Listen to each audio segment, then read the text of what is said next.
Melissa, we're live. All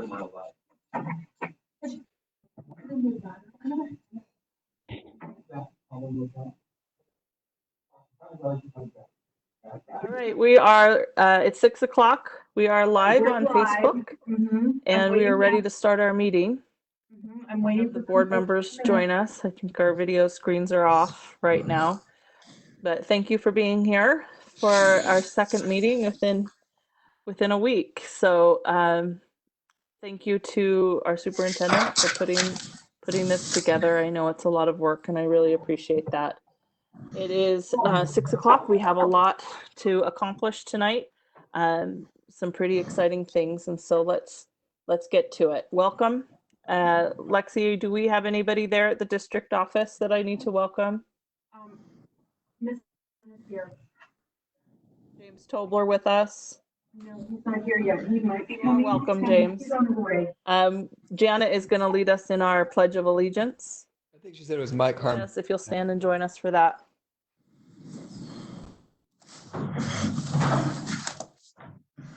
I pledge allegiance to the flag of the United States of America and to the republic for which it stands, one nation, under God, indivisible, with Allegiance to the flag of the United States of America and to the republic for which it stands, one nation, under God, indivisible, with liberty and justice for all. Sorry, I obviously can't hear you guys. So we're starting to get candidates coming in.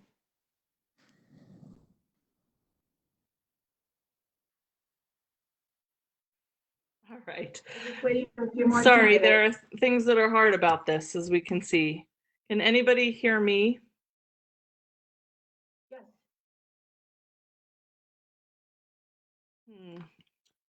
I cannot hear any of you. Can you hear me, Melissa? Yes.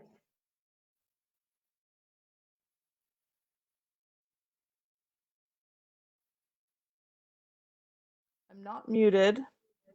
Nope, you're You can not. hear me, but I cannot hear you.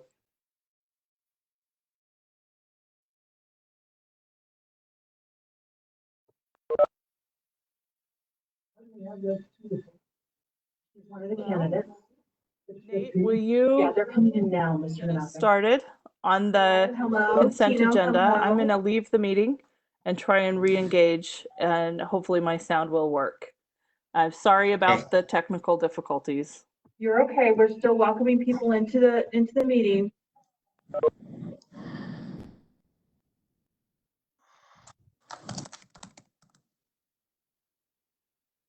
Okay, can everybody hear me?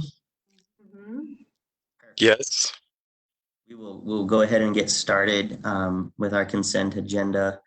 Let's see here. Do I have a motion or any questions relative to what's on the consent agenda? I'll move. I can do the motion. We accept, can you hear me, Nate? I can. Okay, I move that we accept the consent agenda, which consists of purchasing reports, the budget report for March 2020, payment voucher report, school financial report, March 31st, 2020, the human resource services report, minutes for the board meeting from March 3rd, 2020, minutes for the board meeting, March 17th, 2020, minutes for the board meeting, March 31st, 2020, and the employee insurance and benefits consultant. Thank you, Christy. Do I have a second?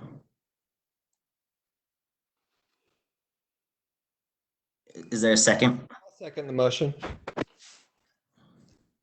Thank you, Sam. Any discussion? Hearing or seeing none, we will. I have a question. Please, Catherine. Sorry, I didn't see you in the camera. That's okay. I'd like to discuss item 6, employee insurance and benefits consultant. My big question really is if that's a new position or not. No. So we can discuss that. We can discuss that later. So are you asking? I'm asking for item 6 to be pulled from consent. Okay, I think, correct me if I'm board members, but I think because motion on the table, would we need to friendly amendment to remove that? I move that we remove item 6 as a friendly amendment. Do you accept the amendment?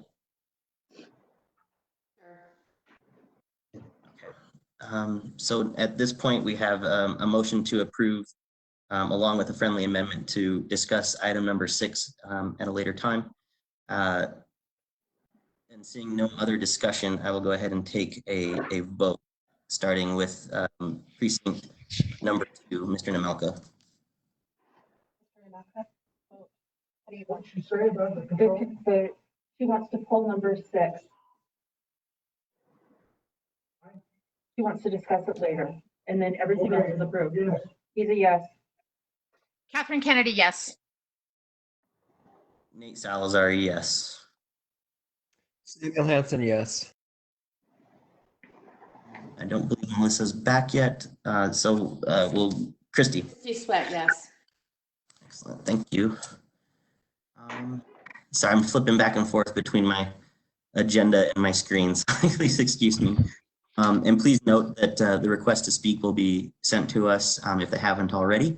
And now we are in the process of our agenda where we will start the formal interviews for Precinct 1 to fill the vacancy there. As Melissa and I and others have talked about it, in accordance with Lexi, we'll have 25 minutes for each candidate to participate in the interview process. There are 4 specific questions, as the board decided last week, that candidates are supposed to be answering to. At the end of this, we will ask, and we can decide this a little bit later because I would like to get this started. You'll have a scoring sheet, I believe, as well. But in the interest of our situation meeting virtually, it might be easier to either talk about candidates in a ranked position, either publicly or if we wanted to send those to myself as vice president, and I can rank those based on who has the most kind of tally, the number 1, 2, and 3 position. But we can start that discussion at the end of the interviews if folks are okay with that. Otherwise, I would like to go ahead and get started. Okay with that for me? And I am back. I don't know if you can see me and hear me. I'm sorry about my technical difficulties. We needed a quick reboot. But thank you for doing that, Nate. So yes, let's go ahead and get started. I support that. I appreciate you. Thank you. So up first is candidate Joeli Organista. Joel, please, thank you for joining us. And I guess the one quick thing we forgot to discuss is, as board members, is how are we going to ask these questions? I'm trying to see where my list is here. Board members have the list in front of them of questions. There are 4 questions. Board members, would you like to take turns reading the questions? Mike, yes, thank you, Mike. So we will have, go ahead, Christy. So this is just technical, and it probably should have been beforehand. But I know this is difficult because we're doing this virtually, but none of the beforehand. Is that correct? I think so. No. And so as we, what? Is that right? That's right. So what I'm a little worried about is that Joel is the first one up and he has no preparation compared to Lauren, who will hear all of the questions and answers the whole night. I don't think that's fair. And so I'm wondering if we could ask the candidates to either have we notify them to come in, but I don't think that is fair for them to be able to sit and listen to each individual candidate. We haven't done that before. We've always asked them to be out in the hall and then come in, right? Or did they all, do you remember, Sam, were you all sitting in the same room? Did you get everyone have the same questions? Yeah. So we were all sitting in the same room, and I was towards the end. So I did have that benefit of being able to watch most of the people. I couldn't remember. I'm sorry, Melissa, I couldn't remember. Christy, it's my understanding that the candidates did receive the question. No, they didn't receive the questions specifically. We just talked about the questions last week and read them. So, anyway, I'm so sorry about that, candidates. But thank you for your willingness to work with us as we muddle through this. Sam? What we could do, if it would make people happier, is since there are 4 questions and we've numbered the candidates, and if other board members are amenable to this, we could do question 1 through 8, question 2, backwards 2 through 1. I don't know. However you all want to do it, it's fine with me. How about this, board members? Let's do it as we've got it outlined. We've got the 4 questions. We'll start candidates 1 through 8. And as board members, we will understand that some of you, Joel Lee, for example, will know that you went first and will be aware of that and take that into account. And I appreciate your willingness to work with us. I'm sorry I missed the beginning portion of this, and I'm grateful for Nate for leading out. But I do want to say, reading through all of your applications and what you presented to the board, I just couldn't be more excited. We as a board will miss Tiffany Sandberg. She's represented Precinct 1 well. It's really nice to know that there will be great people. We're going to have a great board member, just knowing who's applied. So thank you for your willingness to put your feet in the fire, so to speak. Thank you. And we, Nate's alluded to, have a lot to get through. So let's go ahead and get started. How about we're not going to read questions from Mike Nemelka is not going to participate in reading the questions. He is listening and taking notes, and we value his feedback. But otherwise, we'll go from just in order. So we'll start with Catherine, then Nate, then Sam, then Christy. And I will not read questions either. So if you'll just rotate through and each ask a question, starting with Catherine with question 1 to Joel. Thank you. We've got 25 minutes, and I'll set my timer for that. Thanks, Joel. Welcome, Joel, and thank you for being here, and welcome to all the candidates. Joel, question number 1, what are the greatest educational needs in your precinct? So, hello, my name is Juele Organista, and I actually did prepare. I listened to the whole meeting last week, so I wrote down the questions, and so I'm ready. So, the biggest educational challenge within my precinct, which is Precinct 1, Rose Park, is equity issues. So let me share with you a quick story. So I'm an immigrant. I'm from Mexico. When I immigrated here to the United States with my family, I started my whole education experience with this Salt Lake School District. And so when I was in 3rd grade at North Star Elementary, the second year that school was open, my 3rd grade teacher was Miss Pretty on Top. She's a Native American educator, and she was the only educator of color that I had all of my elementary years. And she made a huge impact in my life. Not only was I a language learner, and that was really hard for me to learn English, she had the patience and empathy for me to impact me so I can know that I can actually become an educator myself. I went to Northwest Middle School, then I went to West High School, and at West High School I did the IB program. Unfortunately, equity issues were clearly there because I was the only Latino in the IB program, which West High School is more than, like 1% Latino, right? And so for my IB extended essay, I wrote and titled it, Closing the Academic Achievement Gap Between the Latinos and White Students at West High School. And that was my extended essay. So 10 years ago, in 2010, when I was at West High School, I was already thinking about equity issues that were happening and what needed to be addressed. I graduated from West High School. I went to the University of Utah. I got my bachelor's in social justice pedagogy. I taught then at Horizonte. I think some of you know that. I loved Horizonte. Then I went to do my master's at an Ivy League school at Columbia University, and I came back. And last year, I published a chapter in a book through Columbia University that's all about equity issues in education, and specifically talking about also in teaching and in distant learning. So whether you're teaching online, which is happening right now, or you're teaching in classroom, my chapters focus on the best practices on addressing equity issues. And the first theoretical framework that we focused on, or I focused on in publishing, was disability critical race theory. I know the school district uses the quadrants framework, which is a great start, but disability critical race theory on top of that can actually be what we need, and especially my precinct.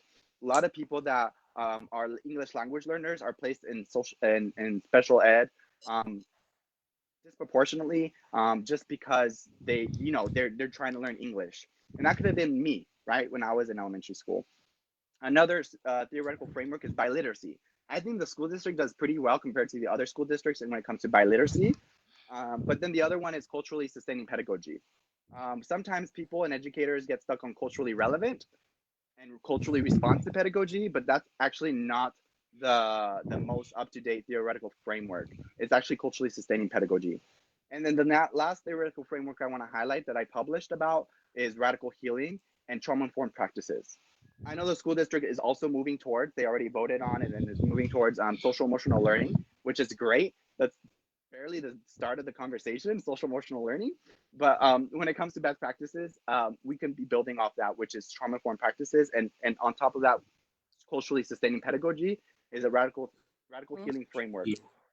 And so from there, I think it's going to be very important for us to know how we could apply these best practices, especially within my background, what I've been doing in teaching and in publishing about the best practices in equity. And especially as someone that was an educator in the school district, and especially Horizonte, the school that sadly lots of students are sent to that sometimes shouldn't be there.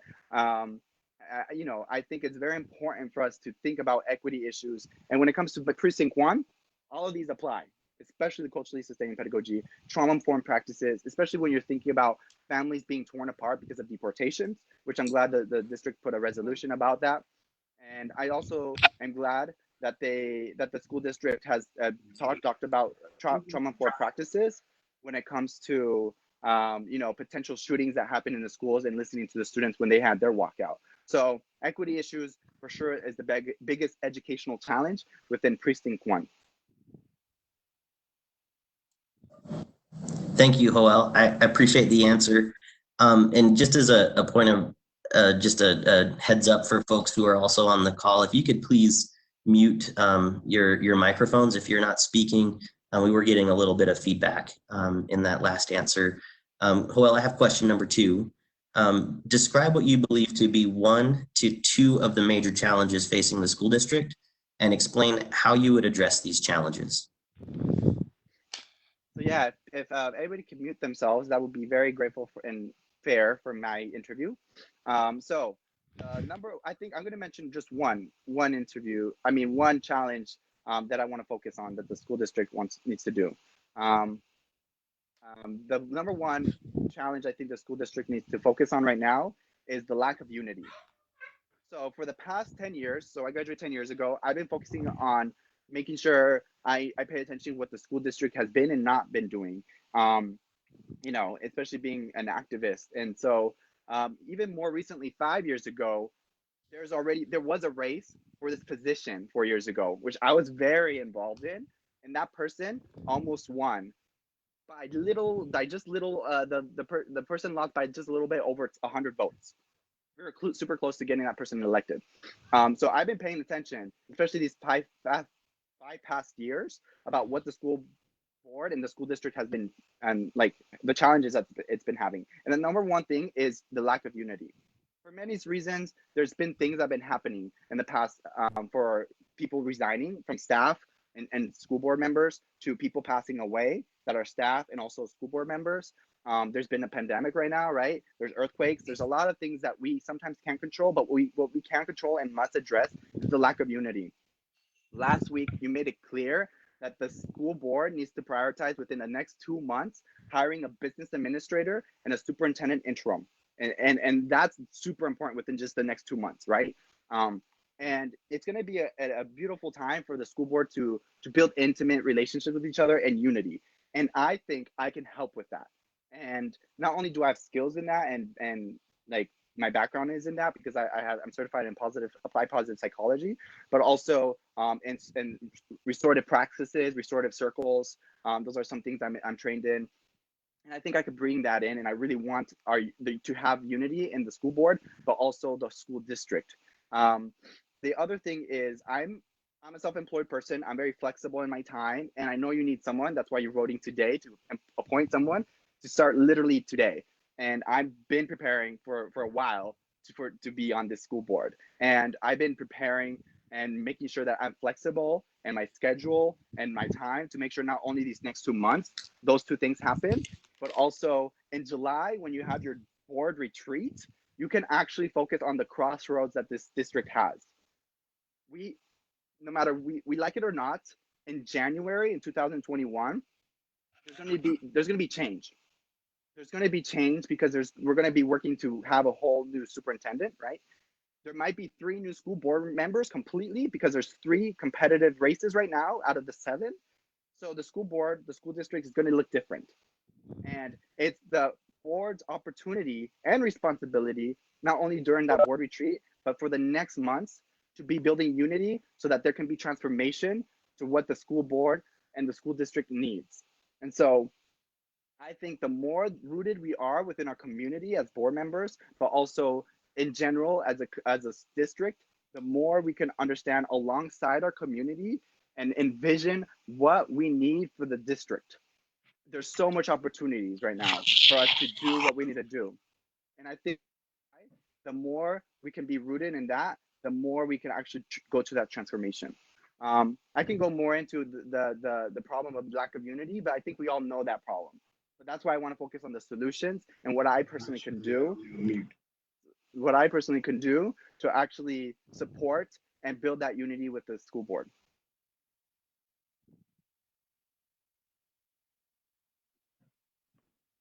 Thank you, Joel. I'll give you the third question, which is, if you could change one thing in the Salt Lake City School District now, what would it be and how would you accomplish changing it?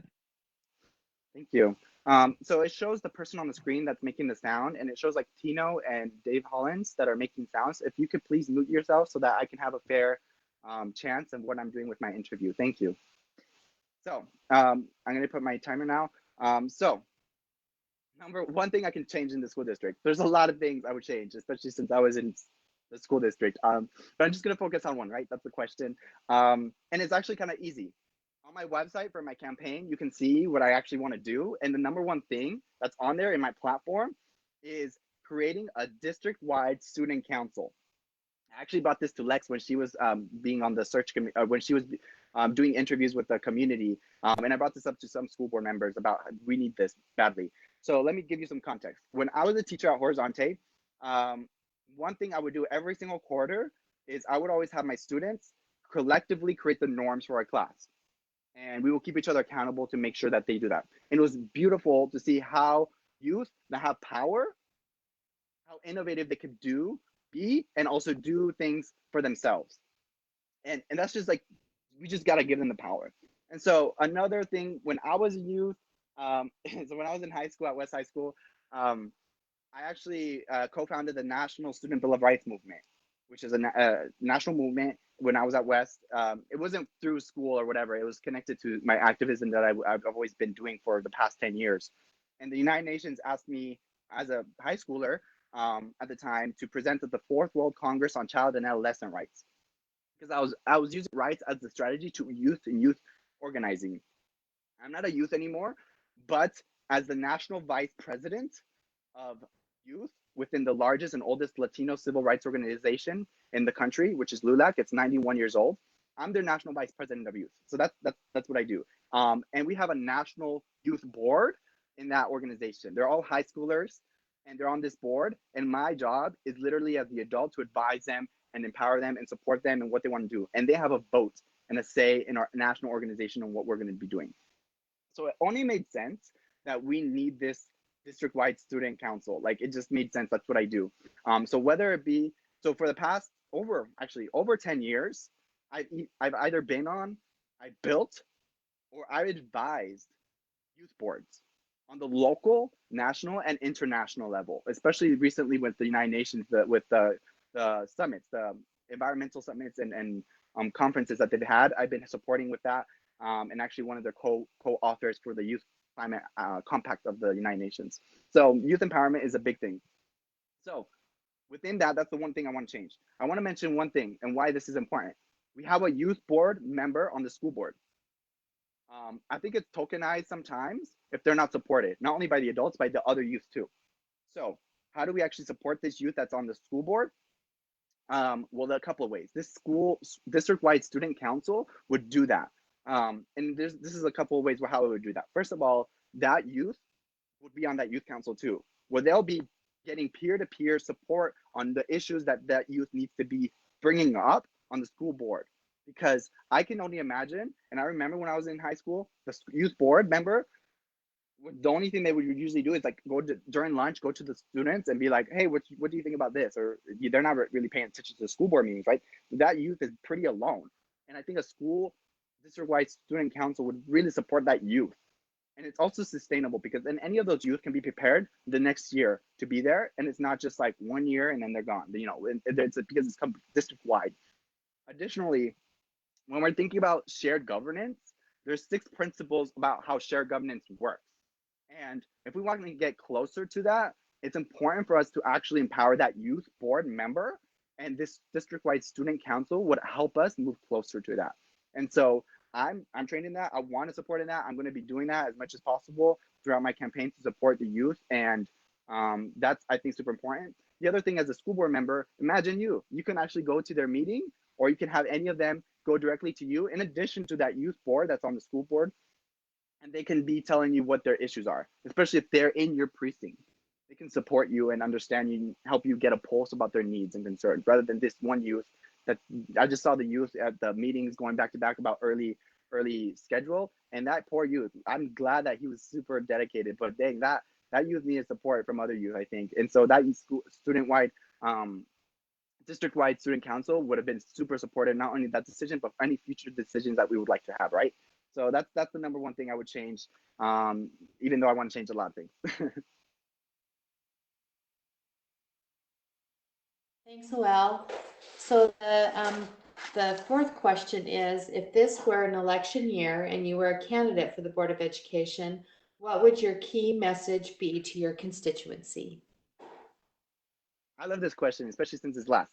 So my slogan, so what's my message, is let's organize. Lots of people know me as an organizer, and that's it. Let's organize. But I want to bring up some stuff a little bit right before this. I go in more into about this message. In February, I announced publicly on social media that I was running. I made it very clear months ago. I was the first person to file for this position when you need to file. There's actual people that need to be filing. There's 4 people in this interview process that are our official candidates in the race, in the filing for the campaign. And there's 4 people that aren't. It's important to distinguish that for the public that is watching.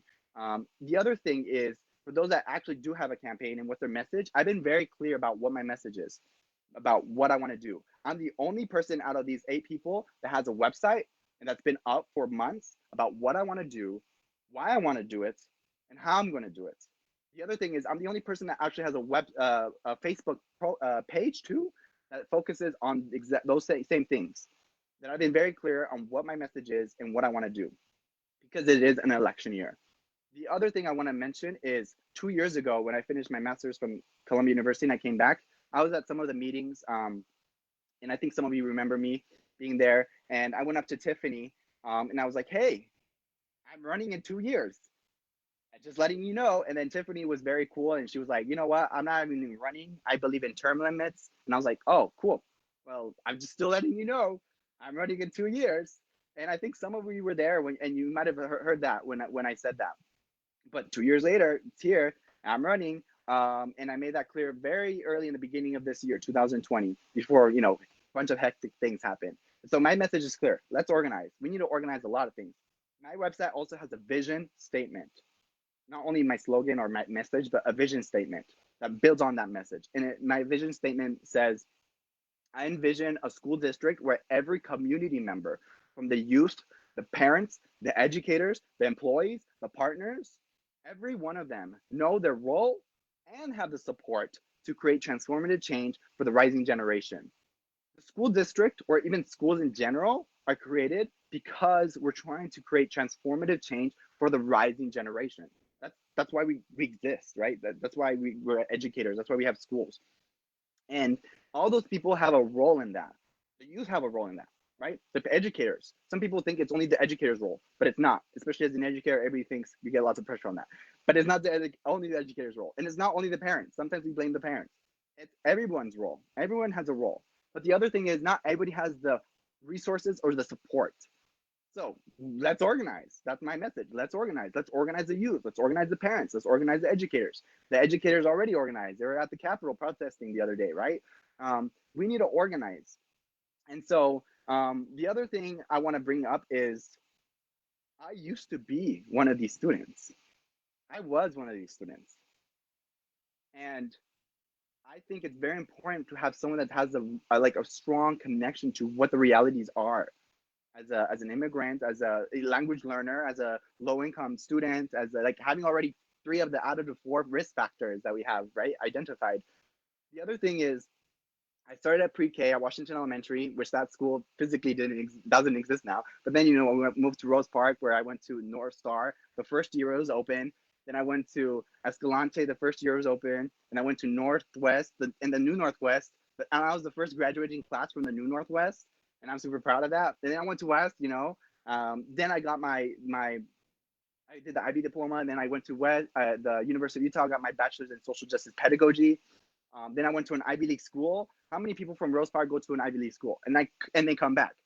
I wanted to come back on purpose, knowing that I wanted to be an educator here, and I wanted to be on this school board, and I wanted to do something to help my community. And I have lots of experience and knowledge, but one thing I want to do myself, because I don't know everything, is I'm going to create a personal youth and community advisory committee that are going to help me. So there's 2 youth that are in the precinct that live here, 2 parents that live in the precinct, 2 educators that teach in the precinct, 2 employees that aren't teachers, so they could be secretaries, custodian workers, something like that work in the precinct or live in the precinct, and then 2 general community members. That's 10 people that are going to advise me on supporting me. And this is something I'm already building, because I need to be rooted on during my campaign, to be rooted on what their needs are. I have lots of platforms of what I think I need to do and for the school district, but I still need a reality check sometimes. These group of people are also going to keep me accountable on it when I vote something that wasn't really for our community. They'll keep me real. And the other thing is any of them can then, after my term, because I also believe in term limits, they can actually then run themselves, and any of them should be confident to be replacing me, because that's how leadership works. They should be ready because they know the issues. They've been advising me.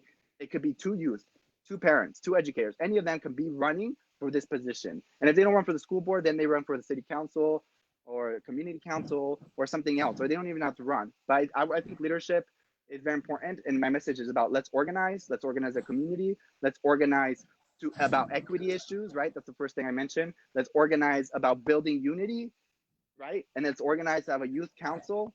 And it comes to let's organize our community. And that's the message I want to share with my community. Excellent. Thank you, Joel. I appreciate your participation in this process. You were right in on time, and we will move on to our next candidate. So please stay with us if you can.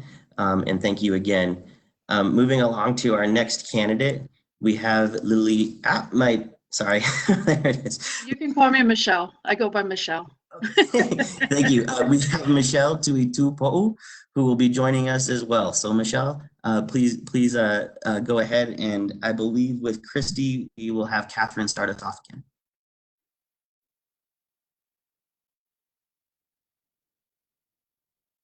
Hello, Michelle. Welcome. Thank you. What are the greatest educational needs in your precinct? Sure. So I guess, well, obviously we're all precinct 1, so Rose Park area. I kind of want to go a little off track a little bit before I answer that though. So I actually work in higher education, and I started off at Salt Lake Community College as an instructor, and then as an academic advisor for the Pacific Islander students. And we surveyed our multicultural students, looking at what were some of the issues that they faced in coming into higher ed. And we even interviewed some of the folks that started as freshmen, first semester, and then didn't come back the second semester. And there were three top things that we found out. And actually, these are things now, as I read a little bit more into the literature, these are kind of the things that pop up like all the time. And so the first thing is financial aid, the lack of understanding, like how to fill it out, the next steps, like when I fill it out, what do I do now? How does it pay for education? In fact, I just had a niece that called the other day and said, Auntie, can you help me fill out my financial aid? And I'm like, dude, you're graduating. This should have been done back in October. So, just that lack of understanding, which a lot of our students had, our multicultural students had. Another thing was a lack of support. So familial support in education. So basically, a lot of the families were like, you need to go get a job, don't worry about school, or do school on the side. So there wasn't that much of support there. And then also the big one was the lack of preparation. So in general at SLIC, students who take the Accuplacer test that tests them into math and English, about 50% of those students test below college level. With our multicultural students, and I pulled these numbers specifically for our Pacific Islander students, the numbers were actually 60% and above. And so these students were testing into developmental level courses, so below college level for either math or English, and many times it was both. And so that kind of brings me back to the educational needs for Precinct 1. A lot of the students, the majority of the students that we surveyed were from West Side schools. So Rose Park, Glendale, West Valley, Kearns, Magna. And so for our Precinct 1, I think educational needs, one of them is maybe stronger literacy programs. And I'm a huge firm believer in literacy and promoting strong literacy, especially from the early ages. And you're probably going to hear that in some of my future answers. But this also includes like family support. And this just comes from raising my children, and my kids have gone through the school system within Precinct 1. They've been to Backman, North Star, and Salt Lake Center for Science Education. So a lot of that strong literacy that we've started when they were very young definitely has helped them. I've got three of my three oldest daughters are now up at the University of Utah.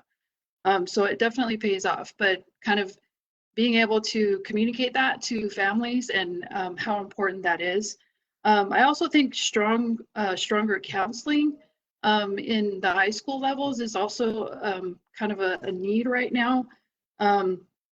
Really talking to our students about next steps, looking at post-high school, whether it's college or certification training programs, just something so that students know like there is another step to what they can do. And I feel like a lot of our students are kind of pigeonholed into certain areas and not really their interests and how those can be applied to careers aren't really utilized as much within the counseling. And then I think also lastly would be more family involvement. And again, with Precinct 1, sometimes that is really hard because you have working families. And so it's a little bit harder to get, family members to different activities or even sometimes to different meetings that need to happen. And also kind of teaching how to ask the questions, what kind of questions to answer.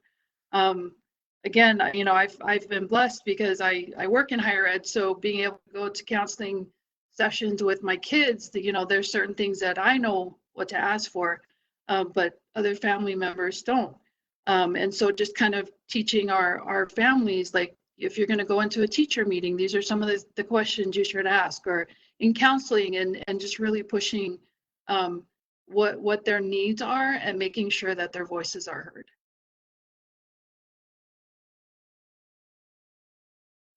Thank you, Ma'am. Really appreciate your answers with that. I have question number 2, and sorry, there's a bit of an echo there. So question number 2, describe what you believe to be 1 to 2 of the major challenges facing the school district, and explain how you would address these challenges. Sure. So I think one of the challenges is equity among schools. In Precinct 1, all of the schools are Title I schools. So, obviously there are a lot of low-income families in our community. So even before the pandemic, a large percentage of our families were already in survival mode, right? And so I kind of looked up a psychology theory. It's Maslow's hierarchy of needs. And within this triangle, you've got five steps, right? The 2 bottom ones are your basic needs. And that's kind of where our families are. So even before all of this stuff happened, that's where they were. And so really, their focus was on like food and shelter and, just trying to make sure that they're safe. And so it's kind of hard to progress if you're not out of those basic needs, right?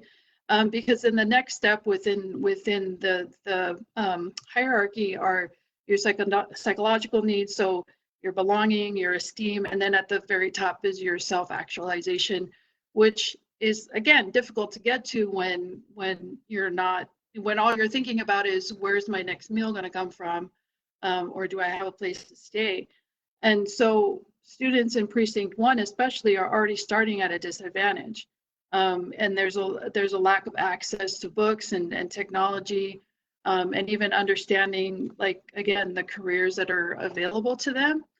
And so some of the things is, again, having maybe some mentorship programs to kind of discuss, like, what are some areas, what are some things that our students can go into, and getting them excited about it, but also helping families understand. Again, this comes back to that lack of support when going into higher education, is helping families understand that when you support your students and going on to get something after high school, something that can help them to get a better job, that in the long run that helps, and that brings everyone out of that low income status, but it helps the family overall. And again, in Precinct 1, you have you have a huge list of multicultural families, right? And family is the key. And so if you can convince them that this is good for the whole family, they understand that a lot better. I think the second thing that I would say is the lack of diversity in staffing, and most especially in teacher and administrator roles. I think that's a really challenge in the school district, is trying to establish those roles so that students can see, look, there's a teacher that looks like me, that understands what I'm talking about, that understands, the language or the cultural pieces to what we're talking about. And I think it's also, for the lack of diversity, is also important to maybe establish some mentorships in the school, so that students can see their people that are in these, like, in incredible roles, right? Or in these different career settings that maybe they hadn't thought of before. That's another thing that we did when I was at SLIC, is looking at what do our Pacific Islander students, what career paths do they take? And they tended to go into kind of the usual, is what I would call it. Like, they would go, they would look at nursing or business, or like social work, but they weren't looking at things like maybe geology or physics or law. So it was having those roles and showing our students, especially in Precinct 1, but throughout the whole district, is that there's so many different areas that they can go into. Thank you. So I have a third. Wow, that's very excellent. Can you understand me? If you could change one thing in the Salt Lake City School District, what would it be and how would you change it? This is where I'm going to go back to the literacy part. I would definitely create stronger literacy programs for students and families. In fact, this is one thing that I was trying to work on before we were all quarantined. I was part of the Westside Leadership Institute, and my project is so hopefully we'll get back into our institute pretty soon. But my project is going to be on literacy, and I was trying to work with one of the professors up at the U, Dr. Claire Son. She runs what's called the Early Lab. So EARLY stands for Early Acceleration of Reading and Literacy in Youngsters. And I wanted to develop a literacy project with her, and starting at Pacific Heritage Academy, just because of the number of diverse students that go there, and also kind of the smaller numbers that I can work with to try to develop a literacy program, and using current testing that we already have in place to kind of take a look at, if we were to do things this way, how would that work? And I've attended, a lot of the literacy programs when my daughters were in elementary school, but I did feel like the focus wasn't necessarily on literacy, and it was kind of like, let's go have some pizza, let's go watch this magic show, everyone gets a free book, and then that's it. But there wasn't really that push and that excitement, like to really getting kids excited. So what I would look at is implementing like reading mentors, either during or after school programs, and also individualization of reading. And this is something that I found with my own children. I had a couple of them that were just, they picked it up right off the bat, and they would just pick up any book and start reading it. But then I had a couple that weren't so excited about reading. And so I really had to get creative, but I figured out that once we figured out the genre that they were excited about, after that it was perfect. Then the reading came about. So that's kind of where I see with one of the changes that in the school district. And I know that I was kind of reading through some of the what's the current 5-year plan, and there are there were some things about literacy, but I feel like there could be a stronger push for that.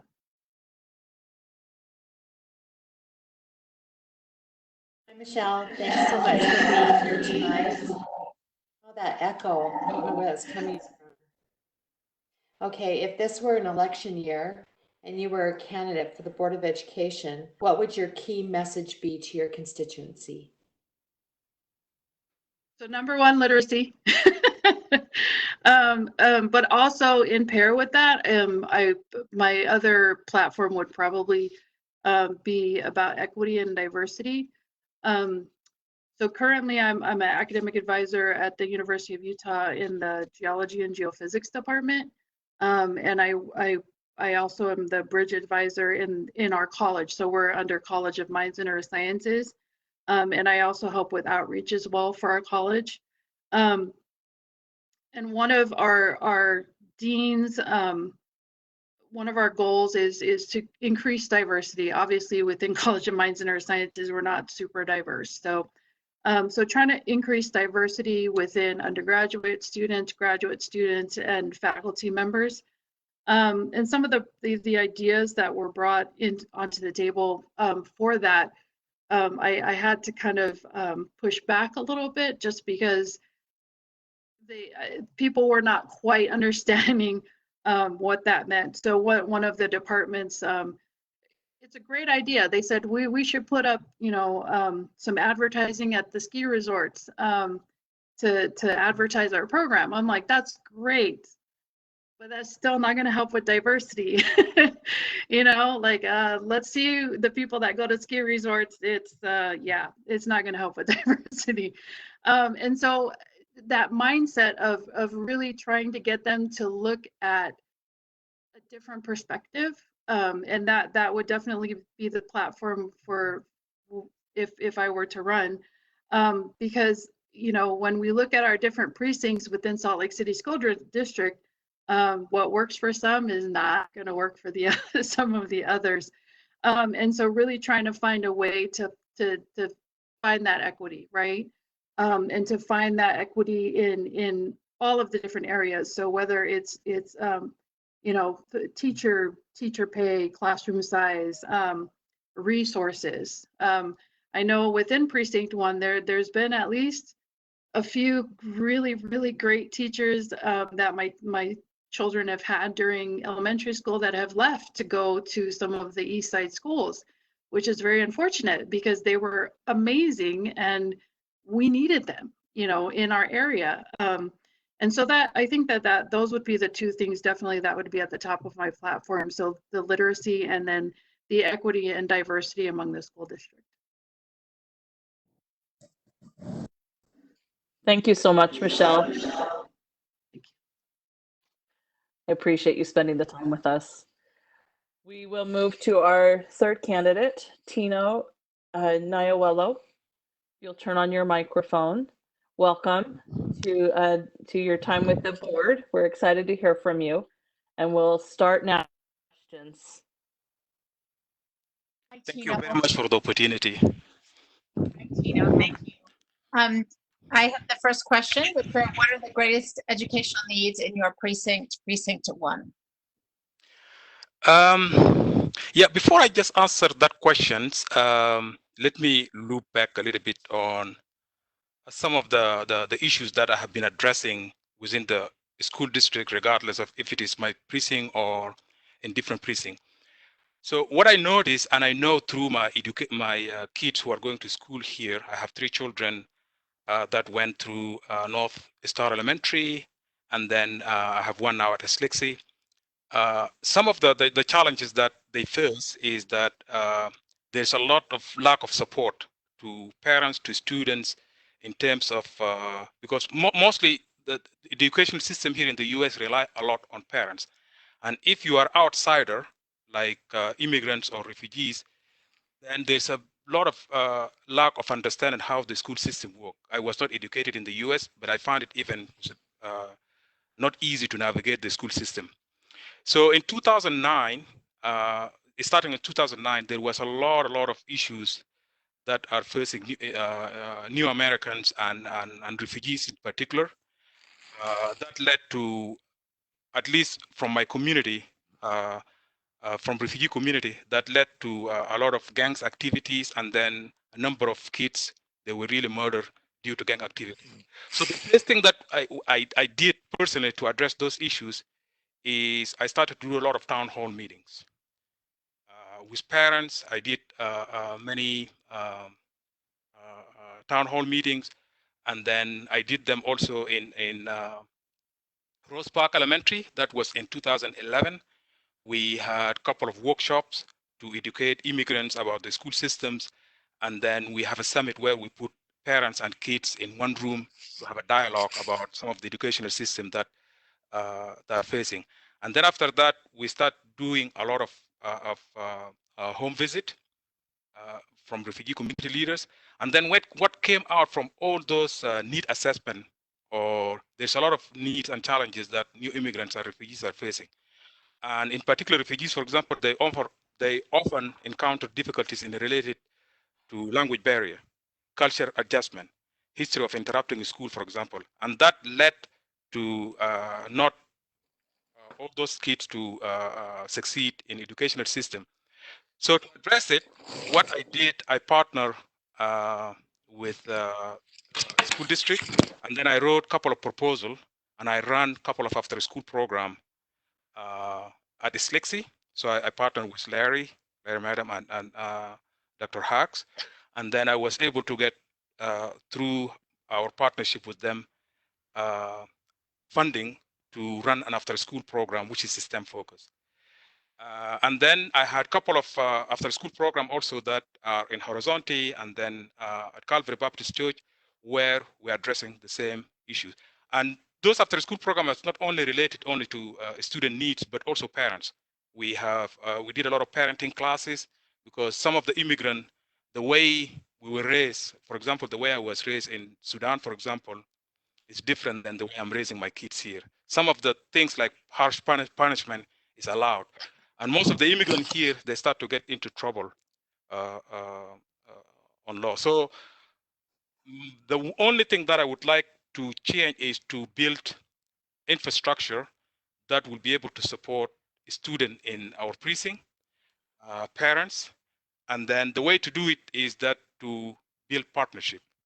That is something that I see that is lacking in the district, to build partnership, because district cannot do alone. There's a lot of needs there, and building partnership will help us address most of those needs.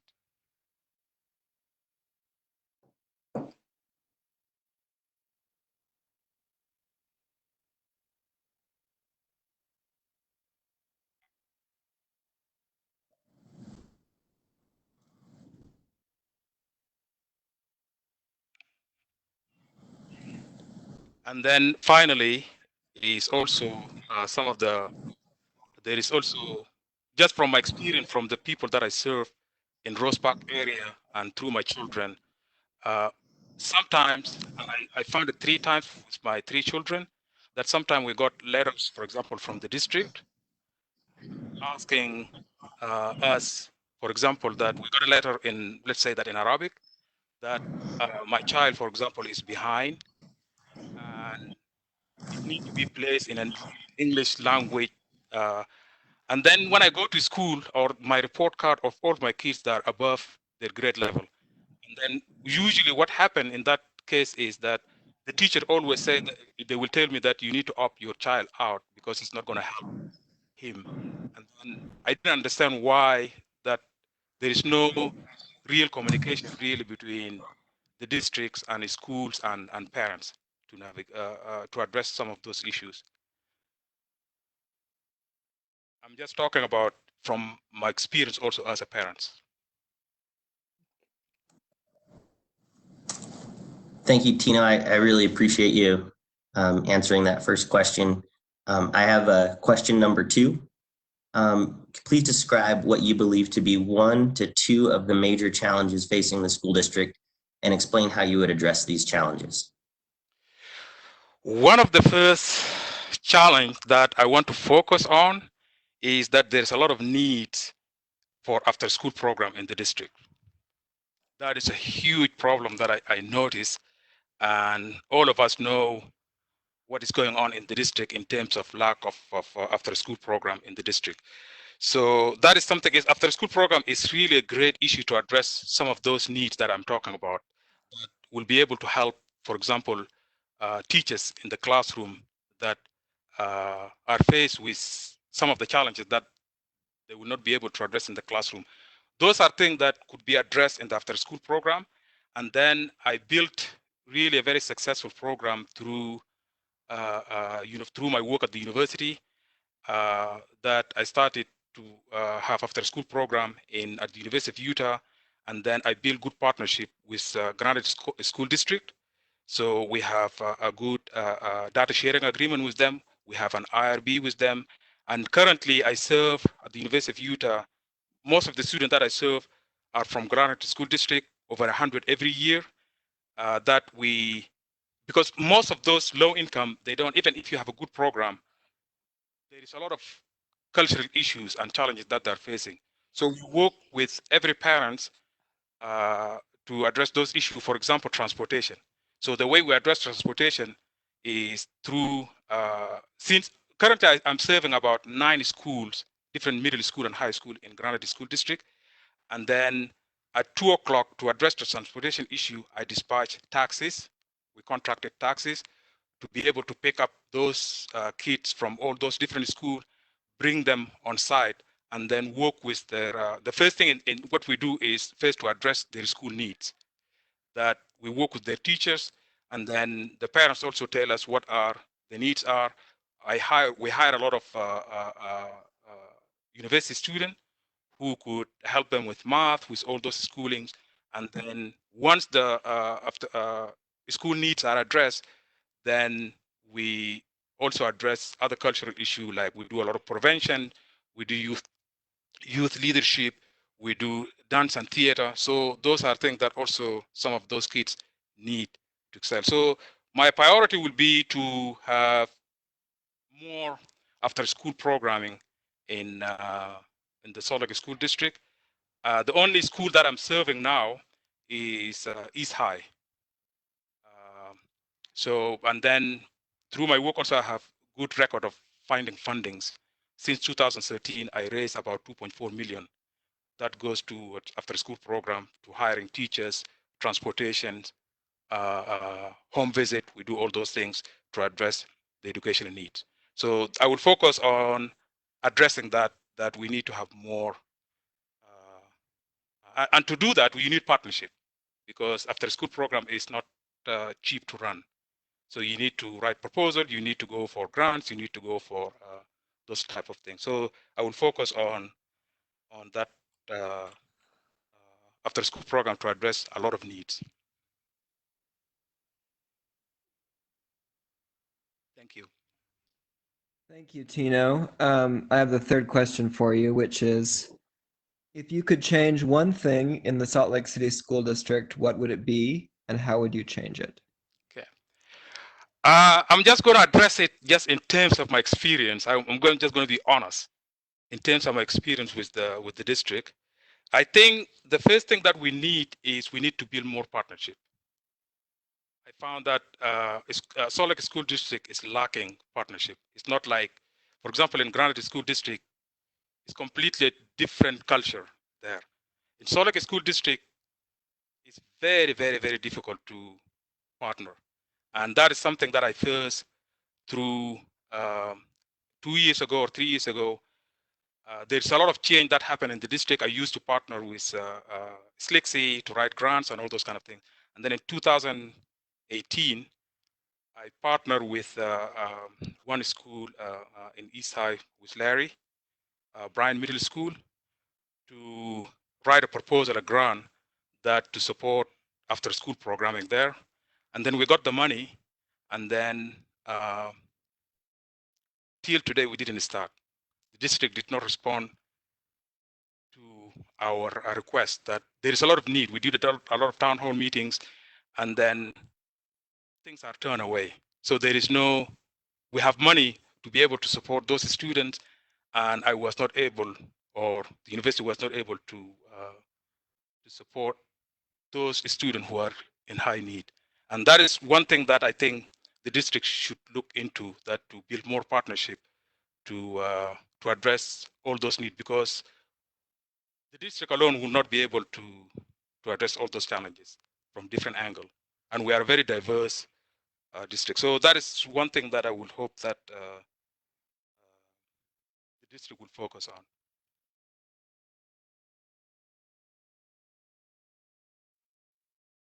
Hi, Tino. Thanks so much for being here tonight. My question is your last question, and it is, if this were an election year and you were a candidate for the Board of Education, what would your key message be to your constituency? My key message will be that I believe that the school board must be responsive and respectful to parents, staff, students, and community that they serve.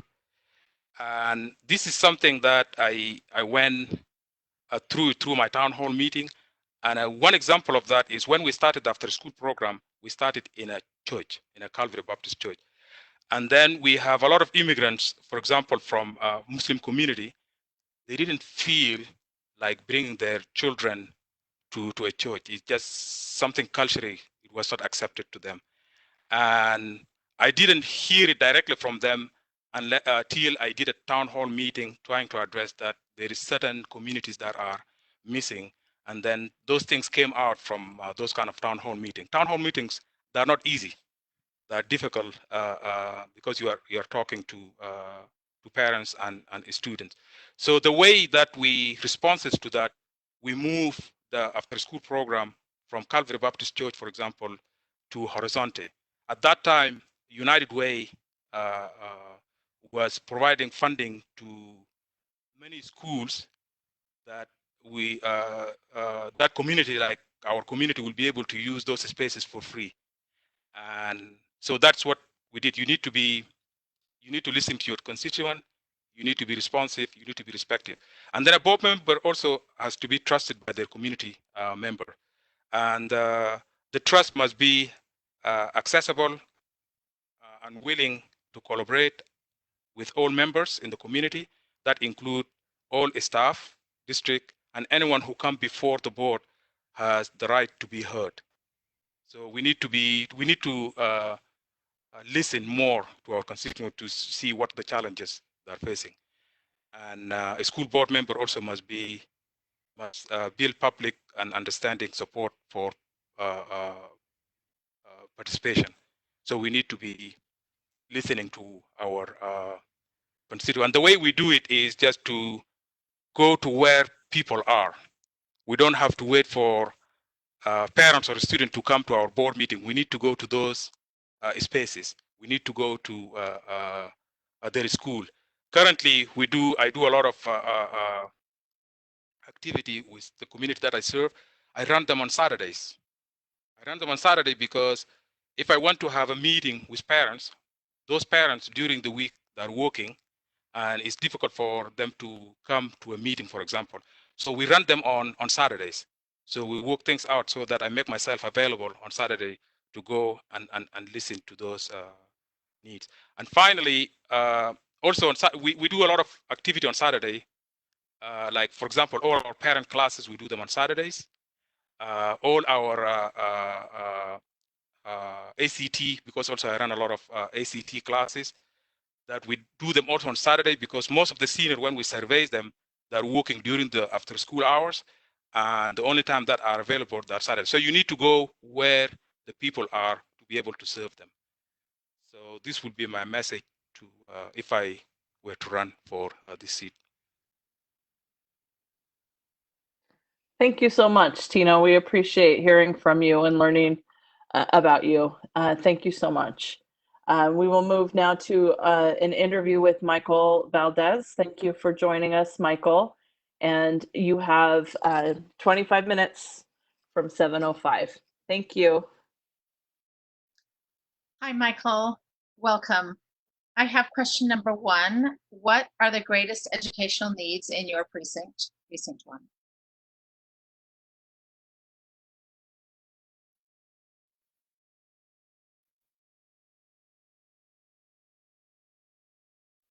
Michael, let me interrupt you. We aren't hearing you.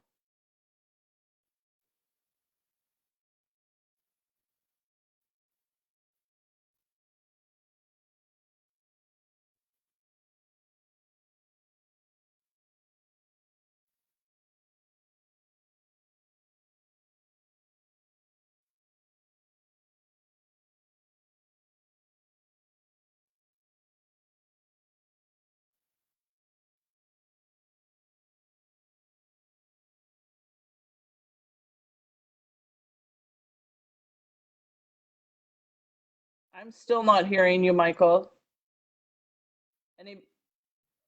Let us try to call him. We're going to try to call him in. Okay. Well, while we're waiting to connect with Michael, I want to welcome our student board member, Sam Longy. Thanks for joining us, Sam. Sam actually lives in Precinct 1, so I'm sure he's listening with a lot of interest. Thank you for participating with us. You've been a great representative for East High School for this past school year. Appreciate it. Okay. Yeah, we're going to call him now.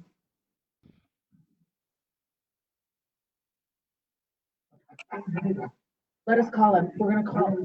We're gonna call him. Lexi, I'm also happy to let him figure out if he reboots and tries. I want to give him sort of equal access so that we can see him too. Maybe we could move on and then give him an opportunity to work through his computer issues and come back to us. Michael, are you comfortable with that? I would support that, Melissa, in the interest of time. Hi, can you guys hear me? We can. Okay, give me 1 second. I don't know what the deal is right now.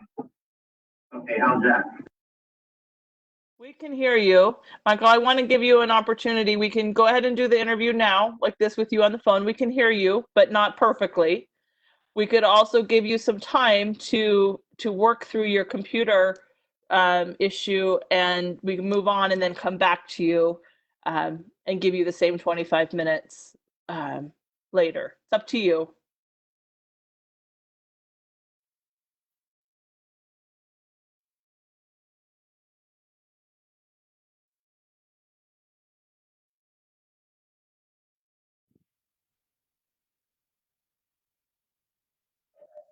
He's gonna reboot, Melissa. Okay. Thank you, and thanks for everybody for your understanding. We'll make sure we give Michael amount of time at the end, and we will move then to our next candidate for now, who is Sarah Kelly. Welcome, Sarah, for join us, and we're happy to have you here. We'll start with question number 1. Hi, Sarah. I bet your heart's racing because you weren't quite expecting to be on stage right now, but That's okay. what are the greatest educational needs in your precinct, Precinct 1? So I am a very visual learner. So being on camera like this is kind of hard for me because I talk with my hands a lot.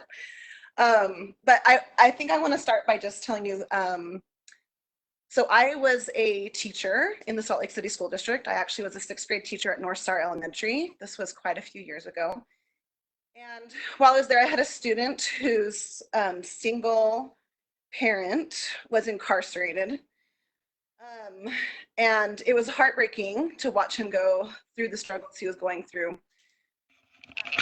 During that time, I worked really hard to gain his trust because it had been broken in so many ways. And the academic piece I knew would come once he felt safe again.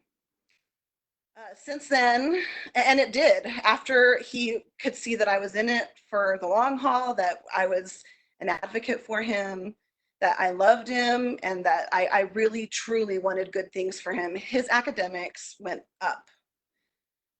So when I think about educational issues in Precinct 1, I feel like the most important thing we have to be considering is we have a significant group of students who have experienced high levels of trauma. We have a significant number of students who have attended more than one school in a school year, and that's scary. The mobility rates in the schools on the west side are high, very high. We also have, with all the schools being Title I schools, we have students who are experiencing poverty, which is trauma in itself. We also have students who are coming into the schools, and this is where they're hearing and learning English, which is a traumatic experience. It's scary to come into a place where you can't understand what's being asked of you.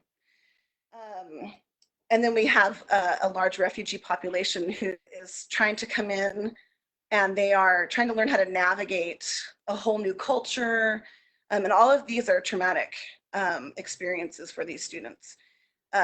Trauma is stress, and stress almost always is going to come out as some kind of behavior for students. I am a huge proponent for trauma-informed teachers. I'm a huge proponent for teachers who use restorative practices in their classroom. So I believe that the academics will rise as these basic needs for students are being met. Um, I want to see our district making sure that teachers have the resources to use restorative practices and use them well. Not just say, do this in your classroom. Well, how do I do this? There's one of me, and I need to repair a relationship that's happened with this student. How do I do that without help in my classroom? How do I do it well? So when I think about the biggest educational issues in Precinct 1 is that we need to support teachers so that they can have these strong SEL moments in their classrooms, that they can use restorative practices and be trauma informed with the resources that they need. And I think academics will follow with that.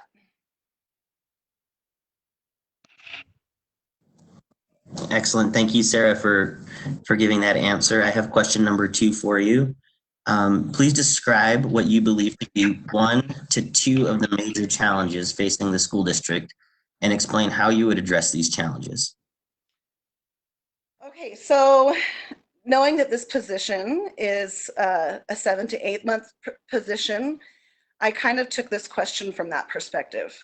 And I believe that in the next months, the biggest challenge that we're going to face as a school district is equity, continuing our excellence in equity with the pandemic that we're experiencing. There are so many layers to this problem. You have special ed teachers that are scrambling to figure out how to stay in compliance during this time. You have your ELL teachers who are scrambling to make sure that their students are receiving the services that they need so that they can continue to progress. You have students who rely on schools for food, for safety, for just care on a daily basis. And this pandemic has really thrown in our faces for, I think, the entire nation, the role that schools play, the important role that educators in schools play. So looking forward over the next few months, I do not believe that we'll be going back to school as we did last year after summer. I think that we're going to have some pretty major decisions to make on how we can have equity for our students, and including this distance learning, because it's going to be a part of our lives for the next while, especially as we enter flu season. And I think that this is not going to be a one person's answer to solve these issues. This is going to require a lot of listening to our administrators, to our teachers, and to our families to make sure we can meet those needs moving forward.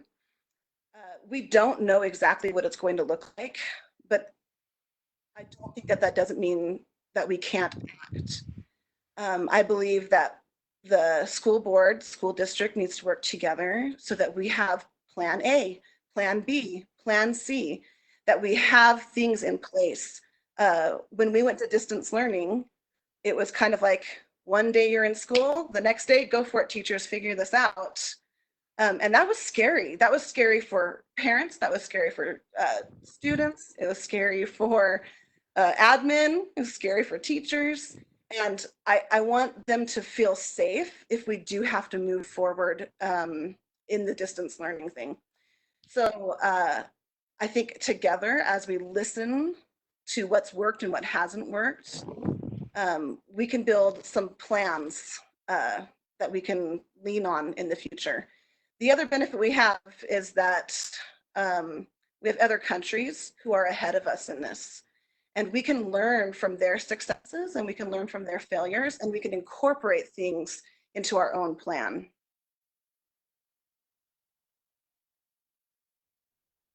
Thank you, Sarah. I just want to remind everyone, if you have your microphone off, to turn it off so we can hear. The third question for you is, if you could change one thing in the Salt Lake City School District, what would it be and how would you? Okay, so I had a few things come to mind as I thought about this question. But really what it came down to, and again, I'm going to kind of tell a story because that's how I learned. So the school that my children currently attend, when we started there, their PTA consisted of one amazing mom and the secretaries at the school. And they were doing it all, and they were tired, and they'd been doing it all for quite a few years. And that's not sustainable. As I'm a mom of 4, and I know that that's not sustainable. I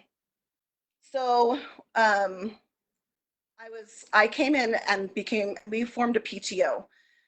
We made our own nonprofit, and we now have 20 plus families participating on a very consistent basis. We've had so many amazing successes with this PTO. We've also reached out to the community and got community involvement. Because we are a Title I school, we can't rely on our parents to fundraise the same way as some other schools can. So we reached out to the community and we asked local businesses to participate. And anyway, we had some really, really great successes with it.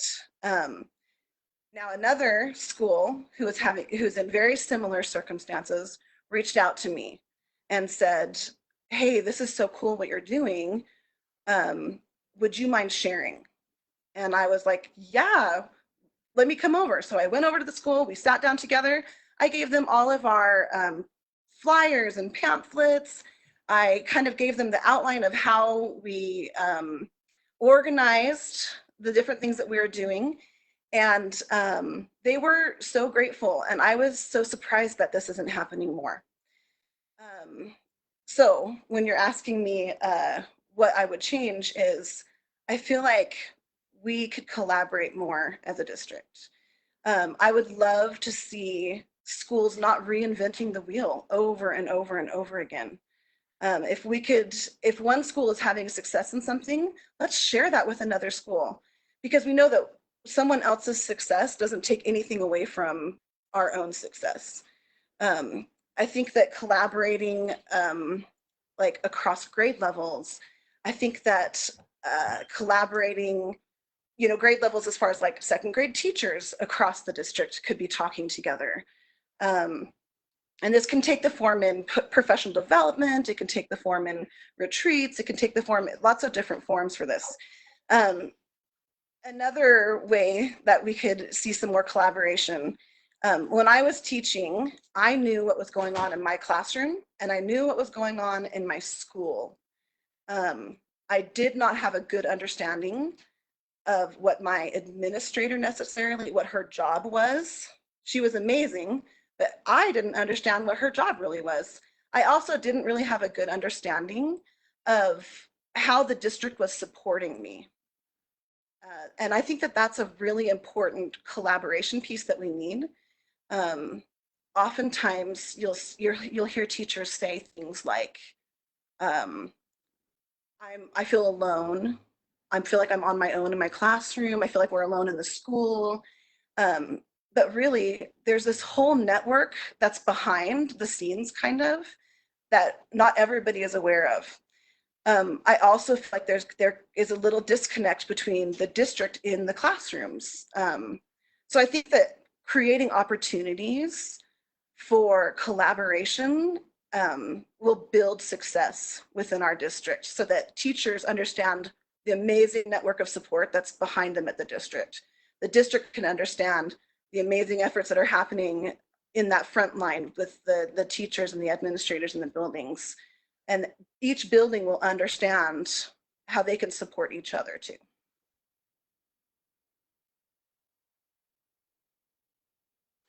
Hi, Sarah. Thanks so much for being here tonight. So your last question is, if this were an election year and you were a candidate for the Board of Education, what would your key message be to your constituency? So I've had kind of an interesting experience in education.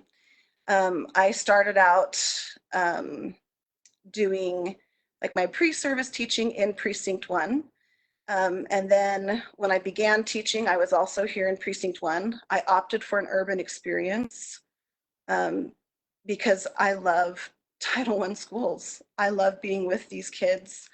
I love being a support where it's needed the most. I also am a mom of 4. I have a child in pre-K, I have an elementary student, I have a middle school student, and I also have a high school student. So I have kind of a well-rounded view of all of those experiences. I also have a student that qualifies for and receives special education services. I have navigated those very difficult waters. I've sat in the parking lot and cried after IEPs. I know the parent experience runs deep here in my home. But I also have that experience of an educator, of seeing what it's like to be in a classroom and try and meet the needs of so many individual people. So as I like thought about this question, I thought really like, what is at the core of what I believe when it comes to education with the different experiences that I've had. And at the core is that I think as a board member, it would be my responsibility to listen and to act. Those are my 2 huge words that I just keep holding on to. As I've worked in our PTO and as I've worked as the SCC chair at my school, I have learned to listen. The teachers are working so hard and they have so much to offer as far as letting us know what they need to give the students access to their education and equitable access. The administrators also are working so hard. They have input that needs to be listened to. The families have input that needs to be listened to. And I feel that as a board member, that would be my responsibility. And so those are my core words, are listen and act. Thank you so much, Sarah. I appreciate that. And I appreciate you being with us tonight and spending the time. And I also really appreciate your willingness to jump in and help us out. Thank you. Michael, I just want to check in with you. Is your sound working?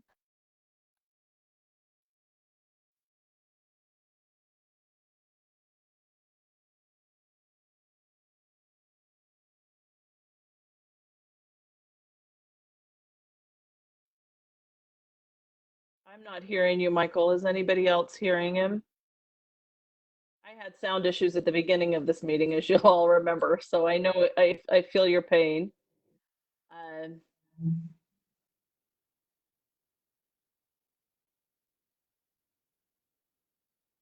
Can you hear us okay, Michael? We just can't hear you.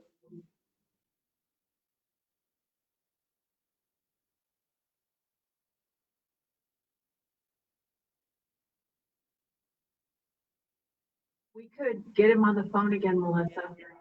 Why don't we, Michael, why don't we go ahead now and just decide we're going to move you to the end of our interviews and we'll proceed with the rest of them and we'll get you on by phone. Thank you, and thanks all for understanding. We'll move ahead with David Hollins. David, can you turn on your mic and join us? Thank you for being with us. We appreciate you. And we'll start with your questions. Hi, David, and welcome. Thank you for being with us tonight.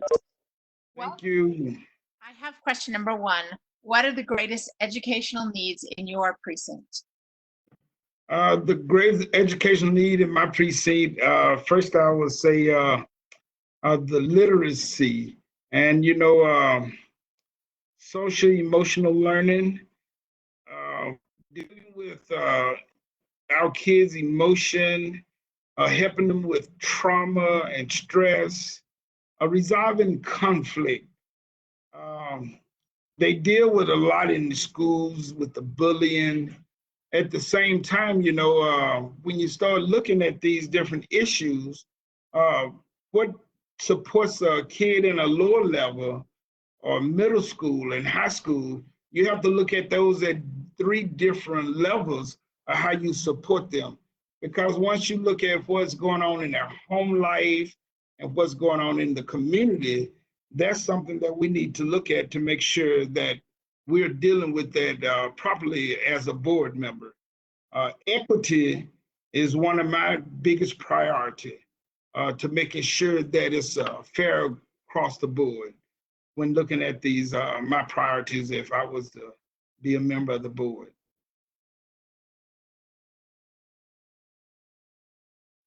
Thank you, David. The answer there. I have question number 2 for you. Describe what you believe to be 1 to 2 of the major challenges facing the school district and explain how you would address these challenges. As far as the challenges I see right now is the retaining of teachers. You know, the state of Utah has always bring on teachers. We get qualified teachers. But for the last 10 years, we have also a high turnover in our teachers. And I think we have to find a resolution or a way to keep these teachers. And so, you know, my daughter is a new teacher. She said since she's been in the school system that if there was more support and training classes to help new teachers, we got the mentors, which are great, but now let's make it to where the training for these teachers, to where it can move into the next step. The teachers that we have today, they're overworked. They need aides in the school. There was a time when we had social workers who also was in the school to help with kids and with discipline issues or problems. You know, the prison, the pipeline is real. So we're trying to keep our kids out of that system at the same time, you know. So I believe if we work with our teachers, making sure that we can also hope that they don't get burned out. Our teachers are overloaded with what's on their plates today. So we got to find a way how we can make this happen with that. Thank you, David. I have the 3rd question for you. If you could change one thing in the Salt Lake City School District, what would it be and how would you change it? Well, you know, being a new person, I will first, before I come in to try to make changes, I'll be interested in making sure I understand what's already working. Instead of trying to make change when there's things that are working, is data driven. We got to make sure that we're doing it correctly and not wrong. You know, I sit on lots of other boards, and as I sit on these boards, I don't come in to try to make change. I like to see what's working well already. And then as I look at it, just the thought of this question, you know, I like to know what's working. I like to know where I can help and be supportive with what you all already have in mind as far as y'all goals and priorities. Evaluate what is like, you know. As a member of the Lions Club, you know, I, as the president, I have a working relationship with all the schools over here in this area, you know, where we deal with the kids, we go in and we talk to the school. So I wouldn't be ready to make a lot of changes right off the bat. I want to see what's going on, because I believe that education is what's important to our kids. That's number one. And these kids today are going to be who are going to take care of us in the future. And I want to make sure that as a board member that I'm doing what's right towards them and by them at this time.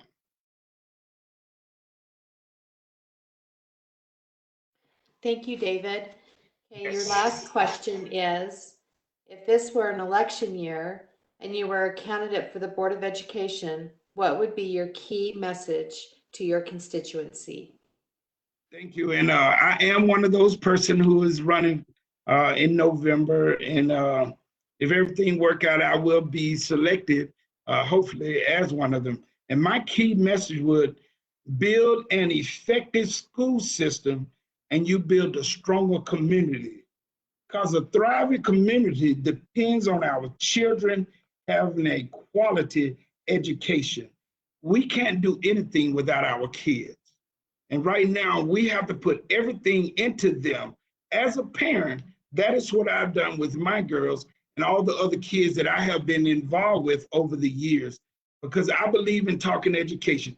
When I've gone to the PTA meetings and I'll be with my kids and other kids have said, Mr. Hollins, will you come and go with me? I have a personal touch with these kids.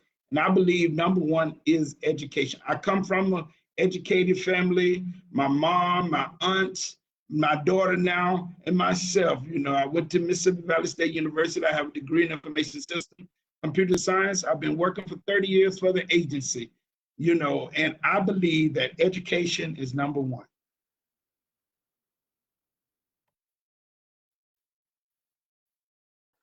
I like that. Education is number one. Thank you, David. I appreciate you spending time with us.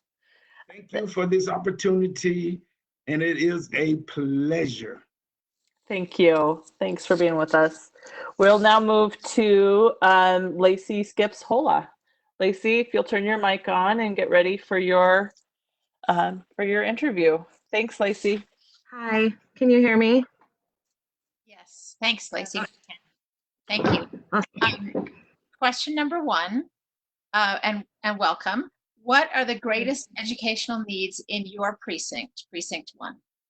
Thank you. Okay, thanks, guys. Sorry, I've been listening. I've just been multitasking dinner and kids. So I guess the biggest education problem that I see here in our neighborhood, I have 6 kids and they're all ages. I have a senior in high school and I have a first grader. I think their right is literacy, and because, you know, if you can't read, you can't do history, you can't do science, you can't do math, you can't really do anything. And when I have a child who has dyslexia, and when you struggle with just the basic reading, it affects everything that has to do with education. Studies show that if you struggle to read past the age of 8, then you're going to struggle to read, you know, probably the rest of your life. And so I think we can fix that by making sure that they are fluent in reading by the age of 8. And I struggled with my child he's 15 and he still struggles. But we're kind of on the path. Some kids are just going to struggle. That is what it is. But now that I know the signs to look for, because I just thought, I thought he was lazy. Like, but as a mother, I'm learning these things. My oldest was just kind of like borderline genius. And then I had my second, I'm like, oh, he's a different child. And so kind of adjusting to them. And I know that a lot of that comes from lack of home help. I'm the SEC chair over here at Northwest, and that's probably the biggest problem that I see is home support. I also have kids. My 2 oldest, I homeschooled for 7 years, kind of a helicopter mom. And then I finally put them in a school about a block away from my work. And the year that I started, it was a blue ribbon school, and so they had excellence in academics. And then when my kids got to junior high, I put them in Northwest, and then I saw the huge difference was parent involvement. I think of the quote, a child only educated at school is an uneducated child. And so I think that's a big problem, is the home support, which I think that there's so many ways that we can help our area and our community. We have a lot of single family homes. We have a lot of parents who work 2 to 3 jobs. And so we have a lot of latchkey kids. My husband and I started a rugby team because rugby's life at our house. We brought a lot of kids in, and then we realized that we had to we wrote them in with sports and what they liked. And then we were like, surprise, we have like mandatory tutoring and a GPA to meet. And it worked. We had a kid that had like 0.9. And by the middle of the season, I remember he walked in one day and he said, I have homework. And he was so excited. And he said, sorry, he said, do you have colored pencils? Because I want to do my homework. And just, I think just knowing that someone's going to check up on him and hold him accountable, that increased his, he wanted to make somebody proud. He didn't have anybody at home. And that kind of helped them realize, that's my dog, that just bringing them in and giving them the support that they weren't getting at home made a huge difference. And then they go to tutoring and they read better and they do better. And I think that's one of the biggest problems. Yeah. Thank you, Lacey. I have question number 2 for you, and thank you for your felt response. Please describe what you believe to be 1 to 2 of the major challenges facing the school district and explain how you would address these challenges. Okay, I think one of the major challenges, I guess, within our school district would be, well, I mean, in my area, but you're asking as like a school district as a whole, right? Correct, yes. Okay. Area 2, however you want to answer that question. Yeah. Being involved in a different district, because my elementary kids went to a different district, I think some similarities are just knowledge and awareness. Like for our district, District 1, I think just awareness of opportunities, number 1, and how things, I guess, work more efficient, and opportunities that us as parents in this area, we might not know. For instance, when my oldest child, borderline genius, he started at Northwest, about 3 weeks in, he said, Mom, can I just walk home? Because I'm like at 130%. Can I just skip? And I'm like, no, you can't. No, you cannot skip school. And so, obviously I knew he needed more. So I went and asked them, can we put him in the ELP program? And they were like, well, there's no room. And I was like, what do you mean there's no room? And they're like, well, it's just full. We've got a waiting list of like 25 kids to get into the ELP program. And I researched a little bit more and, found out that was illegal. But just making our parents, once I was aware and I kind of talked about it, plenty of other parents who were on the list also were like, oh, they can't do that, So just making them aware that we have a voice, and then being involved in a different district. I'm on the SEC board on another one. I realized that it's less diverse, and they were kind of they had to get used to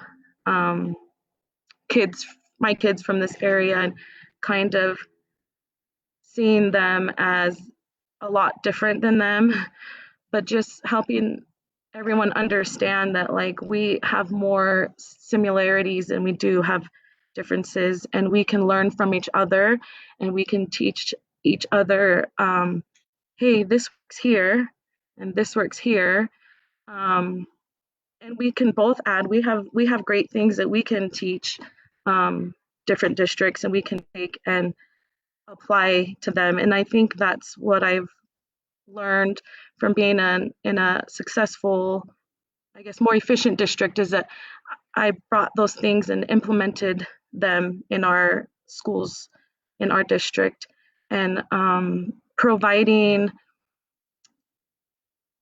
things that the home support does well, and just providing them. We had after school tutoring, and then we did life skills lessons once a week. We made like vision boards, and we kind of put things in different perspectives. I grew up in this neighborhood. I went to Edison Elementary, Glendale Middle School, and then I went to West High. My husband went to Glendale, and Franklin, and then he went to East High. But a lot of our, I guess we just have these cycles that these families kind of go through, and they don't understand, or they're not aware that there's a different way, a more efficient way. And so I think making awareness, Salt Lake Community College has the thing called Sixthly Promise, and it's like 2.0 GPA you have to maintain. You have to be a resident of Utah, and you have to have like a meeting every quarter with your counselor. But if you stay within those guidelines, they'll pay for your entire 2 years. And then Weber State has a program that you can transfer right into after you do your associates at Salt Lake Community. But it frustrated me that our people, our community, our neighborhoods didn't know anything like this, because I know that like my parents didn't push college because they're like, we can't afford college. They were just like, you have to graduate high school or you're going to struggle. But nowadays it's kind of a struggle if you don't have an associate's degree, at least some kind of degree. So making parents and even children, a lot of these high school kids are, you know, they're smart, making them aware that there is a way to go to college. There's always a way. There's funding, there's grants, there's scholarships. And so just making them aware that there's a different way to do things. Trade schools, we have a lot of kids on our rugby team that were like, we don't want to go to college. And we had a kid who I came downstairs one day and he was cutting all the boys' hair. And I was like, oh, you like hair cutting? And he's like, yeah. And, you know, and so just finding that what he was interested in and kind of like just riding on that wave of like, oh, he's interested in something, and then finding him, you know, there's barber schools and there's all kinds of ways that you can break the cycles that we've kind of grown up in.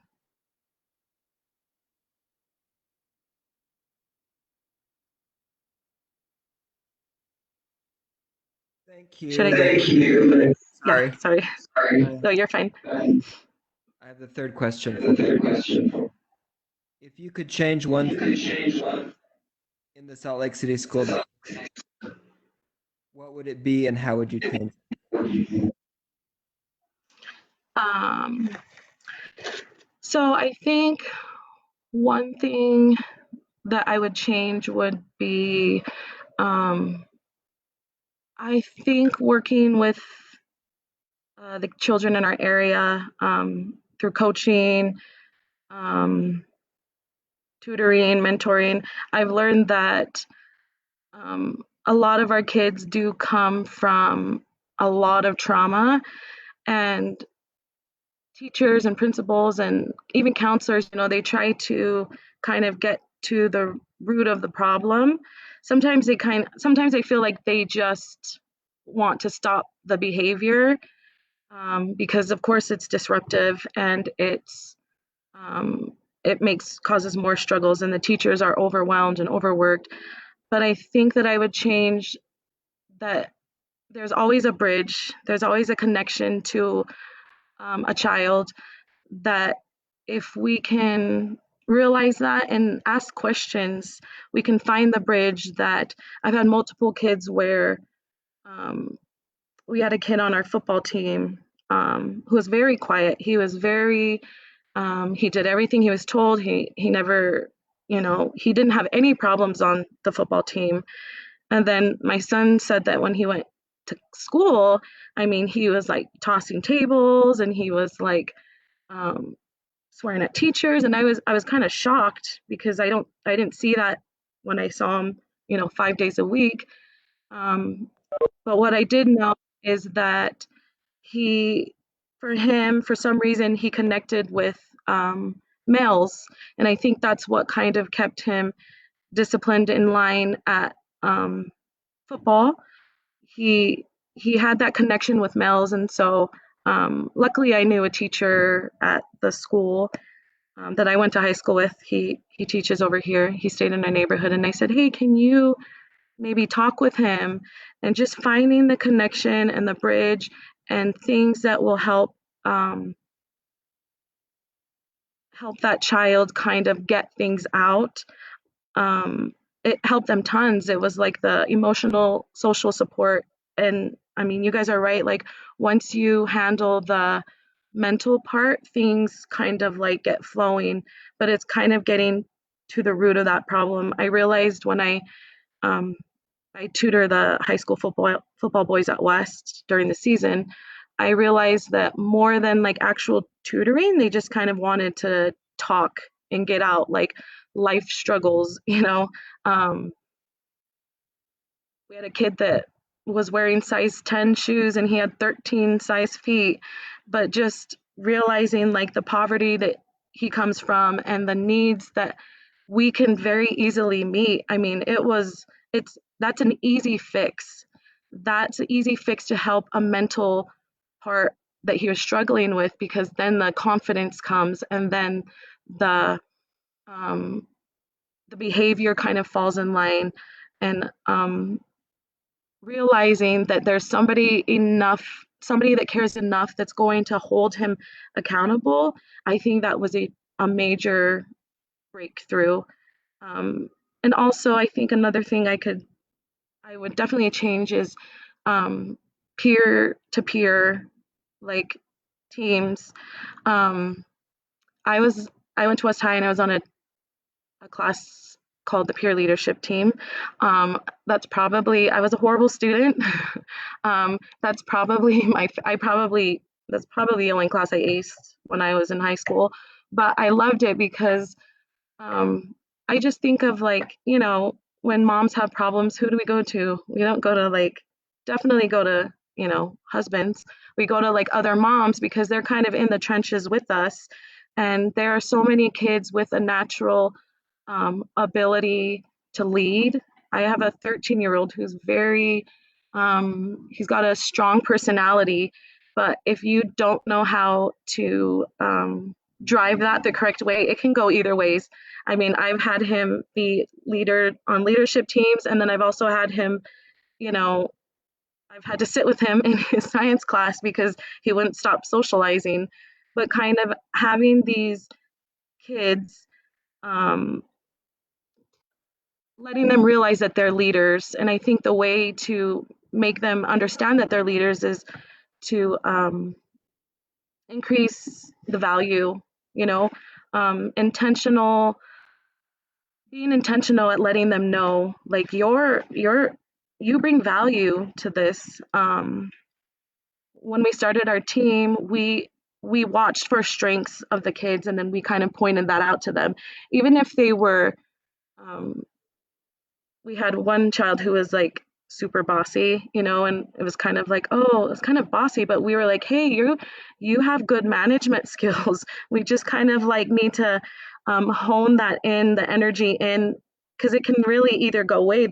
You can have a kid who can be a bully, or you can have a kid who can be like a strong leader that children automatically follow or they are drawn to. And so I think having peer to peer teams and letting them know that they are valuable assets to right now, not just as like adults and building up to it. Like, these kids they're smart kids. And we have a child on our team who the parents were not going to let him play because they're like, he never goes to class. He goofs around. Well, my husband made him the captain, and I go through my children's phones, kind of stalkerish, but he was sending like group chats to like the boys on the team, like, you need to go to class, like they're doing GPA checks. But just seeing the change of his personality and his strengths, going from like never going to class, but making him see, hey, look at your strong leader, and then him going with that, and him seeing like, oh yeah, this can go either way. We were so proud. We change team captains like every 2 weeks just to get everyone in the leadership position, but we intentionally added 2 because we wanted to keep him two every time we changed, because we wanted to keep him there, because the boys kind of followed him and they were like, oh, Malachi said you go into class, he's gonna look. And they just did that amongst themselves. Like just me finding the text messages, I was like, oh man, how else can I use this to my advantage to get these kids, influence, right? Leadership is not just a title. For some things it's a title, but good leadership is the power to influence others. And these kids, I've learned, I have a senior and a first grader, and I learned with my oldest child, like friends are the most important thing. Like they are life. If you have good friends, and some of my kids chose not good friends, but when they came to our house, they were good friends. And we can influence children little at a time, and just being exposed to better habits and more efficient ways of doing things, it really does make a huge difference. Consistency compounds. It's a natural thing that if you keep doing these and working on these things, you're gonna improve and get better, and hopefully learn to lead, and then lead and help others. Sorry, did I ramble? You're good. Thanks, Lacey. Your last question is, if this were an election year and you were a candidate for the Board of Education, what would your key message be to your constituency? So this was kind of a hard one for me because I have so many ideas, but I am running. I am one of the 5 candidates, and I think the message would be is that like we all have a voice, we all have value, even if our scores are not as high or efficient as other districts. Everyone brings something to the table. We all have a place, we all have gifts, we all have talents.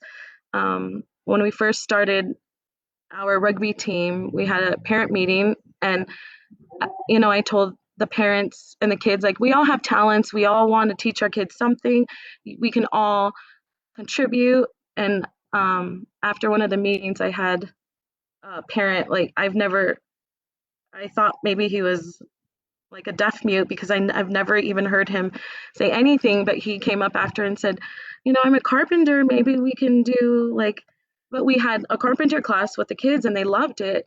And just making the kids known that they have talents and they have gifts, and we all have a voice, parents have a voice, and we all have something to bring to the table. We as parents, and I know a lot of the board members are parents also, we're kind of in the trenches together, whether your kids are in college or high school, or you're still in elementary and junior high. We all have similar concerns. At the end of the day, we just want the same. We want our kids to do well. We want our neighborhood kids to do well. We want, I want all kids to do well. I started volunteering because I stalk my kids basically. But then I noticed, like, oh man, there's a lot of kids that have a lot of struggles and concerns that I can help with, or I can help find a way to get them what they need. And we all have a voice, and I think teaching or showing our community members and our parents and other board members, and I'm excited to learn from each of you on the board, because I know that we all kind of, maybe you can give me perspective, I can give you perspective, and I think everything's perspective, and having all kinds of ways, it helps us. I think that's most important thing, is to realize that we're different, but we have a lot of similarities.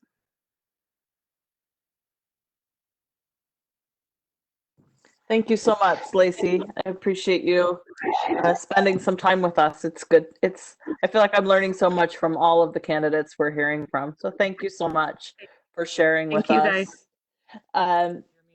Now we'll. hear me? That's Michael. Can you guys hear me now? I can hear you, Michael. Yes. Sweet. Shall we just go with Michael since we've got sound? Lauren, are you okay to wait? Thank you, Lauren. Thank you. Thank you. That's nice. All right, Michael. Thank you. I'm glad you got your sound working, and we're glad to have you with us. And, this is what, problem solve as we go. I think that's good. Thank you. We'll start questions for Michael Valdez. Thank you. Hi, Michael, and welcome. The first question is, what are the greatest educational needs in Precinct 1? So just want to kind of a little bit about myself. I lived in Precinct 1 my whole life. Newman, ever since I went to the old Newman. I was the first third grade class in the new. I went to the new Northwest. I graduated from West.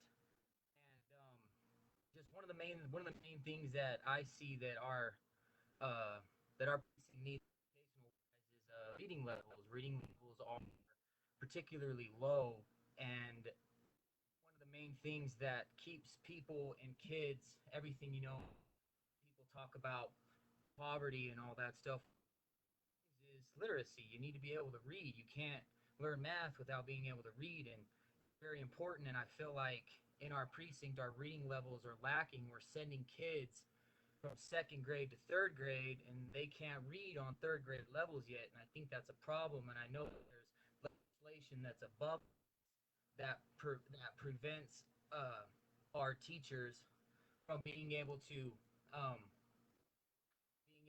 make sure that the students are taken care of and that they have the proper education to move. Going on to that is also a lack of resources available to fill and fit the needs of our diverse student body.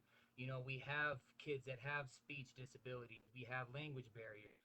A lot of things that need to happen, but all the teachers that I've communicated with and talked to have told me that one of the biggest things, they don't have the people, they don't have the manpower, they don't have the ability to split up a class, to gather a group of students that's having trouble with any part of the curriculum. We don't have the availability of teachers and everything like that to make sure that our students are taken care of. Also individual students, I can just kind of add on to what I just said. They're not getting what they need educational wise, and I'm looking for just the individual children and students are not getting everything that they need. So if somebody has a specific need to where they can't understand the language or they can't understand the problems, we don't have enough people in the classrooms and in the schools to help the teachers with those issues.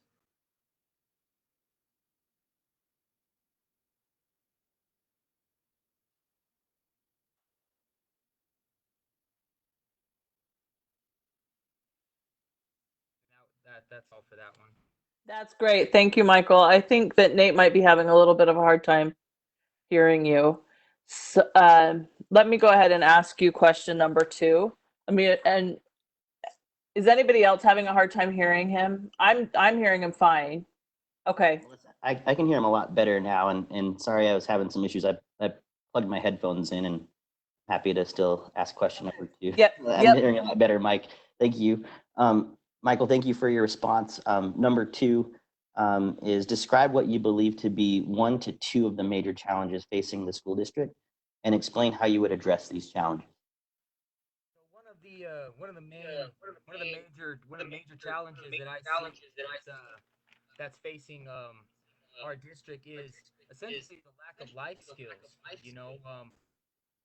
It's a lack of life skills in preparation to their life after high school, after their educational tenure. They, as somebody that just barely, it's been 10 years since I went out of high school. One of the main things that I noticed that I was lacking in my education was I knew how to fill out college applications, but I didn't know how to balance a checkbook. I didn't know about anything that had to do with being an adult after I'm done being, with my educational tenure. And it was just not being able to have the skills necessary to succeed in life, to talk about debt and everything else that you need to be an adult even after, say you do graduate college. We have $2 trillion worth of student loan debt. And that's because a lot of kids haven't been educated on how to handle debt, on how to pay off debts, and everything from compounding interest to just saving money. And so I really feel that there's a big lack in the educational system for our students after they have left the school. You know, Also, me being a journeyman electrician, there's not very many vocational trade classes. They're getting rid of a lot of these electorals in high schools to where they always push for kids to go to college. But for me, I went to a 5-year program in a electric into an electrical school, and I graduated with a degree debt free. I make good money. I make good money to where a lot of these 4-year degrees, I don't have the student loan debt. And I feel like there needs to be more information about and careers that can take place outside of a 4-year degree. Sometimes 4-year degrees in college isn't for everybody. School is hard for people. The books and everybody and people trying to learn through books, some people don't get that. And so, like a lot of people talk, hands on. I learned better. I learned better hands on than I did going through books. And you look at these college courses, you got 150 kids in a class, one teacher, and it's really hard for a lot of students to actually sit down and pay attention in those higher classes. And so I just feel that there's a lack of other educational means outside of going to college. You know, um, there's no what's the word I'm looking for? There's just no diversity. It's just about going to college. So I just feel that that's one of the challenges is getting kids to realize that, hey, just because you don't want to just because you feel like you can't do a 4-year degree doesn't mean that you can't make a decent living. Thank you, Michael. I have your third question for you. If you could change one thing in the Salt Lake City School District, what would it be and how would you change it? Out of all the information that I've accumulated over talking to teachers within the district and my kids' teacher, I have two kids that are going to be coming up. I have a 7-year-old who's in second grade, and I have a 4-year-old who's going to start school next year. One of the biggest things is teachers' creativity has kind of been hindered by the state and the district on how these teachers can teach the curriculum. They're taking away the creativity of letting teachers be teachers. Some kids aren't very good about going down the set line of the core curriculum. The inability for teachers to weave in and out of the curriculum is very, very restricted due to things that have been set by the state and the Salt Lake City School Board. And so one of the ways that I would change that is I would work on cutting back restrictions on how teachers are able to teach the curriculum, to kind of open up the curriculum and let the teachers create a meaningful and engaging environment and draw these kids in, to make them to make it fun again. One of my son, he talks about when he goes to school, he's like, yeah, something's fun, but it's just to the point. It's very, very narrow. It's very fine. And I just feel like that needs to change because when people talk about diversifying the diversity in classes, I agree. But when you talk about it, teachers are the people on the front lines. Teachers are the ones that have to swerve out of the core curriculum to grab the attention of the kids that have a hard time following the straight line. You know, I was one of those kids. One of my favorite teachers, she used to teach at Newman. Her name was Mrs. Spears. That was one of the #1 favorite things that I remember her doing. She always had the book, but it seemed like everything she taught was all written out of her mind. And her ability to reach out and grab the attention of kids that were having a hard time focusing really kept me going, because I had a hard time paying attention. I was one of those rowdy kids, and she was one of those kids, and and I remember her catching slack for it, her having to come back to the mainstream way of teaching things. And I just really feel like our teachers' hands are tied on creating the best environment for these kids to succeed, and especially in the younger grades. High school is a little different. You got to get ready for college and life, and a little bit more strict. But for these younger kids, I feel a lot of the fun of the schooling is disappearing, and so that would be something that I would definitely like to change.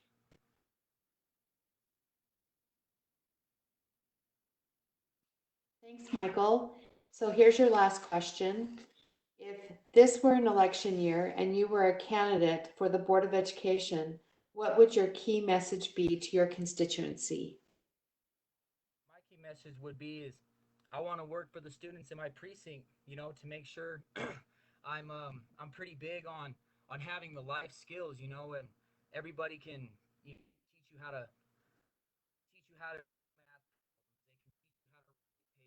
They can teach you how to research and cite and do all these things to get you ready for college. But until you're ready to take on life, because even if you have that higher education, the lack of knowledge to sustain yourself after either you've taken on the debt or how to pay the debt off is really needs to be focused on. And I would want to focus on them giving them the life skills and the ability to succeed in their life after their educational tenure or experience. That would really be one of my main key points, is just to be able to sustain yourself after you've taken in everything educational wise, to be able to be a functioning adult in society and not become a part of the $2 trillion in student loans, to be able to have a plan, to have the knowledge to succeed in life, not just inside of a classroom.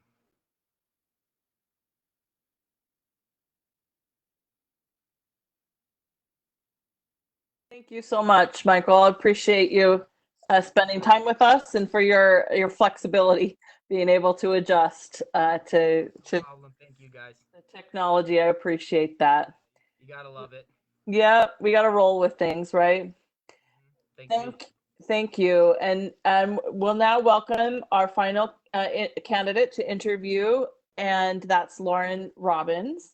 Thank you for joining us and for being patient. And thank you, no problem. We will start the interview for Lauren Robbins. Thank you.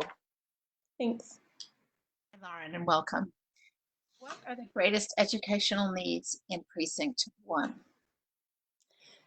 Hi, Catherine. Thank you. Let me first start by saying I really don't envy any of you members of the board at the moment, because there's such a high level of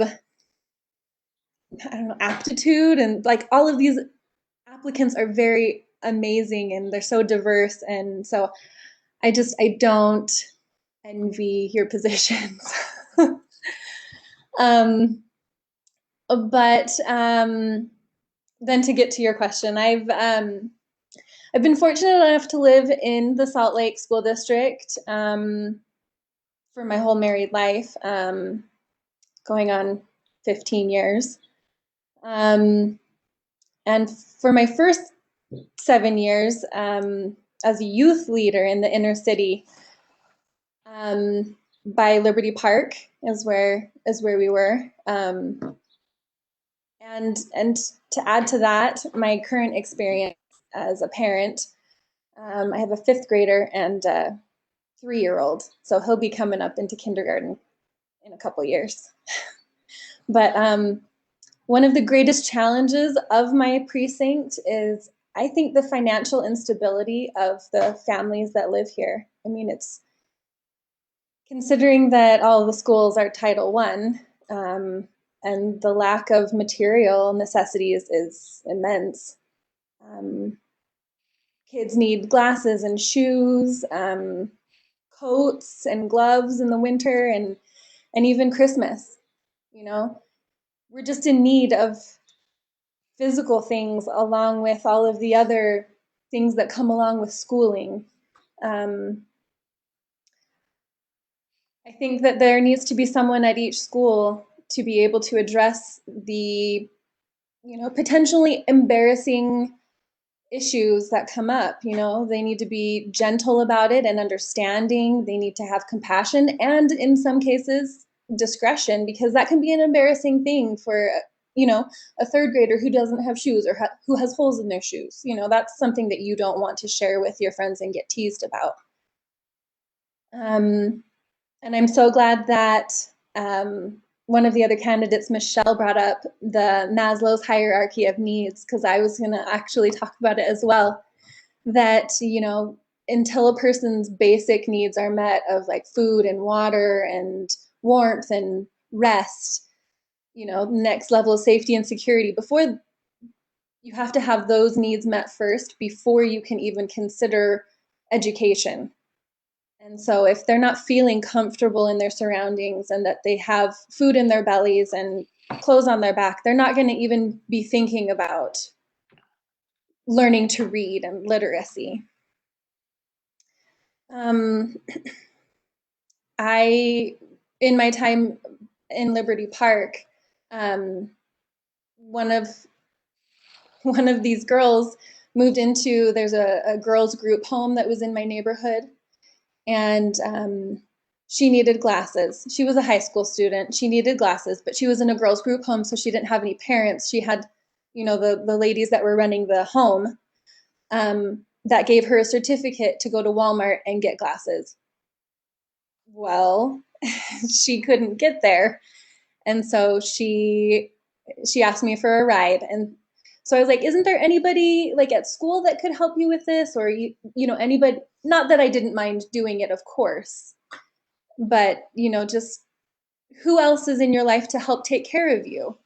And there weren't anybody, there weren't people in her life to help her at that time. And so, I feel like there needs to be a family support advocate along with counselors in each school all day long. There also needs to be someone to assist them, because that's a big job of collecting and helping students with these material needs. I know it kind of sounds really simple. There just needs to be a person there to help the kids with their stuff. That's what parents should be doing. But, these parents are sometimes single moms, single dads. Sometimes they're not even around and they're being raised by their siblings. Sometimes they both work 2 jobs. And so they're just not around to be able to help with those types of things. And so it falls, unfortunately, on, the school district.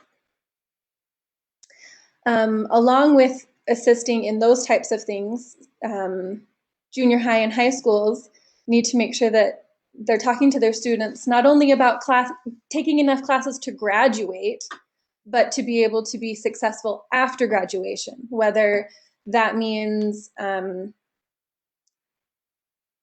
doing vocational learning or continuing education in concurrent enrollment, AP classes, if possible, and the benefit of doing college while in high school.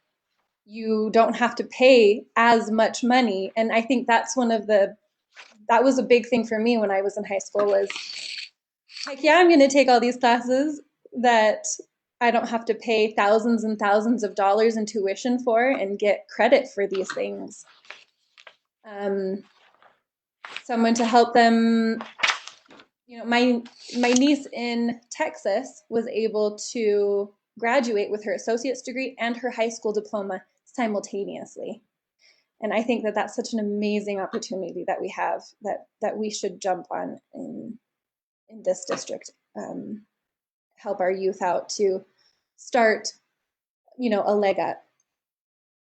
We also need people to help fill out, the financial aid and applications and grant applications, and as many grant applications as possible, right?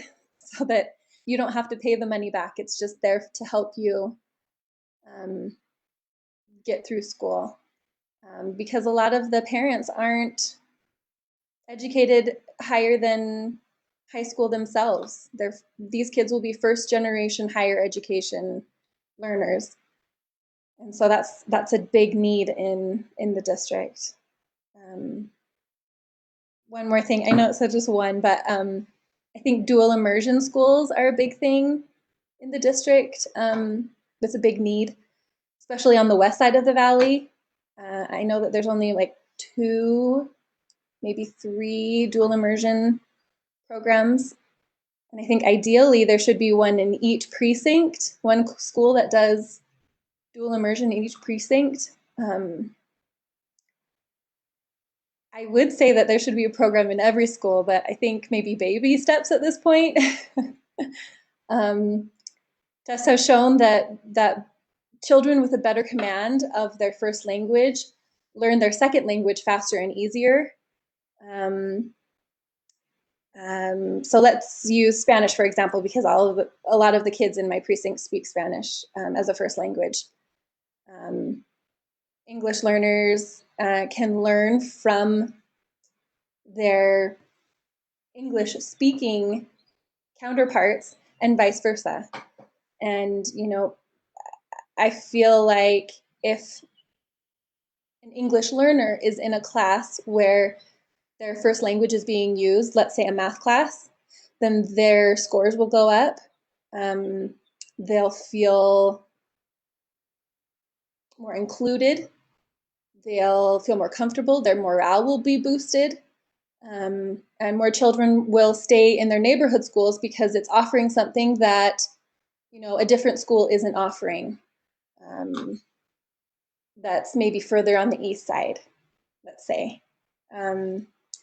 I saw on your achievement plan, CI 2.2, that you have on there to expand and support the dual immersion program and explore other possible models for world languages instructing in elementary schools. And I think that is something that should really be grasped onto and ridden. So I just feel like we need to take full advantage of the different language learning that we have in the district already. Thank you, Lauren. I appreciate your answer. I have question number 2. Please describe what you believe to be 1 to 2 of the major challenges facing the school district and explain how you would address these challenges. Okay. So challenges can be seen from multiple viewpoints, right? There's challenges as a parent, challenges as an educator, and challenges as an administrator, because everyone sees things from their own personal point of view. As a parent, we want dedicated, excellent, excited teachers and administrators who communicate and are invested in our children's learning. In my view, especially with this extended homeschool situation, teachers will never be paid enough, ever. And I only have 1 student at the moment.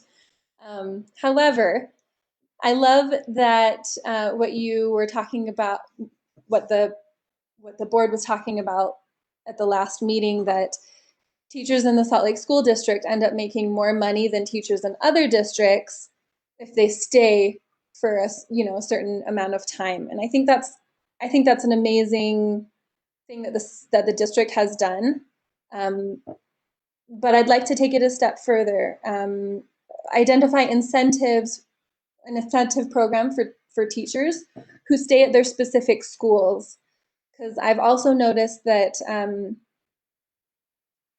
teachers burn out because there's a lot required of them for being in a Title I school. There's a lot of testing and reporting, and it's a lot of work. And so they burn out, and then they still love teaching and they want to stay in the district, but maybe go to an easier, right? Like teaching's easy, it's not. But maybe a school that has higher test scores, and that's not Title I, so that they don't have the demands of being in a Title I school. Excuse me. So finding a way to have teachers be paid more for staying in their school. I think consistency is key, and educators will often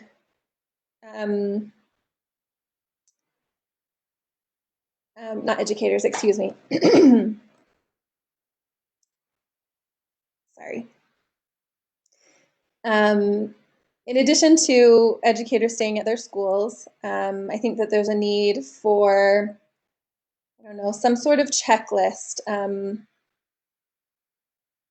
to be able to check on the health of the administration and faculty at schools, to make sure that each administrator is a good fit for the school community, instead of maybe moving administration principals, vice principals, and the like around from school to school. If they're not being a good fit in this area, you know, maybe they'll be a good fit in this area, and I don't necessarily think that that is a positive message that we want to send, that, you know, they didn't work out here, so we're going to move them here, and then we're going to move them there. I think that the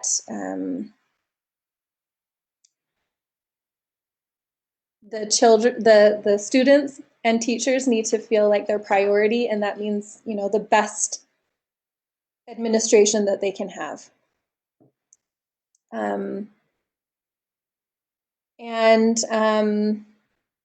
I've also heard from educators that they want consistent, accountable students that want to progress and become better. And one of the difficult things, like I've touched on, was that teachers burn out, and they try and help their students as much as possible. But when there's no accountability for being at school, then it's really difficult for the teachers to get the students learning and get their testing scores higher. And so they just kind of sit in this cycle of stress, and it's not a good thing. So I know that the district used to set court dates and take parents to court. I don't think that that is a really good idea. I think that sends the wrong message. But there has to be some way for parents and students to be held accountable to be in school learning. As the administration, I've heard that they want more personnel to cover the emotional and temporal well-being of the children that are in their care, along with the full-time family support advocate and their assistant. There needs to be enough office staff to attend to, you know, the locked doors that all of the schools should have now. To answer the phones, to help students that are sick or injured, to distribute medication, to write notes to teachers, you know, whatever needs to be done in the office. There needs to be at least 2 full-time office staff, that secretaries, if you will, that need to be at each school. And unfortunately, that's regardless of the student number, right? Because there's always something happening. There's always some kid getting sick. Or my own son, he slipped off of the playground equipment and bashed his teeth in. and they called me right away. I got there. They weren't really touching him. They couldn't figure out what was wrong, but he just kept bleeding. And, you know, they were really supportive of me and as mom. But if I had been working and I couldn't leave my job, you know, it could have been a very different situation if there was only one person in the office. So I feel like there's need all around. There's need for assistance all around and from everybody's viewpoint. Thank you, Lauren. Thanks. The third question is, if you could change one thing in the Salt Lake City School District, what would it be and how would you change it?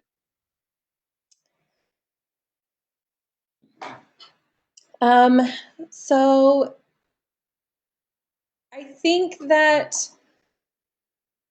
one thing that needs to be changed, I think that we're in the process of changing it, but I think that more overt communication from the district needs to continue happening. Not that there isn't transparency, because I get emails and I know I can go on the website at any time and, you know, look things up, but that takes work on you know, the parent end.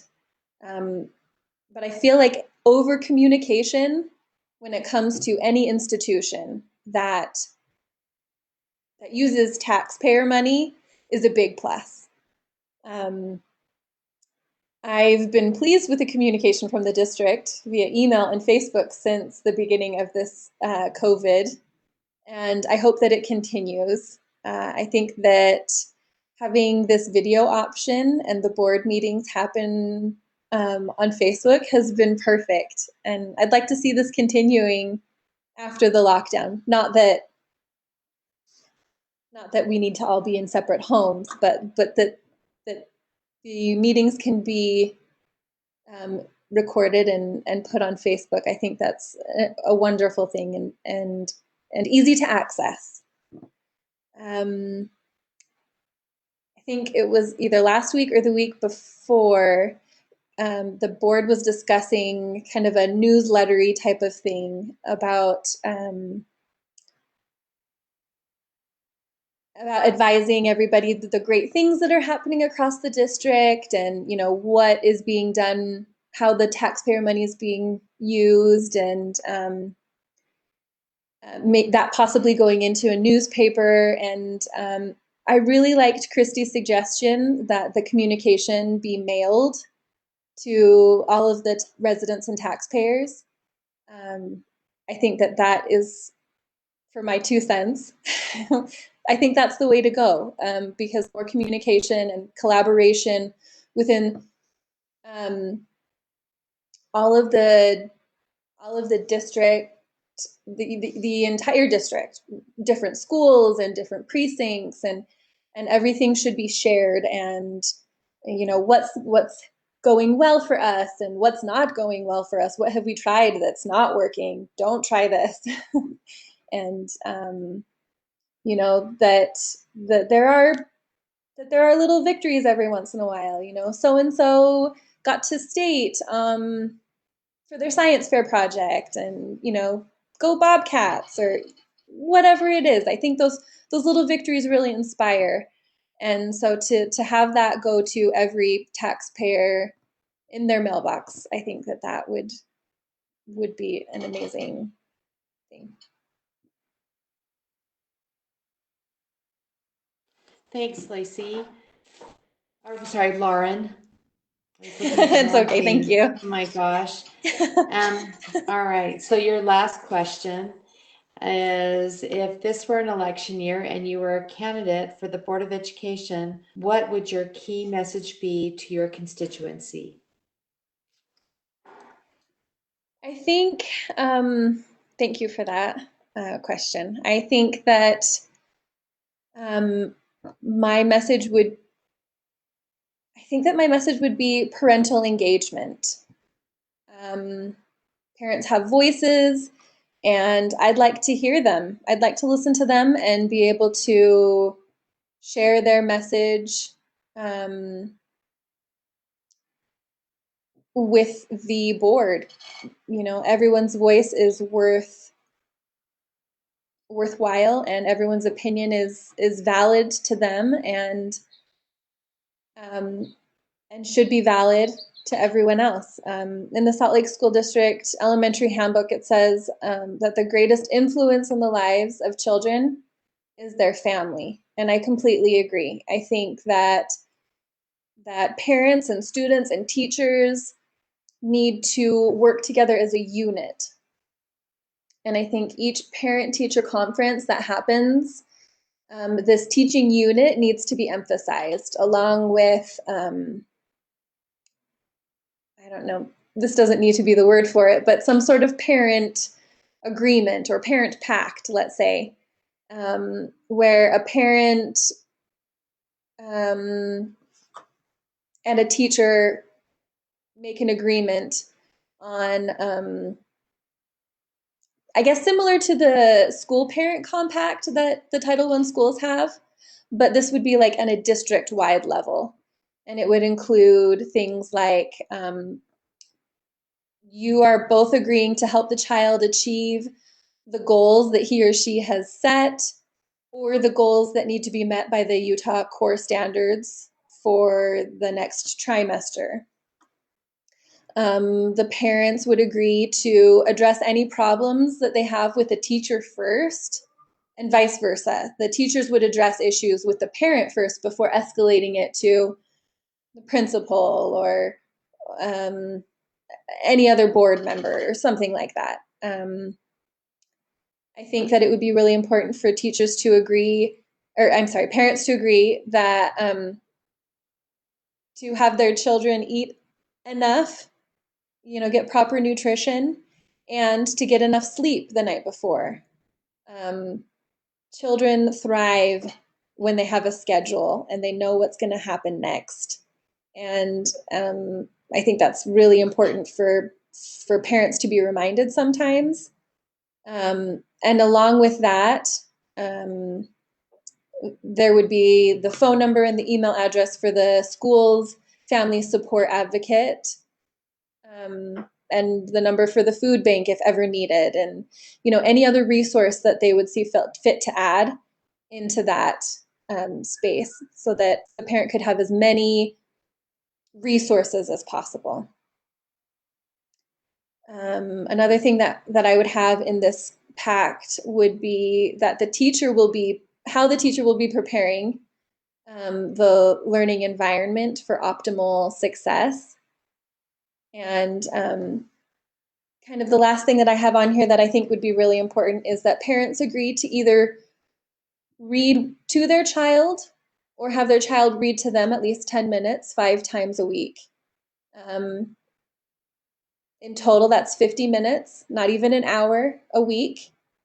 I know that some parents work nights, and so that's not an option for them to read, you know, at night, but it could all be done on a Saturday or a Sunday, or it could be done by a mentor or someone that can help. You know, older children can read to their younger siblings, but I feel like 10 minutes a day is very attainable. And there's studies that have found that kindergarten children who have who've been read to at least 3 times a week have a significantly greater phonemic awareness than children who were read to less often. And in the report, Becoming a Nation of Readers from 1985, it concluded that the single most important activity for building knowledge for their eventual success in reading is reading out loud to children. Like has been said many times by all of the other applicants, you know, literacy. If you can't read, you can't do anything else. And I think that parents need to kind of take the bull by the horns and start it in the home. And whether that's reading to them in their native language or having their children help them to learn to read English, it's the same. It's spending time with your child. And sorry, I'm getting a little emotional about it. I have been reading to my 5th grader every night his life. You know, we've missed a couple nights, but it's an amazing bonding time, and your children really know how much you love them when you stop, put the phone down for 10 minutes and you focus on them. And it's been an amazing thing in my life, and I would really like to share that with, you know, those parents that haven't been able to experience that in their lives. And like most things with young students, there would have to be some sort of prize, right, at the end of the trimester for getting in their 10 minutes of reading time every 5 days. So there would be some sort of like tracking online availability and also something sent to them similar to the summer reading programs that are around. They get like a free day at the zoo, or, you know, an aquarium pass, or, you know, a free book or something along those lines that just helps enrich their lives and educate them. And I think the KUED reading marathon did something like that, where they had like this full pamphlet of places that the kids could go, and it just kind of incentivizes the children just a little bit more. And I think that can go all the way up into high school. You know, your high school kids can, you know, if you tell them, now sit there, I'm going to read to you for 10 minutes. Thank They you. might. Thank you. Yeah. Let me interrupt you, Lauren. Thank you so much. Of course. Thank you. We've reached our time limit, and I really appreciate your passion. So thank you for sharing that with us. And thank you. I really want to just take an opportunity right now to thank each one of you. I really enjoyed reading through all of your packets. I'm sure the rest of the board will echo that. I feel like I learned tonight, and that was really an awesome experience for me to get to learn from you. And then I feel really almost emotional to see the willingness to put yourself out there and engage and really just the wealth of knowledge, experience, care, concern that your precinct is full of. And I know you're a small sampling, but you're an awesome sampling of your precinct. So thank you for that. And you guys are awesome, because we are well ahead of schedule. And everybody was, you know, right on. So thank you. I hope you'll stay with us and keep your microphones muted. We will now, the board will now go through a process where we'll discuss and choose somebody to represent your precinct for the next few months, 7 months or something like that. It needs to be an open process. Before the meeting, I sent to every board member a rubric with each of the questions. So board members, I know you've been taking notes. I've seen that, and I've seen your listening and engagement. What I'd like to do now is to take a 10-minute recess, where we'll turn off our cameras and our sound, and just within in our own homes, take a minute to go through the rubric, make our notes, and then we will gather that information, and then we'll have a conversation in 10 minutes. Now, as you know, we're all in our own homes. We're doing this on a video conference, which is just different. So thank you for accommodating us. What I'd like to do, board members, is you put together your rubric and your thoughts. If you would please email them to Nate Salazar, or text them. Similar to if we were in the meeting, we would just gather up those rubrics and shuffle them, and then we'll have a conversation in 10 minutes. We've got the I don't even know her title, Lainey Chapman from the Salt Lake County Clerk's Office. Sorry, I'm getting feedback. There's Lainey. Lainey, is that how you say it? Yeah. There's one of my two. Proud Salt Lake Schools second grader. Awesome. Yes. Thank you for joining us. Absolutely. She will be swearing in our new board member, and then if that's you, we'll ask you to stay for the remainder of our meeting. And board members, if you like input, Catherine, I can see your hand. I just have a question, Melissa. We've talked about, we've heard two ways earlier that we're providing our feedback. Do you want points, or do you want a ranked order? Because we talked about both. Yeah. I'd like that to be a board discussion. I'm sorry, I can hear my voice twice. So you tell me. I think we can average our rubrics, or I think the best way to do it might be just to send your just rank 1 through 8 your candidates, and then we'll have a discussion. That way the conversation will be as open and transparent as we can make it. So if you'll just send Nate your ranking 1 through 8. Sam? So then Nate's going to aggregate our ranking, Yes. mega ranking.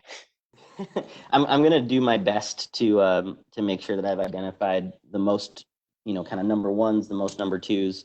I don't think this is necessarily a traditional ranked choice voting process by any means, but I think the ranking 1 through 8 would be most beneficial for me, just not having the technology or the rubrics in hand. And I wish it was a different practice, but I think just with the limitations we have with technology, it'd be very helpful in that regard. This will be a discussion, so we aren't making the decision based on these rankings at all. It's just a starting point. Sam and then Catherine, and Sam and then Catherine. Sam, turn your microphone on. Oh, I'm sorry. I said I think it's fine if you just want to tell us how many, for each candidate, how many first place, second place, third place rankings they got.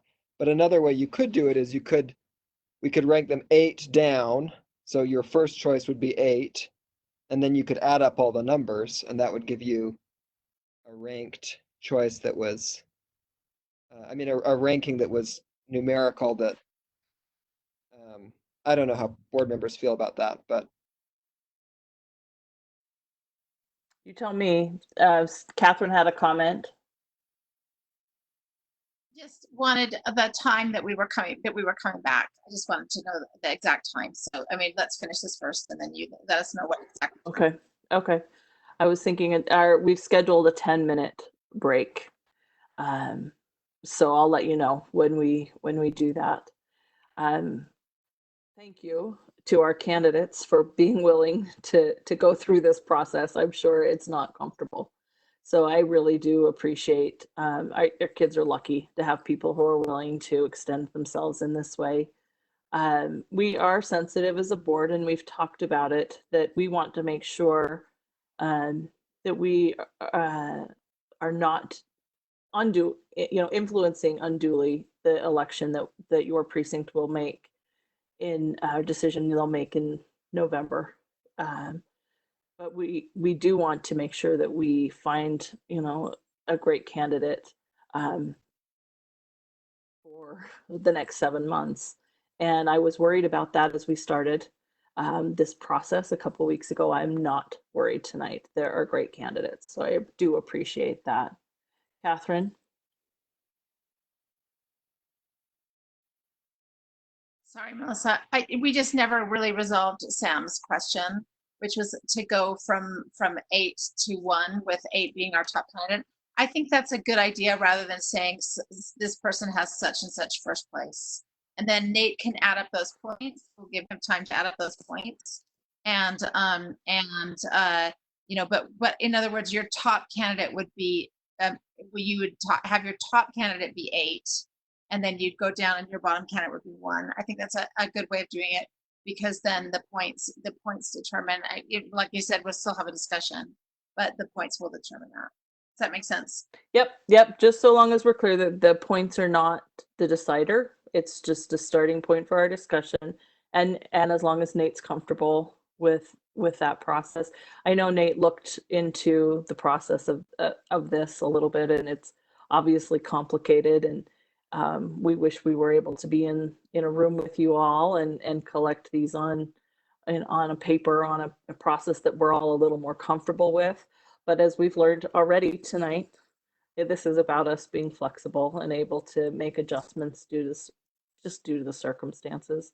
So thank you. And what I'd like to do, it's 8:46. Why don't we give ourselves until 9 o'clock? That's a little more than 10 minutes, but it'll give board members time to tally up and send to Nate, and for Nate to have a minute as well. So I'm going to go ahead and turn off my picture and my sound, and we'll get to it, and we'll join you at 9 o'clock.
It is 9:01, so thank you for joining us again. I'm sure that Nate is scrambling, so I want to give him the time that he needs to start this conversation. So again, I thank you for your flexibility and patience, and really for the opportunity to get to know you. Thank you. I'll just say as well, while we wait for Nate, that having done this myself, I know how hard it is, and I mean, hard to articulate all the things you want to say. So I appreciate all of you for being here. And like Melissa said, I think we're very lucky to have a great group of people to choose from. So thank you for showing up.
Melissa, I think I'm ready to report back on the findings here. Thanks for taking that on. I know that was a big thing to ask of you. No, it's all good. And please remember that this is the start of a conversation. And that's all that this is just opening the discussion for a replacement for Tiffany Sandberg on Precinct 1.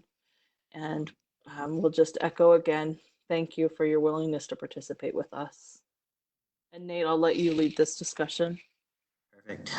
So I will go ahead and just read out the names based on who had the most points, based on the method that we decided to use as a board. So I'll go ahead and start now. So Michelle has 44 points. Tino has 35. Next would be Sarah at 28. Next would be Hoel at 24. Oh wait, excuse me, I'm all mixed up. Can I start over? Sorry, I'm going to start over. I have it listed in a funny way, unless you would want me to do it based on who interviewed first. Sorry, my brain's a little mushy right now. So I'll start back over. Michelle at 44. Next would be Tino at 35. Then we would have Lacey at 30. Sarah at 28. Hoel at 24. David at 23. Michael at 20. And Lauren at 19.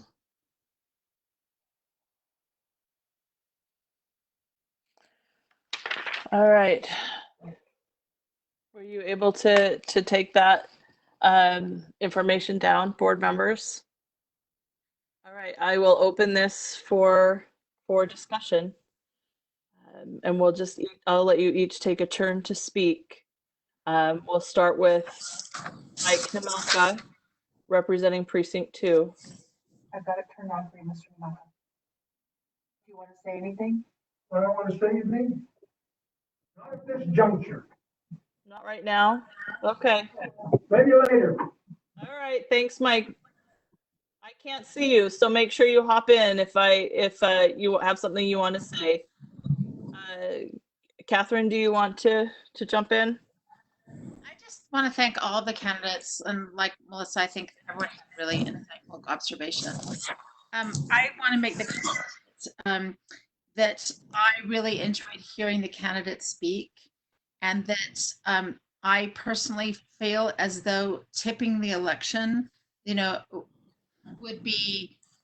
is not my place, and there'll be a primary and then there'll be a final election. And so for that reason, the candidates who are running were lower on my personal list. And that is not a reflection of how you interviewed in any way. I just feel very conscious of the fact that I want myself to influence the election. And so I was very impressed with the candidates. I look forward to working with one of you, or I guess there's a fifth person too. And I was very conscious of that, and I want to be transparent about that. I'll go ahead and go next, just in the order of precinct number that we typically do. Again, I just want to echo a heartfelt thanks to everybody that participated. I really enjoyed reading the materials, the resumes, the applications that you put forward. I'm going to be very cautious to speak to specific names and candidates, mostly because of the potential bias that I might have relative to seeing the lists from every board member, all the other 5 board members.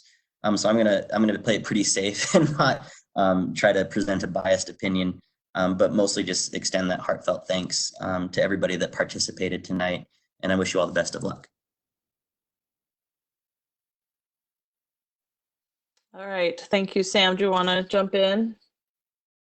Yeah, I appreciate all of you, and I feel like I've learned a lot about Precinct 1, and I'm excited to make a decision here tonight. I think that, as we've all said, or as many of us have said, we think we probably want to go with someone who's not running, and that's, I think for me, just because we want to honor the fact that school board races don't tend to have a lot of attention paid to them, even though it is an important role. And I think it will do this election good to have more attention paid to it. So, but I'm open to more discussion. I think that yeah, like everyone has said, I'm just thrilled with the turnout, and I would be happy with either of the two top candidates. Thank you for that feedback, Sam. That's actually really helpful. Christy, do you want to jump in?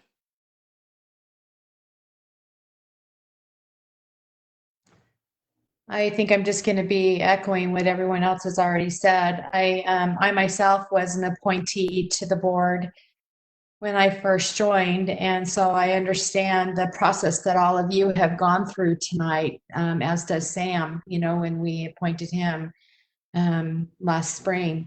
So I just want you to each of you to know that how thoughtful all of your answers were and your passion around public education. I think that being on a board of education is under the radar a lot of times.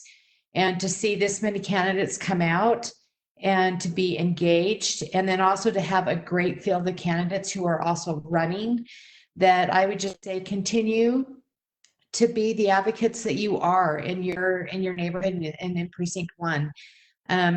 Each of you has definitely made an impression on me tonight, and I hope that we cross paths again in one way or another. So thank you so much to all of you who spent the time putting your answers together and just spending time with us tonight. Thank you so much. Thank you, Christy. I think what I want to hear from board members is how you feel specifically, kind of the way Sam did, happy with the top two candidates. We need to narrow this to one. It's hard to do. I would be really happy with any of you as our board member, and to work with you, as you've heard. I would like to give Mr. Mamelka a minute to talk. Thank you for reaching out to me that way. Mike, would you like to weigh in now? Yes, maybe I misunderstood. I thought we were just listing them 1 to 8. What is this rubric? I didn't know what you were using. Sorry, Nate. Sorry, Mike. I'm a mathematician. I say 1 grade. No, the rubric was to help you. It was to guide you in the way that you then put together this list. So sorry, I didn't have a rubric. That's okay, because I'm sure you're listening and I'm sure you were paying attention. I'm sure you were taking notes and you made an informed list of candidates. Now what we're looking at who we need to appoint, because as much as we'd like to, we can't add 8 more board members. So we've got 1 representative for Precinct 6 and we need to choose who that person is. It looks to me like a place to start would be, how does everybody feel about Michelle Tupo as the highest point receiver? Christy. So I'd like to make a motion that we nominate Michelle, and I'm gonna say it to me one more time. Tuipou.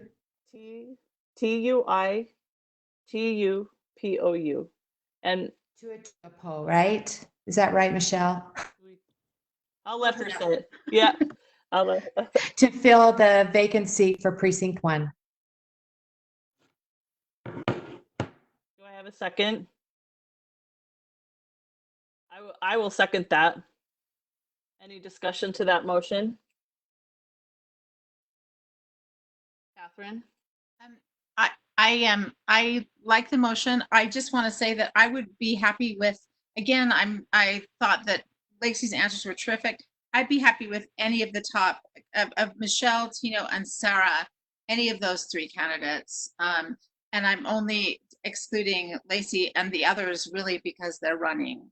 So, but I'd be happy with any of the three. And I also am happy with the nomination or what's being said, right? I just want to express my support for all the candidates and, as they were named. And the only reason I would take Lacey out is because, like I said, I don't want to influence this election. I want the election to be by the people of District 1. Yeah, I will echo that. I think that was an important factor for me as well. Any other discussion to the motion? All right, are we? Mr. DeMelco wants to talk. Please, Mike, thank you. Thanks for The reason why you excluded anybody that was running for election, you excluded them from the top candidates? No. Oh my, cut me off. Mike, I don't think that that's what was being said. It's just a caution about being careful that we aren't influencing the election. But absolutely, we want to find the best candidate. I think that that's fair. But thank you for your input. So if you've got something you'd like to comment on, Mike, or something to the motion, please contribute. You're done? Okay. Okay, thanks, Mike. We have a motion and a second. If there's no more discussion, let's go ahead and vote on the motion to appoint Michelle Tui-Tupo to represent Precinct 1 through the rest of the calendar year. We'll start with Mike. You want to vote, Mike? No. No? Okay, Mike. Catherine Kennedy, yes. Nate Salazar, yes. Samuel Hanson, yes. Melissa Ford, yes. Christy Sweat. All right. Congratulations to Michelle. We have a new board member representing Precinct 1. And then thank you very much to the rest of the candidates. I hope that you will continue to stay engaged in all the ways that you already are. And then I also will be really excited and looking forward to seeing who the residents of Precinct 1 choose to represent them starting January 1st of 2021. And we're really looking forward to that. Again, I can't say thank you enough. This is David Hollins. I want to say thank you to the board and congratulations, Michelle. Thumbs up. Woo! All right, I'm signing off. Thank you so much. All right, take care. Feel free to stay with us, or if you want to sign off, that would be fine too. We are going to move right into the swearing in of Michelle Tui-Tupo by Lainey Chapman. I just want to also to if I may, yes, I just please. want also to congratulate Michelle. Michelle is my neighbor here. I know her through university. We work together, and it will be a good choice to represent our precinct. So congratulations, Michelle. And I hope we will continue to serve all the kids that are in our district. Thank you so much. Thank you. Thank you, Tino.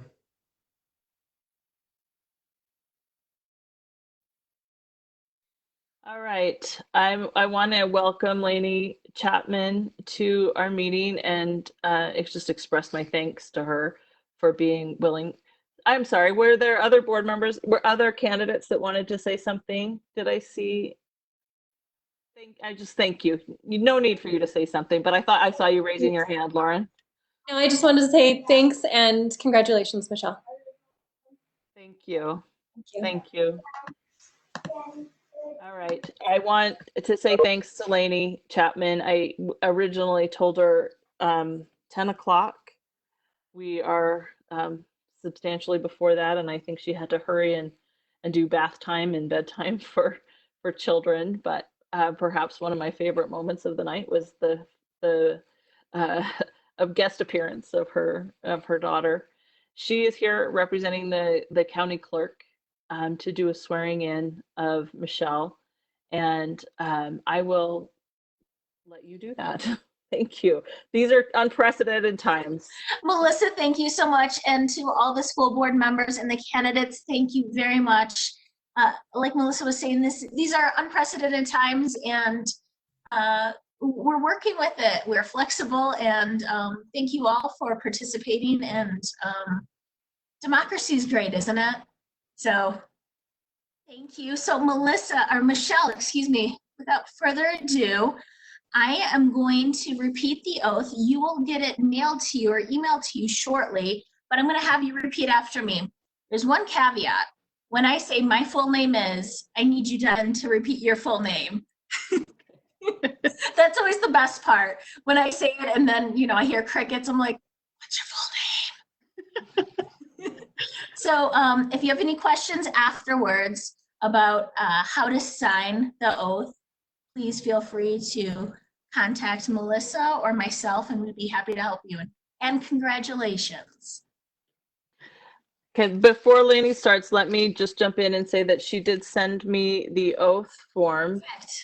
And I forwarded it to Lexi as well. All we need to do is put your name on it, Michelle, and your signature. So because we didn't have that information before, it's not finished.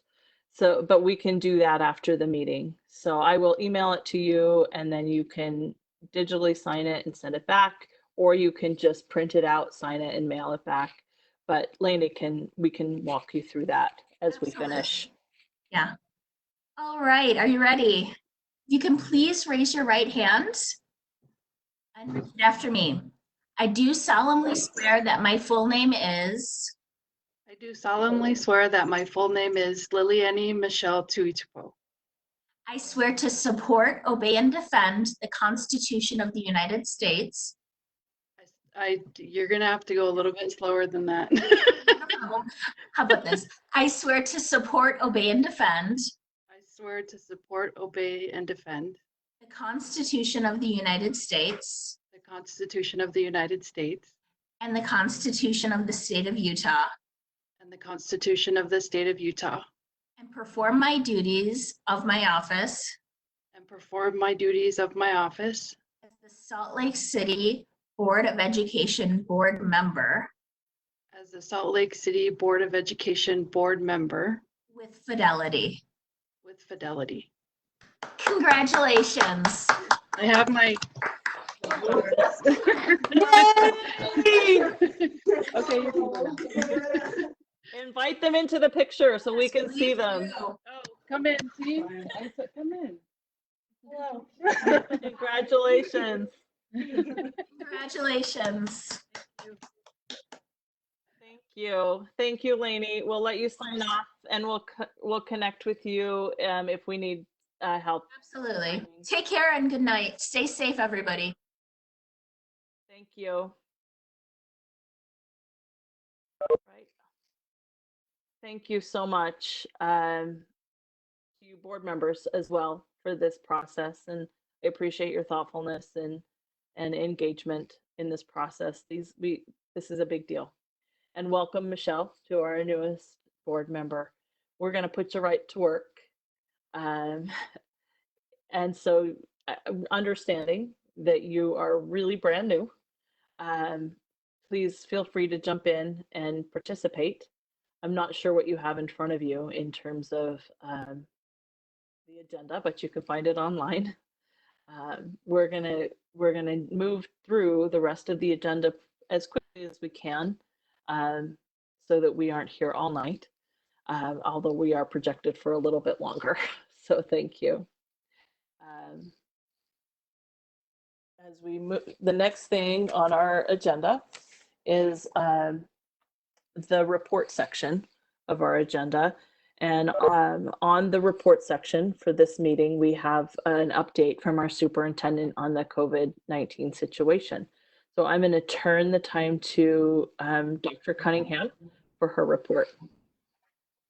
Thank you and welcome, Michelle. Very excited to have you on board. And thank you to all of our candidates this evening.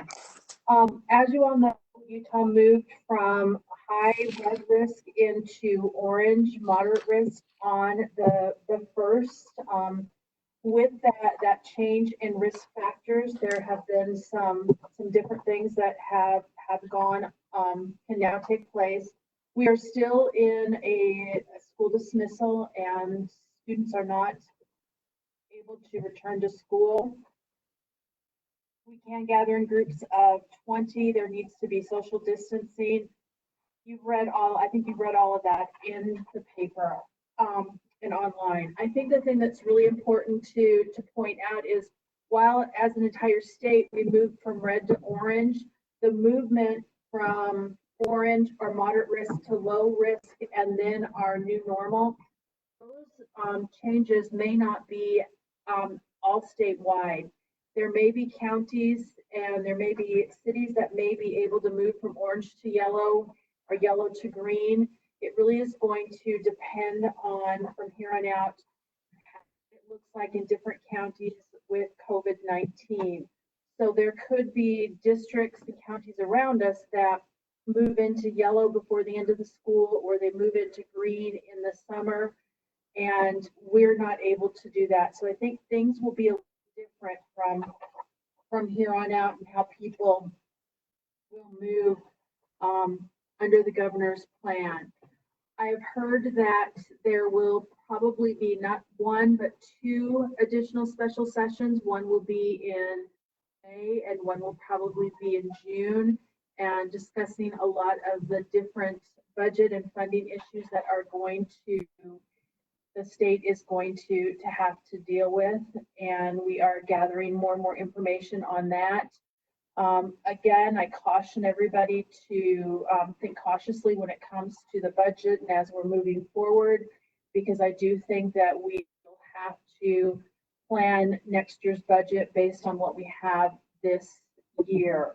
And so I do think that we have to be thoughtful in what we think about as it relates to the budget. We have submitted, we had a survey to submit based on our CARES Act funding and what that would look like.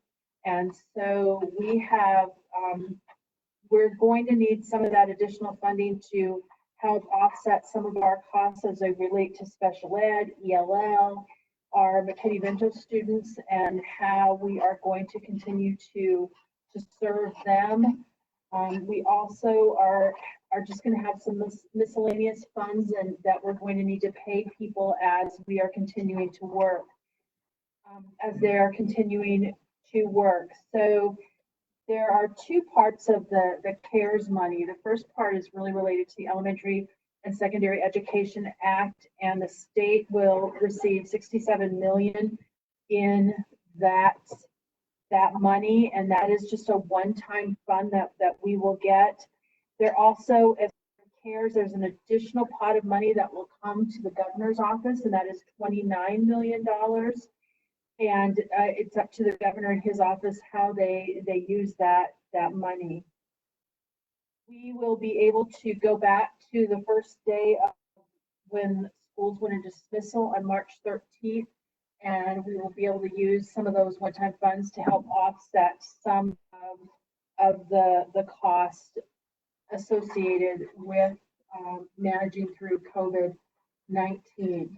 What we are hearing over and over and over again is that as an educational system in Utah and as an educational system across the country, we are going to have to remain nimble.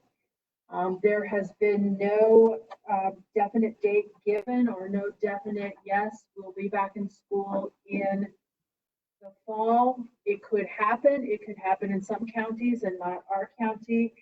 We are just going to have to be very flexible with that. I am anticipating that summer learning will be online and that we will continue to support our students that way. We're going to need to be very flexible as we look at what is coming next as a district, as a city, and as a state, and how we will function that way. I think that there are districts across the country that are looking at a number of scenarios and what it would look like when we come back. And we are being told that if we do come back, we need to be nimble because we don't know if we'll have to go out again later in the year when flu season hits. So I think there's a lot to think about. There's a lot of work to be done. We are continuing to work with our teachers and with our schools to make sure that students are receiving educational support, that we're also supporting families and we're supporting our neighborhoods. And I think that there's still a lot that is going to be determined this summer as we move into next year. I think one of the most exciting things that has happened this week is we finally have parts so that we are able to equip buses for Wi-Fi, and we're going to send out 4 buses. If not tomorrow, they will be out on Thursday into neighborhoods so that students can have Wi-Fi in their neighborhood and connect that way. There have been a lot of questions about athletics and what we can do with athletics. We received additional information from UHSAA this morning, and as of right now, there can not be any organized practices or anything like that. As counties and cities and states move into a lower risk or into yellow, there may begin to do some things with athletics. So that's something that we are working with our schools on. And I have a meeting with our high school principals this week to continue to discuss what we can do to celebrate seniors now, and then possibly look what it could look like in late summer, early fall, if we are to have a graduation ceremony. So that's just a little bit of what's been going on. Lexi, thank you so much for that. I really appreciate you keeping us informed on everything that's going on. I know that this will generate and probably has generated questions for board members, and I'm happy to take some comment on questions, but I'm also hopeful that we can move through quickly so that we can move to the rest of the agenda. So that said, I'm going to just go around the horn and let you each take a quick minute. We'll start with precinct 7 this time and work our way back. Christy, if you want to. Sorry, I didn't mean to catch. I thought you were raising your hand anyway, so I was trying to get you started there. Oh, shoot. Hey, thanks so much. So Lexi, I think that thanks so much for that update.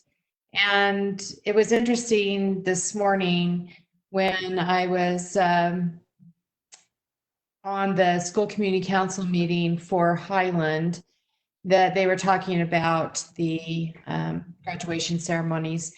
And there's just such a adamant, I don't know, what's the word I'm looking for? They just really don't want to do a virtual graduation. And so it was interesting, that they're still going to try and figure out, some sort of a virtual graduation, but yet also, look down the road.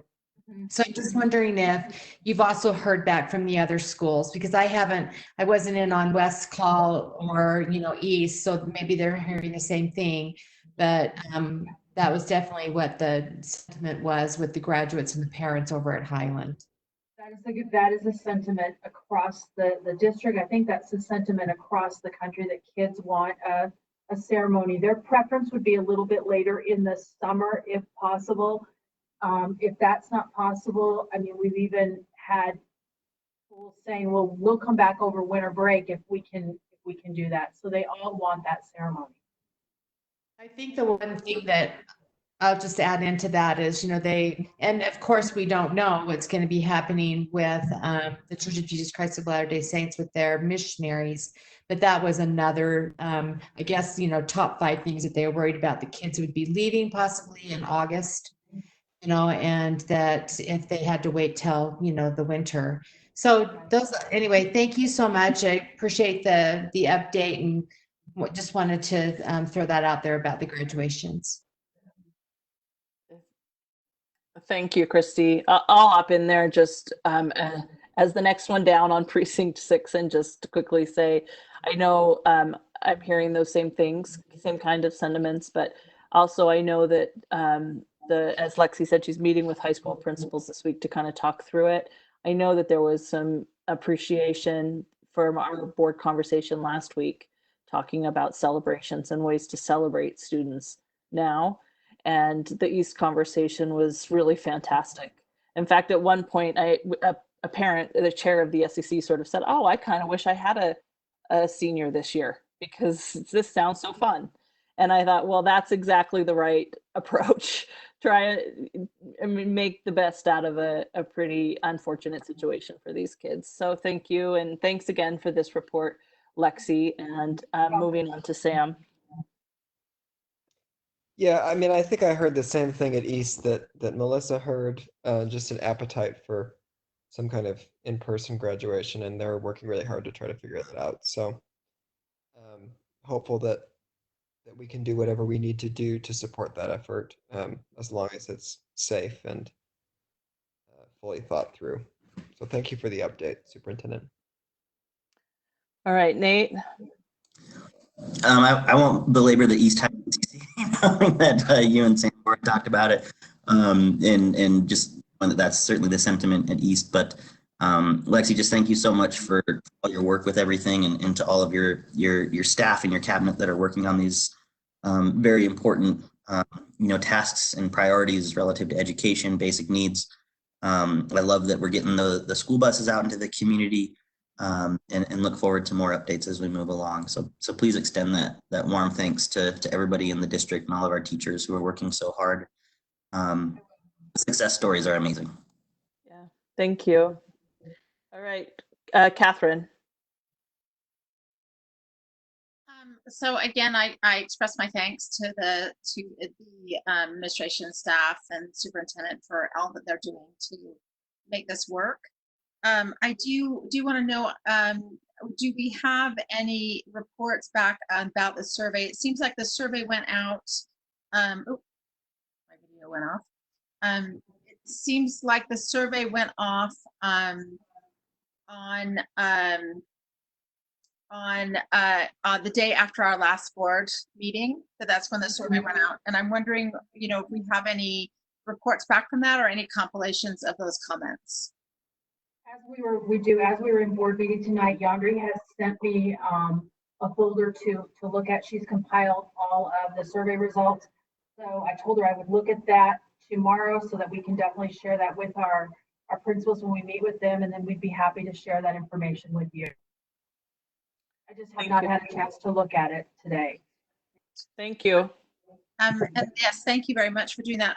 I also would be really interested to hear when I looked at the Facebook comments after our meeting last night, there were some people that were talking about what other districts are doing. And I would be really interesting to know if there's a superintendent's list that's easily accessible, if you can maybe ask for some of the other districts, the close districts and urban districts, to give us a report about what they're doing to handle their graduation. I mean, I'd like to hear from the survey. The comments on the Facebook feed last time were very specific about how they did not want a delayed graduation, which was surprising to me because I thought that having an in-person graduation would be very popular even if it was later. And I know that it's not it's a random sampling and maybe not a representative sampling on our Facebook page, but I was really interested in those comments and definitely wanted to respond to that. I can definitely do that. I know that most of the districts around us, Davis, and I know Davis for sure, they're going to do something that is virtual right now, and people are hoping to do something have a nice ceremony whenever we are able to do that.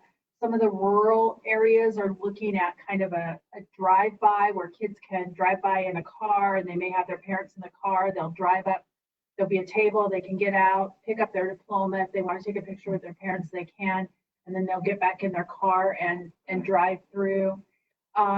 Other small rural schools are doing where they can get out of their car, walk across the stage, take a picture. Most of those are limited to one car, maybe 3 or 4 people in the car.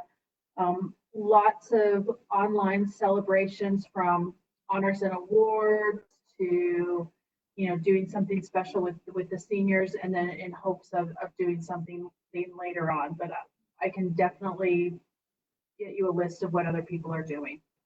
That's terrific. And I don't think it's necessarily important to survey the districts that are very dissimilar to ours. I think that, you know, the ones that have small high schools or rural, I think that it would be hard for us to replicate those kinds of things. So I don't want you to have to spend time doing that, you know, those kinds of things that are not worthwhile. So just the districts that are similar to ours. I did hear about Alpine, that there were some ideas in Alpine, some other things, but the ones that have similar profiles in terms of high school numbers and dense, relatively dense populations.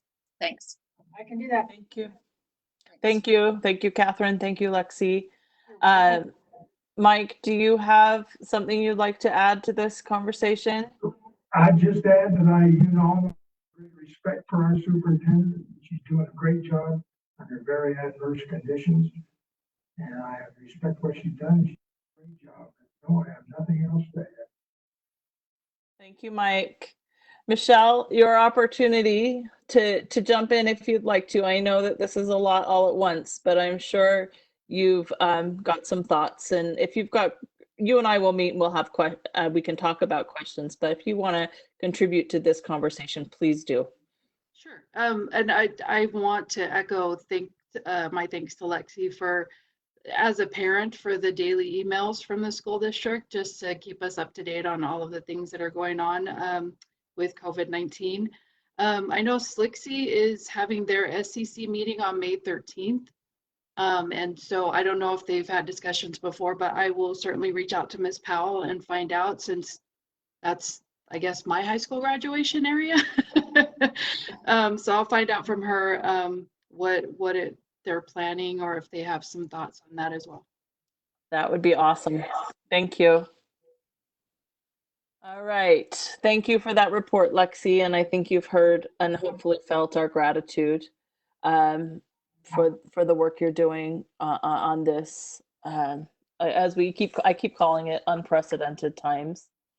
And then I would just add to board members, if you've got questions or things that you would like covered in this report, I think it is helpful to the superintendent to know that in advance. So if you'd like to reach out either to me or to me and her, or just to her, that would be fine. But share those questions, and then we can make sure we're covering everything that you're interested in hearing in this report, which we'll continue to do as we have, you know, as we're in this situation. I think it's important for us to hear what's happening. So thank you to you all.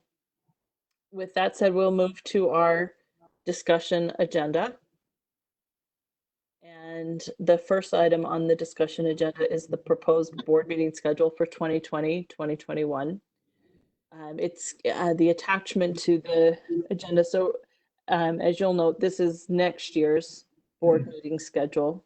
And really, those two options, they only differ in the fact that one of them has a July meeting.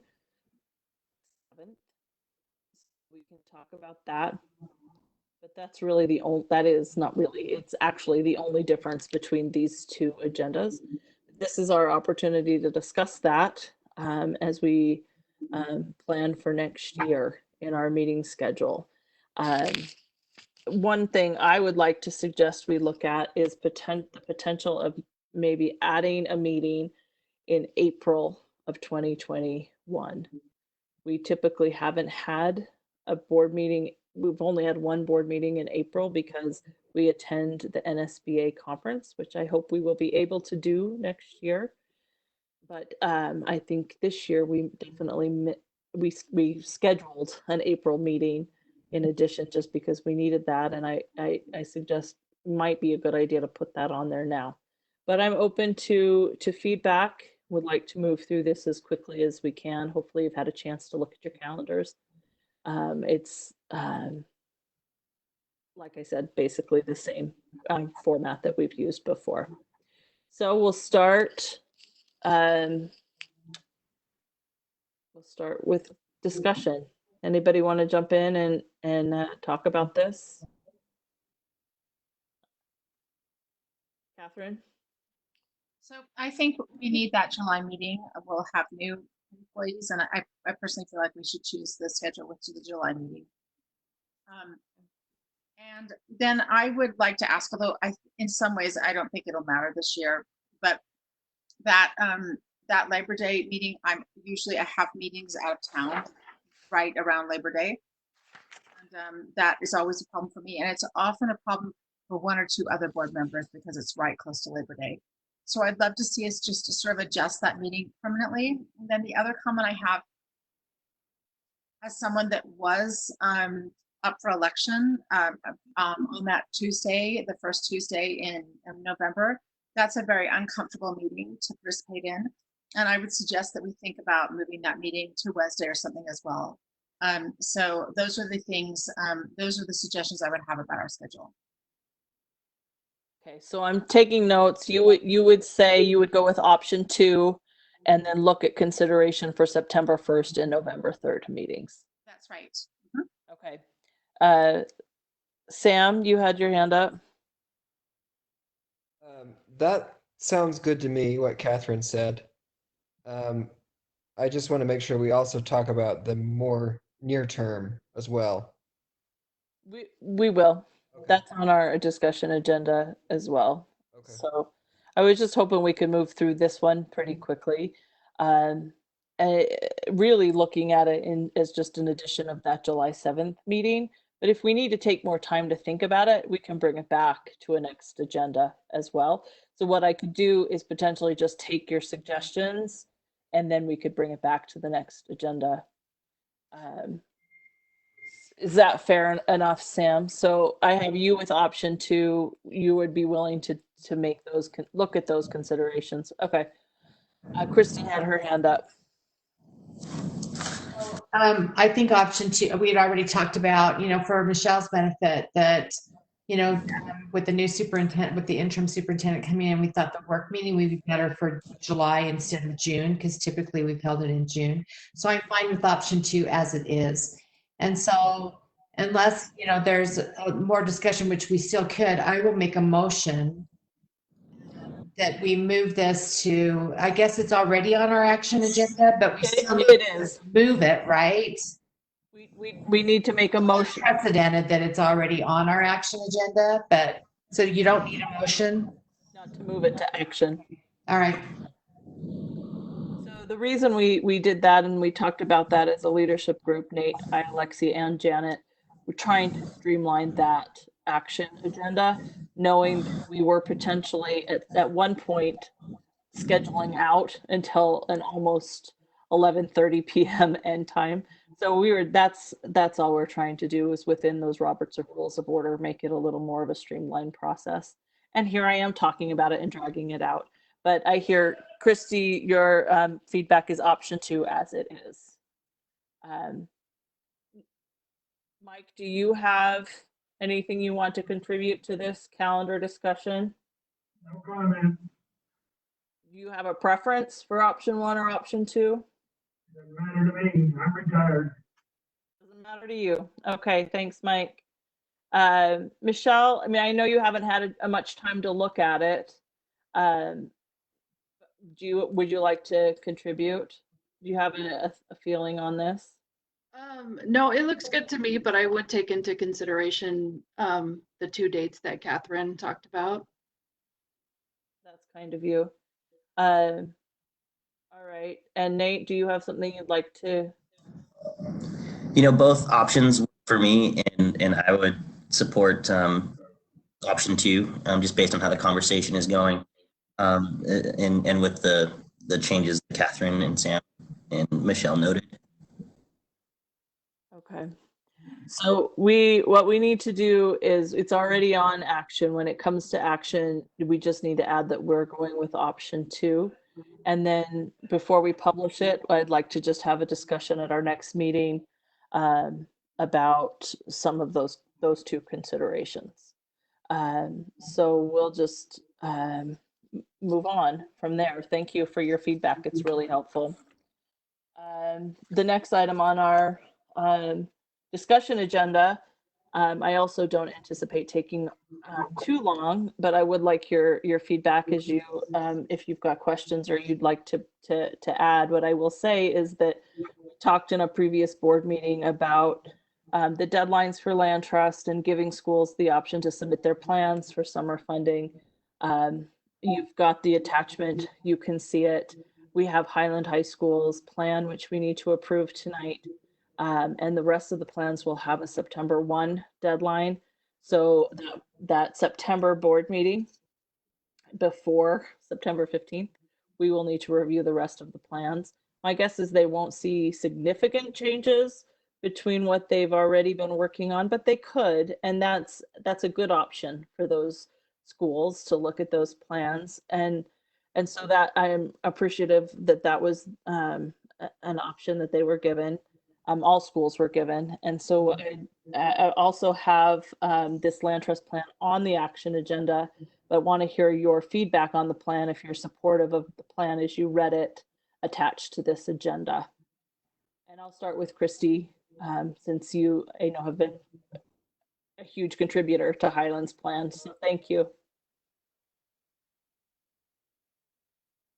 I appreciated the, let's see, sorry, I've just lost my agenda. Hang on a second. I saw that Catherine, you sent your score sheet over to Chris today, and both of us looked at the plan for Highland, and they put a lot of thought into it. And so I would just say that it is an excellent plan. They actually, last year, they planned for the future with the money that they used from TSSA, which actually got them through the bump in enrollment that they had that was unexpected. And so I talked to Chris and to Jeremy Chatterton, who'll be taking over, and everyone feels really comfortable with it. So, of course, it's a thumbs up. I feel like it's very thoughtful and has been working. Thank you so much, Christy. And I'm going to now turn the time to Catherine as the other board official reviewer of the plan. And then I hope everybody else will weigh in if they'd like to. Catherine? So thank you, Christy and Melissa. I thought that the plan was very well conceived. Like Christy said, I don't sit on the Highland SEC, so I haven't heard their discussions, but I thought it was clear. It made sense to me. I like their focus on ninth graders and retaining those ninth graders, since we know that is a key time for students to have issues or to actually drop out of high school. And so I really like the fact that they're focused on those students then. And I like their focus on decreasing class size, so students can really focus in the core subjects and other things too. So I just thought it was an excellent plan. I was very pleased to be the second reader. And I heard back immediately, in fact, almost instantaneously from Principal Chris Jensen, who I feel like he almost didn't have time to type his response to me. So it was very impressive. And, he responded to my comments immediately. So it was great. It was a great plan, and I was pleased to do it. Oh, thank you. Highland's a great school, and they have such a thoughtful SEC, and they are doing good work there. Any other comments, or are we okay to say we will address this on the action agenda? I would echo Christy and Catherine, and happy to discuss it in the action agenda when we get there. Okay, fantastic. Thank you. The next item on our discussion agenda is the 2020-2021 annual budget in draft form. It's attached to the agenda, so I'm hoping that you've had a chance to look through it. As you heard in the superintendent's report, we need to be cautious. We've already talked about this as a board, cautious, because we have the legislative sessions coming up, and so this budget is built as basically the same as last year's, based on that revenue source, the revenue we had. And I really am thankful to Janet for the work that she's put in on this. And I don't expect a long discussion about this tonight. What I'm asking for you is, as you've already read through it, as you continue to go through it, that you will ask questions that you have to Janet. I'm happy to collect those as well. And we will have a longer, more in-depth discussion as we move forward. We have a little extra time because of this situation with the coronavirus and the uncertainty about exactly what our funding will be. But I do want to give Janet a minute, or however much time she'd like to take to talk about this. Again, with my thanks for putting it together. The only thing I wanted to add, Melissa, is that the legislature has not made a change in the due date of the budget. Currently, it's still due. The board has to take action on it before the end of June. But you are correct that this is just a status quo budget, and you can always make changes to your budget. You're continually making changes to your budget. But if you don't approve a budget, you will not have any funding on July 1. Thank you for that, Janet. That you said better what I was trying to say. So thank you. And I am sure that there will be questions about it, and that's great. But I would like to just then quickly go through if you've got things you'd like to comment on it. This isn't something that I see. It isn't moved to action. We're not going to take action on it tonight. This is the first time we've seen this draft. At least that's how I would recommend it. And then we'll talk about it at our next meeting and probably the next meeting. And if you've got questions, submit them and we'll get them covered. Is that fair? Okay. Thank you all. We'll move to the next item on our discussion agenda, and that's the student overnight and extended trips or activities. So that's an attachment to the agenda, which hopefully you've had a chance to read through. All of those trips have come through the process of SIC and SEC approval. Many of these trips may not happen. We don't know yet because of the situation we're in, but I have heard from Lexi really that they're excitedly planning them and hoping for them and want to know if they can move forward if they have our approval. And then of course we'll see as we go what trips they're actually able to take. Is that a fair assessment of that, Lexi? Yes, that is correct. Okay, so do you have any questions? Board members, would you like to weigh in on this? If I don't see any discussion, then it's already on our action agenda. Christy? So I think just a clarifier for me, because as I was reading what Rob put together for us, I just don't remember a statement that said parents may drive their own children. I don't know that we've ever made that statement. And so that took me by surprise, because that really isn't something that we actually want them to do. And so anyway, I just don't remember ever seeing it in our worded quite that way. So that gives me some pause, about and I know it says may, but it still opens the door. And we have been talking for a long time that we really want our students on approved transportation and not have parents driving them. And there is an option for them to do that by signing a waiver, correct? As I remember our policy. So maybe that's the nod to that, but I'm a little, that gives me a little unsettled feeling. Lexi can probably answer that better than I do, but the way I read that was just that parents may drive their own, but not anybody else, basically, is how I read that. But let me, Lexi, do you want to weigh in on that one? Yeah, they cannot drive anybody but their own child if they want to. It is an option. Sometimes when we have groups that go out of the city, kids may have to stay behind for one night due to a family thing, and their parents may drive them up. I mean, it doesn't happen that often, but every once in a while it does. We still have, we could easily take that line off and bring this back next time. We don't have to have this approved right now. I mean, we do have plenty of time. All right, thank you. Christy, how strongly do you feel that that be removed? It was not so much of a feeling that it needs to be, it just was unusual to see it in that statement.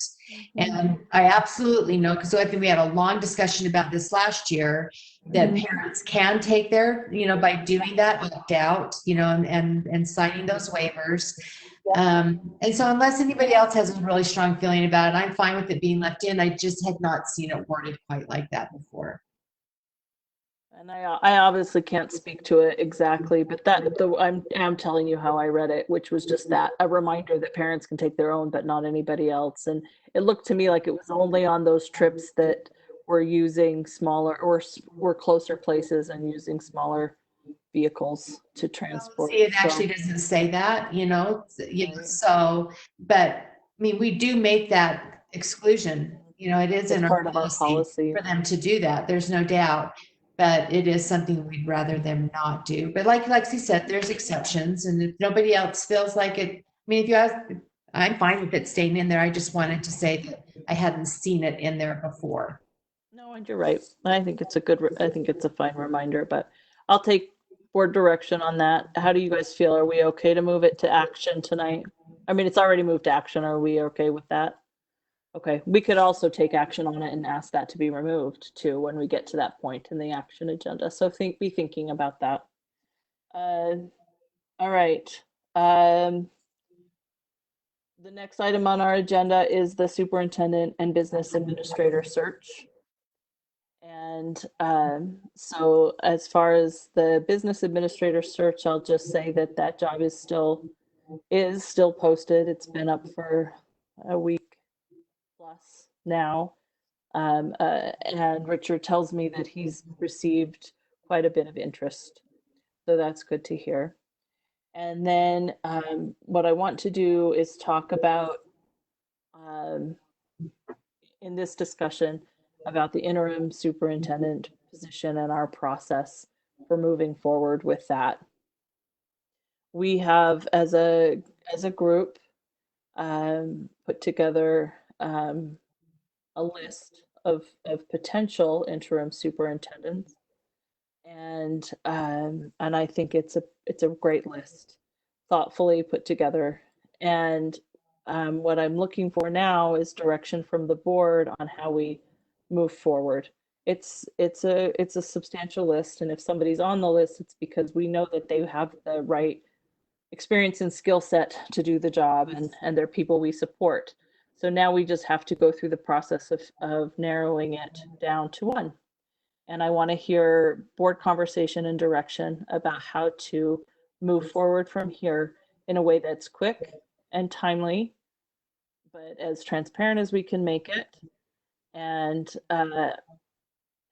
inclusive of every board member's opinions. And really just want to thank you for the engagement you've already done at this point in this process. So open for discussion. Do I have anybody want to jump in?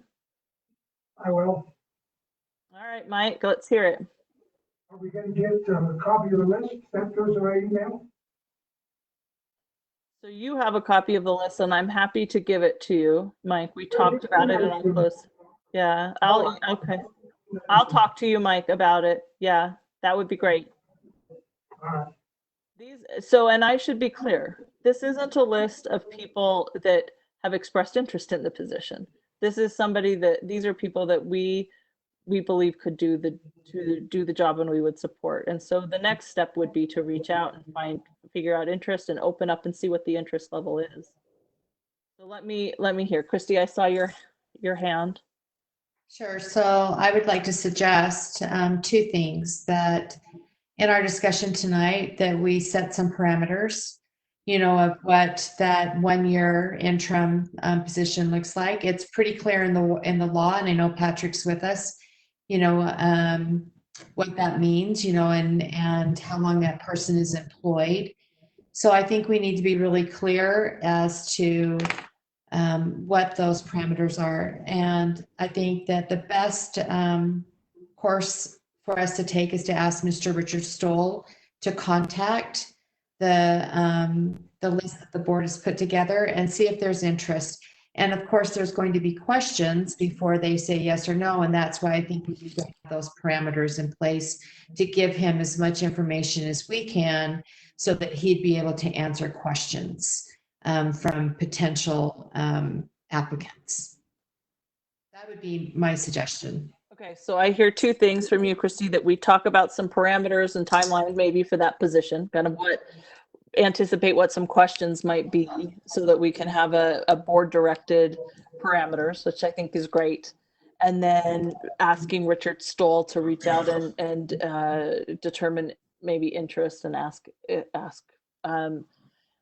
those people to, maybe I'm projecting a little, Christy, or adding my interest to it, but maybe asking them to reach out with a letter of interest or tell us what, if they're interested in the position. I see you nodding, so hopefully I'm on the right track of what you were saying. Other feedback? Catherine, Sam, Nate? Sure, I would support having Mr. Stoll reach out to the individuals, and would certainly like to see us as a board discuss those parameters. I know we've kind of loosely talked about it here and there over the last few months, but I definitely think, just in my own thoughts, that we should be looking at a 1 year, position, 1 year contract. I think that, they should have, whoever the interim becomes should have the same, kind of authority that any other superintendent would have, based on the law and the code in the state. I think ideally we should seek interest, or if they want to apply for the permanent 2 year position, as we start that process. And then benefits is a question for me. I know, Christy, you've mentioned that there should be a parameter around benefits. So I'd love your thoughts on that as well. So those are kind of some of the things I'm thinking about, and would love to see the letter of interest or a cover letter along with a resume or a CV. Okay. So Nate, I'm hearing you pretty much echo what Christy's saying, and maybe some questions about some of those parameters, but you're looking at a 1 year contracted position, making sure they have all the rights and authority of a superintendent. I think that's good. Okay, I'm just trying to make sure I'm taking good notes. Catherine? So I would echo what Christy and Nate have said. I would add that I would like it to be a 1 year position. If there were unusual circumstances where a new superintendent couldn't start until, for example, September 1st, I would hope that we'd have the flexibility to extend that if necessary. But the approximately 1 year position, assuming that it would go from July 1st to the next June 30th, that would be the assumption, but still leave ourselves with the flexibility to change that if we needed to. I would suggest that we offer an interim superintendent the same benefits and compensation package that our superintendent currently receives, because that would be easy for us, and we would not be negotiating that would be that what we would do in that situation. I would also, like Nate suggests, like to see anyone that was interested that Mr. Richard Stoll, who, for people who are listening, and also for Michelle, is the the executive director of the Utah School Board Association. And so he works with school boards across the entire state, and has done so for a while, and is a person that I think the board members trust, and also has immense experience in his role. So I have Mr. Stoll reach out, and I like the idea of having people send us, a resume, a simple resume, and also a letter of interest. If they're, I don't want anyone to spend a ton of time putting together really something very comprehensive. I see that happening. I would like that to happen in our process this fall, that anyone that wanted to apply to the position would do that this fall in a comprehensive way. And I just want to say that while we're looking right now at the possibility of appointing someone, I would like to express my interest and in having the process for appointing the next superintendent and choosing the next superintendent to be very community based. I'd like to do the same kinds of things we did last time where we hired people to survey the community, and that we held open meetings, that we allowed people to meet our candidates. I liked our quadrants. I liked going to the quadrants and hearing from constituents all across the city about what they wanted when we did, like we did for Late Start. I would encourage us to do that.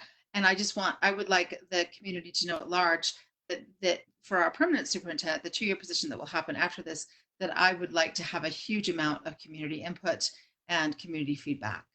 So, while we may appoint now, we will be, fairly quickly, because we have a timeline, we'll be really interested in all that feedback in the future. Okay, thank you, Catherine. Any other comments? Sam, I haven't heard from you yet. I think what everyone said is sort of on the right track. I think I'm glad you brought up the issue of benefits and compensation and the term and having a little flexibility around that, because I think that will be important. Of course, we all hope that in a year from July 1, we'll know what we're doing, but I won't even be there, so who am I to say? I do think we should just take a moment to make sure that we're clearly communicating to those who are still listening. We're talking about a list that's under 20 that we developed in a closed session today. And we don't need to go into the details of what's on the list, but just know that we're working hard to make this appointment, and that we're working. I mean, I've heard from a lot of people that they'd like to see this appointment made quickly, so we are diligently moving forward and excited to get Michelle up to speed on that effort. So that's all. Thank you, Sam. Christy? So I feel like, you've taken some great notes from all of us, but I feel like now, we need to make a decision. And so for me, I'm still going to advocate that,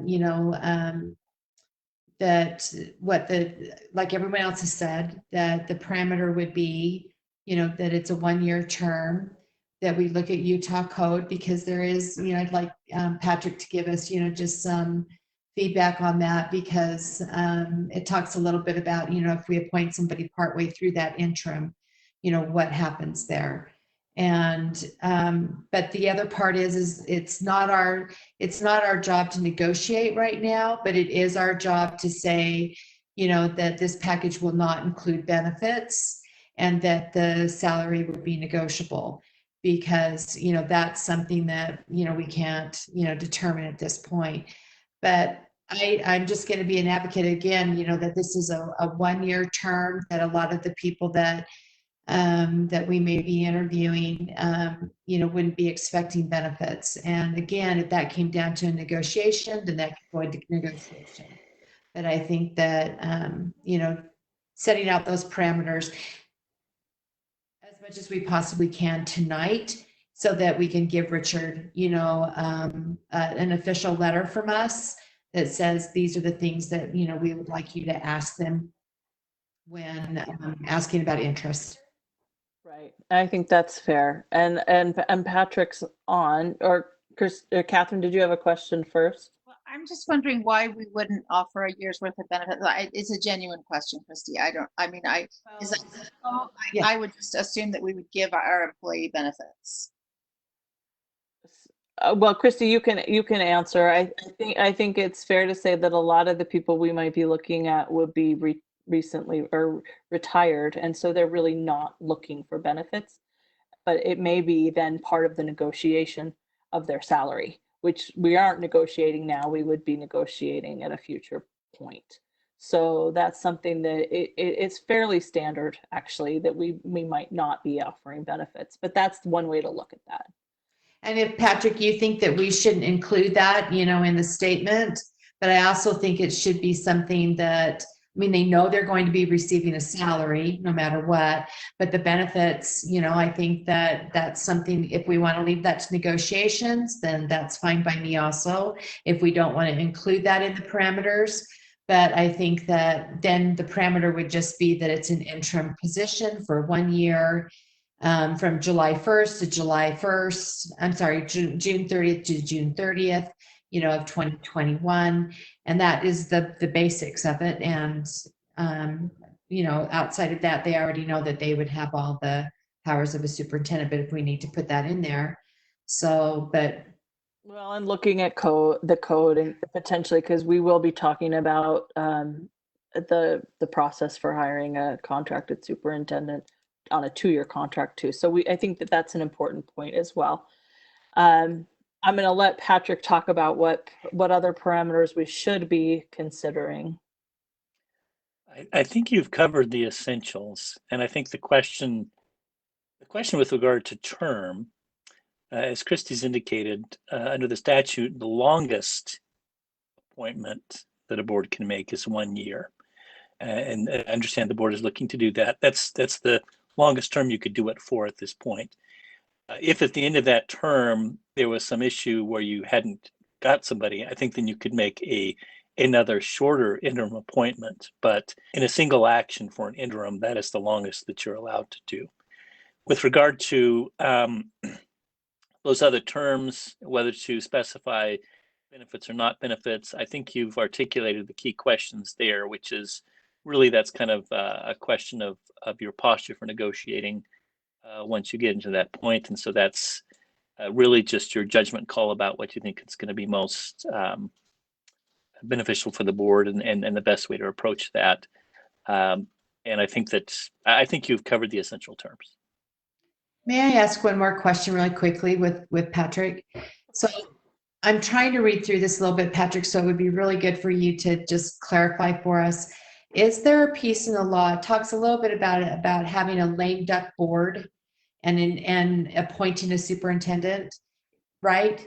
I mean, yes. So would you kind of walk through that? And because either we're going to have to do it before or after, is that right? That is correct. So and that's a good way to describe it, the way you've articulated that. We have elections in November, so then there will be new board members who have, or board members, whoever the board members are going to be for the beginning in January 2021 will be decided. But there will be board members who are still in their seats because their term does not end until the end of the calendar year. There are strict limitations on the appointments that can be made by the board, actually, the whole board, during that time period between the election and the beginning of the year for that reason. And if you want further details on that, I can provide them to you, but that's the concept. So between the November election and the January swearing in, the board couldn't make appointments. Could not make an appointment during that time. With some of those. Okay, and we aren't talking about that, but right. But you want us to be aware of that eventuality. I think it's a good idea for us to be aware of it. Absolutely. In case something happens, because we are putting an interim in for a year. Mm-hmm. And so, for whatever takes place, we just don't know. I thought, as I was reading through that, it would be important, to bring that up, to know that there is that time period where we have to be careful. We couldn't. Thank you. Thanks for sharing. Michelle? I have a question. Since with some of the superintendent for the interim position, we're looking at retired folks. Are there barriers to that where if they're recently retired, where they could not be hired on again in the district, and would that then kind of take out some of those names, or are there stipulations where that can be overridden at some point? Do you want to answer that, Patrick? Sure. That mostly, and the downsides on those really relate to, they're all on the employee side, frankly. But essentially, if you have not been out of public employment on retirement for a sufficiently long period of time, then that person might have to have the choice of foregoing benefits for that time period, not accruing additional credits. Yes, there are significant restrictions. If the restrictions apply, there's very little you can do to get around them. And so that will naturally be a consideration of people if those those limitations or restrictions apply to potential candidates, they would likely be discouraged from doing that. But that's going to depend on how long the candidate has been retired. So you hear that, Michelle, right? I mean, I think all board members, you hear that. It's really on the side of the candidate to decide if that's something that they would want to forego. And so that's partially why asking them for their interest is an important step, because they may not be if that affects them in that way. So thank you for that question. It's a good one. Any other comments on this? What I'm hearing is that we are looking for an interim superintendent for 1 year, July 1st through June 30th of July 1st of 2020 to June 30th of 2021. Would you like to have a comment in there about benefits, or do we want to leave that to negotiate later? We want to have Richard be able to say that's something that we are willing to negotiate. I think that's probably the best thing to do is just to say, right, Patrick? That'd probably be the best thing to do is just to say that's something that can be negotiated. So that's what I would say for that. And then what I will do is I will connect with Richard. We'll ask him to ask for interest and then ask people who are interested to reach back out to him with a letter of interest and short resume that can be shared with us. And then we will have another opportunity to discuss and to interview and however we want to move forward from that point.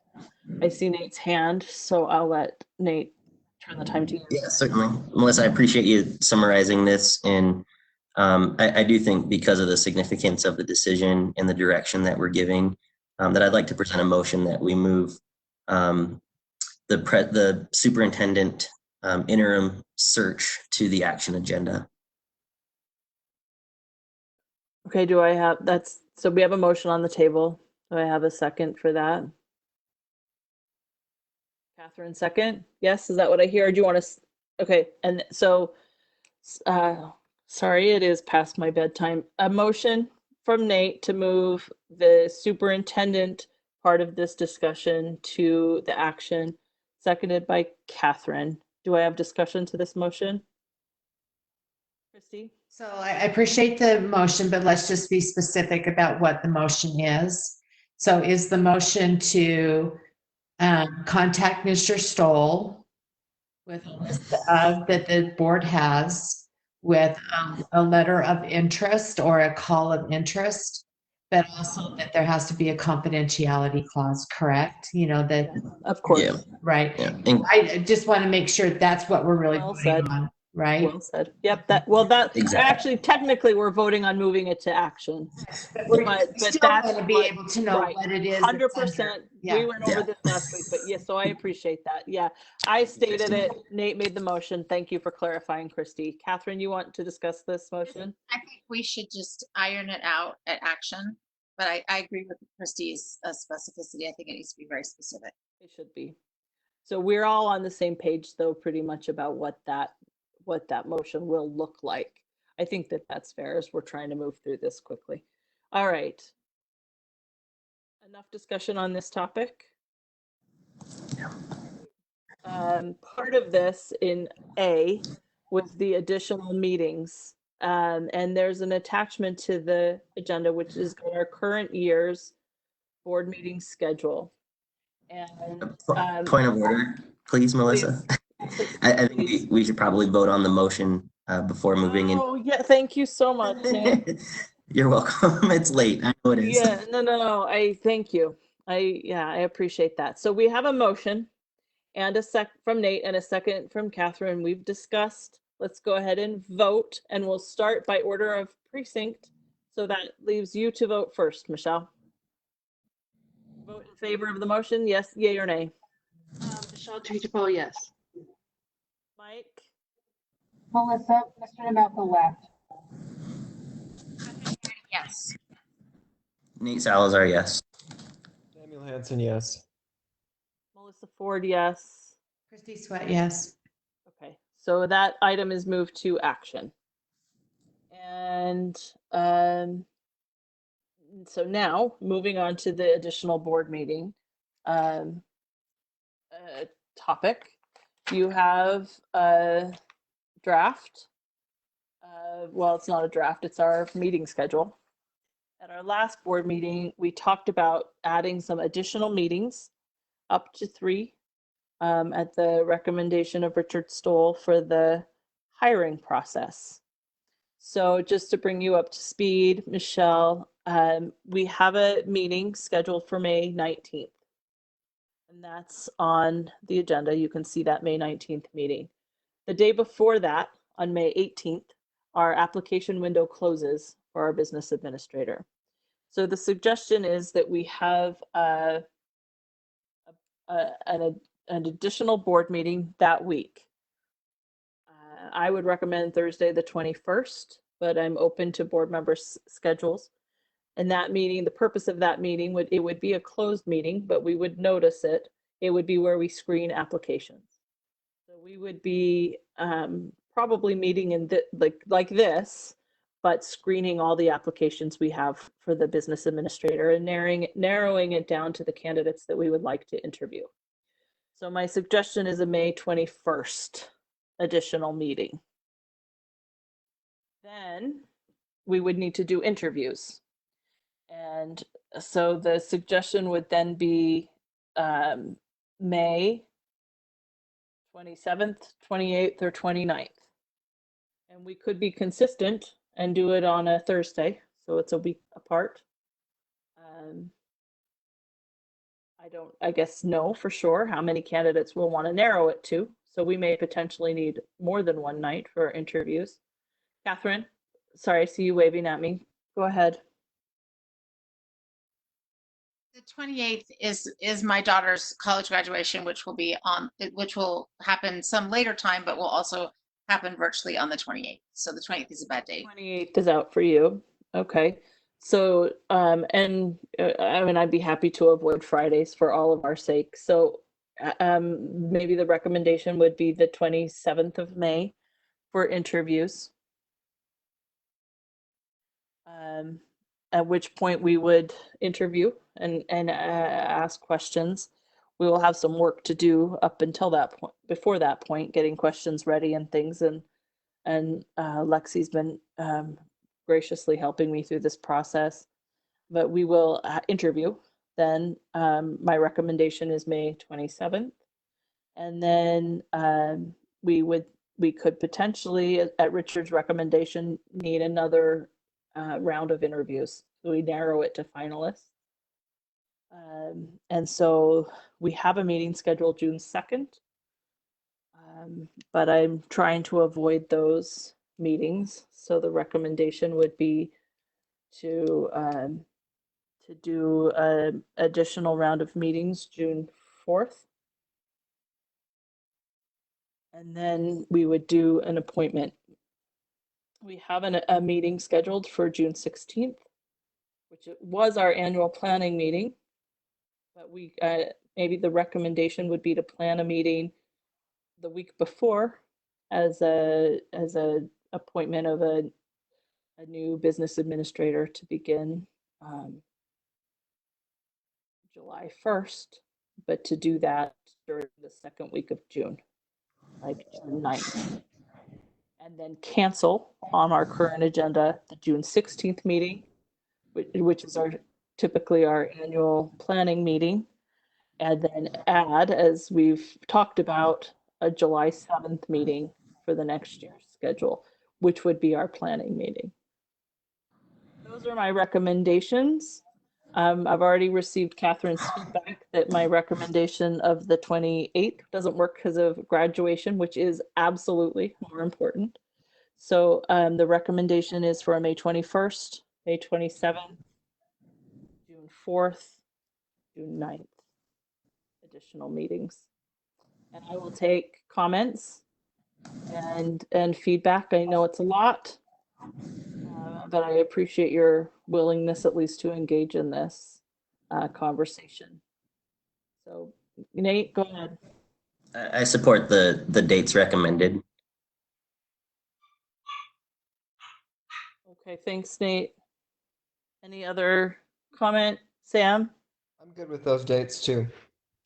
Melissa, will you say the dates? So we've got one in May 27th, and what was the June?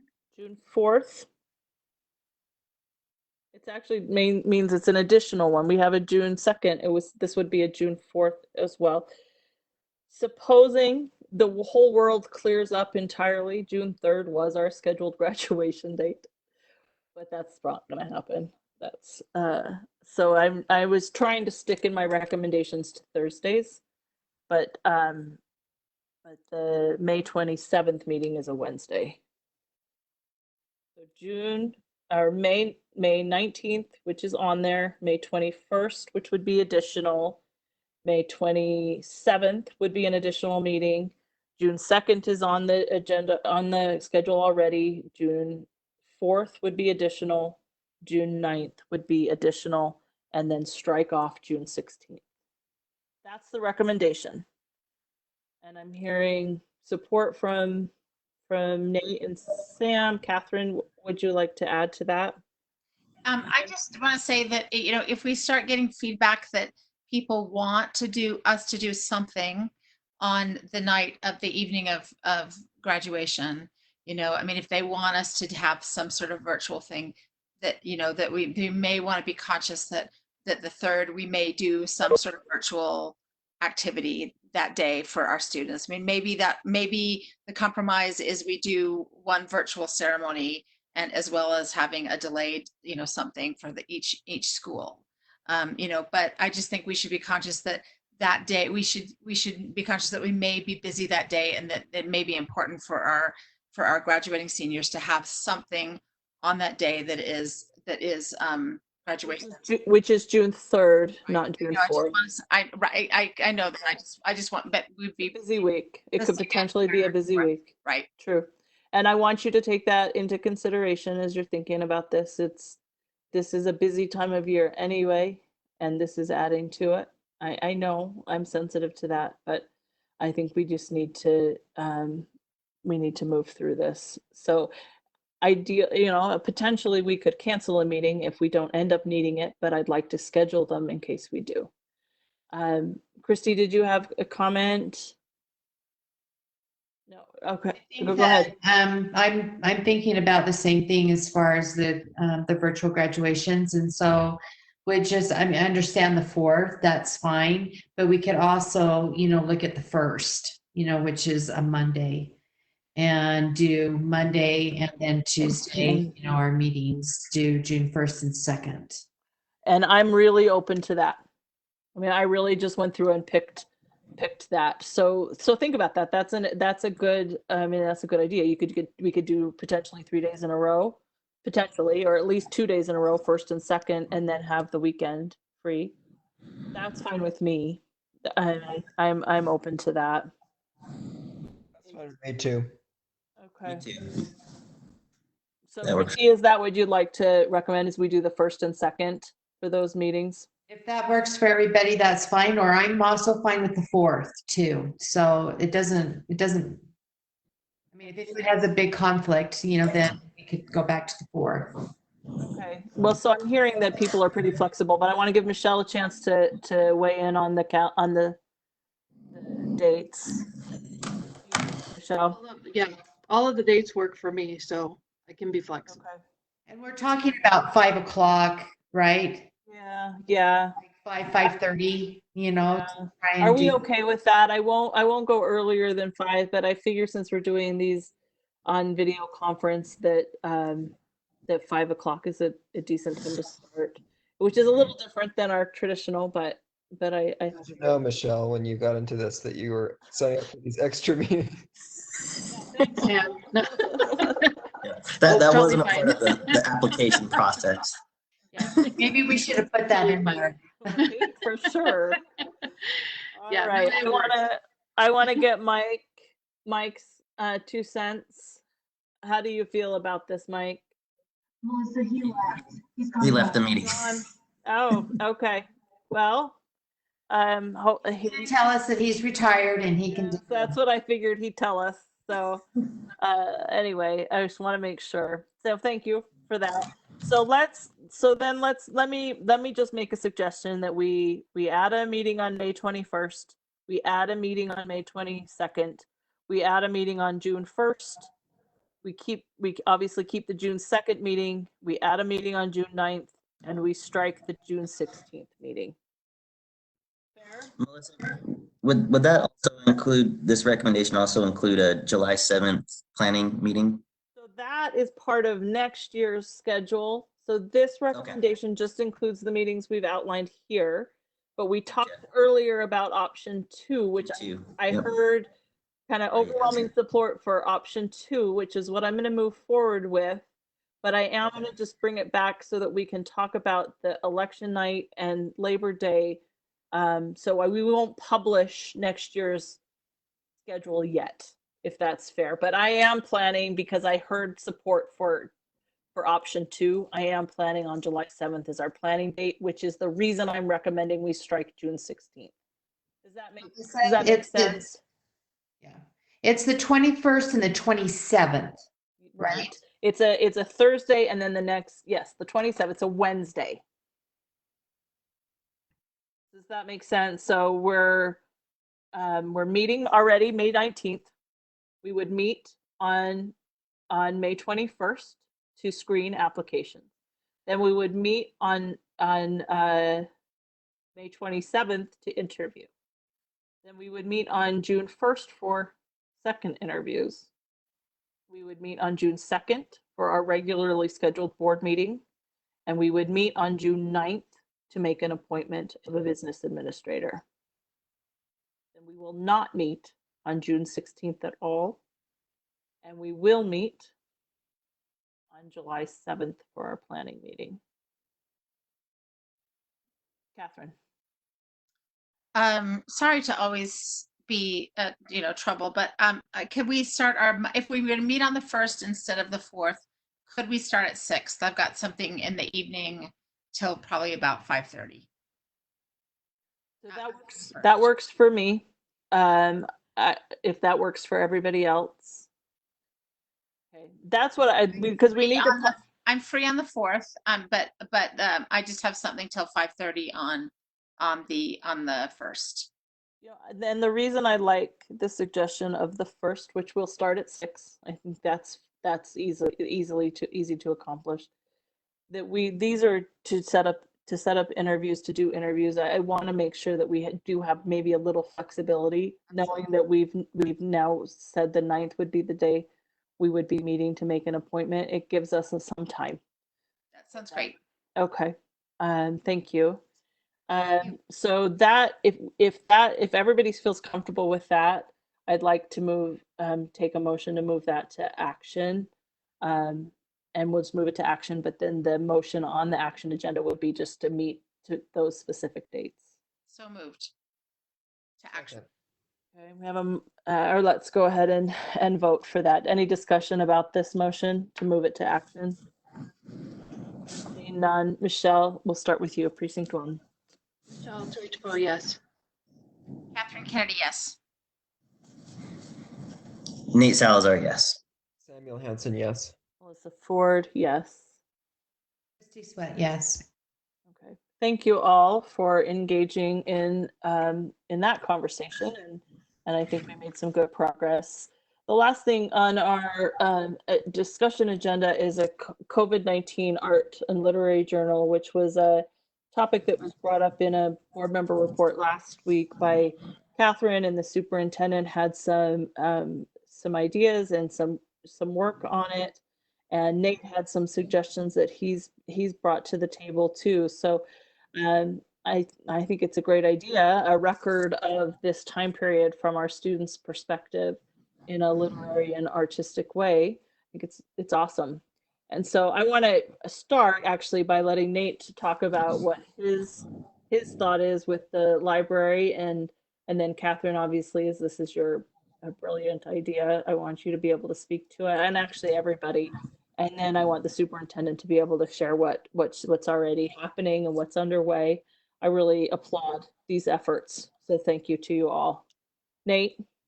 Certainly. Thank you, Melissa. Thank you, Catherine and Lexi as well for the idea and for thinking about some of the ideas that I think the library can bring to the table. And of course, just to be fully honest, I work for the Salt Lake City Public Library, so it's a bit of a selfish plug potentially too, but we are launching a new platform, a digital platform called BiblioBoard. It's a platform that a lot of public libraries and private libraries, any library of any kind, are using around the country right now. And it's really a software where people can, either produce their own materials, their own books, their own journals, their own exhibits that would highlight if it's an art, kind of if they have an art medium that they focus on, if it's painting or sculpture, they can archive all of these, pieces of art or literature as they see fit. We've actually been thinking about using BiblioBoard at the library to collect very similar stories from the community through our service teams of children, teens, and adults, which is the realm that I focus on in my role at the library. It would be a great partnership for us and something that we're already thinking about. I love the idea and the potential touch of our city library archiving our city school district stories of this time, especially knowing that there's a lot of interest in the library system right now to collect these types of stories from other demographics in the community. It's a very straightforward software and process to. I did share with Lexi the library's internal, kind of document about, BiblioBoard, what it is, how to logins, tutorials. And I think there's a few links in there to other libraries that are using the system. The thing I like about it a lot is that it would be very cost effective for the school district, and the library is certainly willing to do that as a public entity and service. But I do like there's an ability for district employees to add these types of stories, on their own in their own time and from the safety of their own homes as well. So I like I had mentioned, I did share kind of our how-to and internal document from the library with Lexi to share with her team internally, and would love to hear her feedback from her team. I've seen a couple of emails come back and forth, but I think we're really waiting on how this conversation plays out. But just wanted to make that offer known that the library would love to partner with the district on this. Thanks, Nate. Thanks for that. Catherine? I think a partnership is fantastic. I think that's terrific. I'd like there to be, I'd like to be sort of housed, a link housed on the district side. I conceive this as something that our school district is doing. So I guess if the library is willing to have a journal that is reflective of the Salt Lake City School District, and then I would just suggest that we recruit or request volunteers among our teachers and art teachers to just vet. I would sort of lean towards inclusion of just about everything that is, mostly polished or a polished piece of work, and appropriate for a school district to have on its webpage, and that we just allow that. One thing that I really don't want to see is teachers all of a sudden requiring this as a mandatory thing. I would like this to be really something where students are able to sort of reflect about their experience without having to do it. I would love to see it be something that is an extra credit or an end of the year project, a possibility. I don't want students to be forced into do it. I just think it would be really interesting to have a genuine record of how our students feel about this time in their lives, this unusual time in their lives, sort of as a district and as a community anchored in this particular place, in our moment of our sort of flattening or not flattening the curve, or experiencing this in Salt Lake City and seeing it through our kids' eyes at all ages, and having that in our sort of experience, and being able to have that record for our kids and seeing what, how do they see this, and for them to be able to look back and understand this time that way, through themselves. So that's what I'd say. I'd love to partner with the library. I think it should be, marked as ours, and that it should be linked on our website. But I love the idea of partnering with the library, and what a great opportunity that we have use their software and really have them support us. And I really want to say I appreciate that. So I also saw the wall go up the day after our last meeting. I appreciated that wall. It is a little different kind of a project. I think it's not, I love the idea of the wall as sort of people immediate sort of response. I think that's something else that we can think about as a way of replying.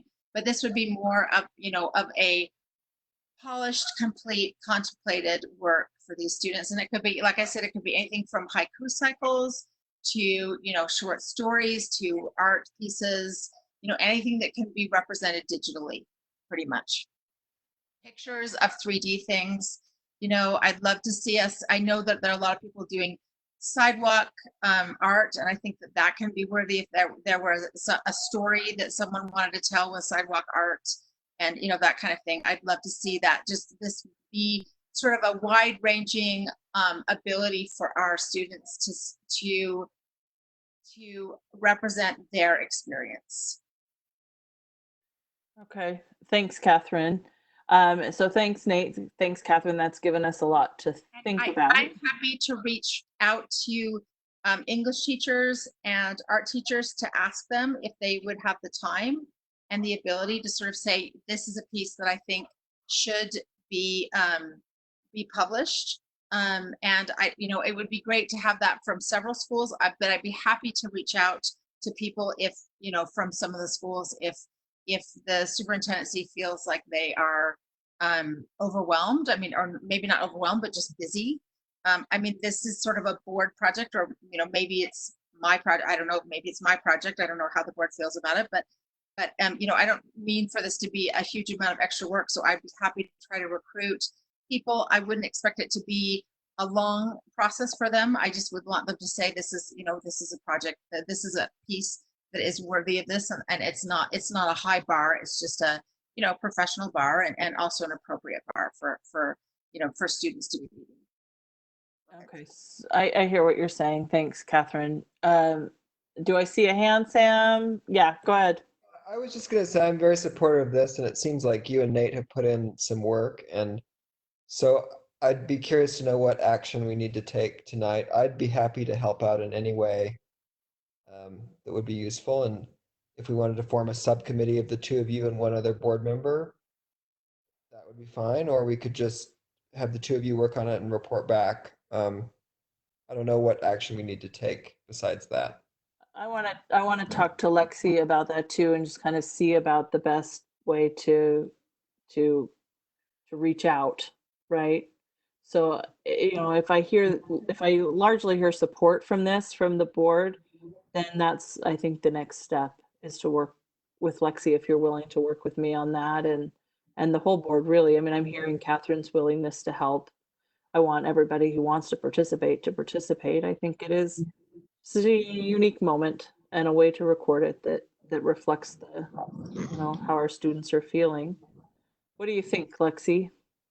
I would just need to know what kind of expectations you would have, and we could easily push that out in our communication to our staff, to our families. We could create then, if we don't have the partner ready to go quickly with the library, because we just started those conversations, we could get something on our webpage where students could begin to upload some work, or teachers could begin to upload some work. I just think we're going to need, what are your guidelines? What are you looking for? So we can be really specific with our teachers and with our families and our students, so they know what would be acceptable to go on it. Well, and this is it's a time sensitive topic, right? I know it's late and we've got a lot to do, but it is time sensitive because it's May already. Catherine? I'm happy to draft something like that up, to send to teachers and faculty, and just send it to Lexi and CC the board. I don't think that would be that hard.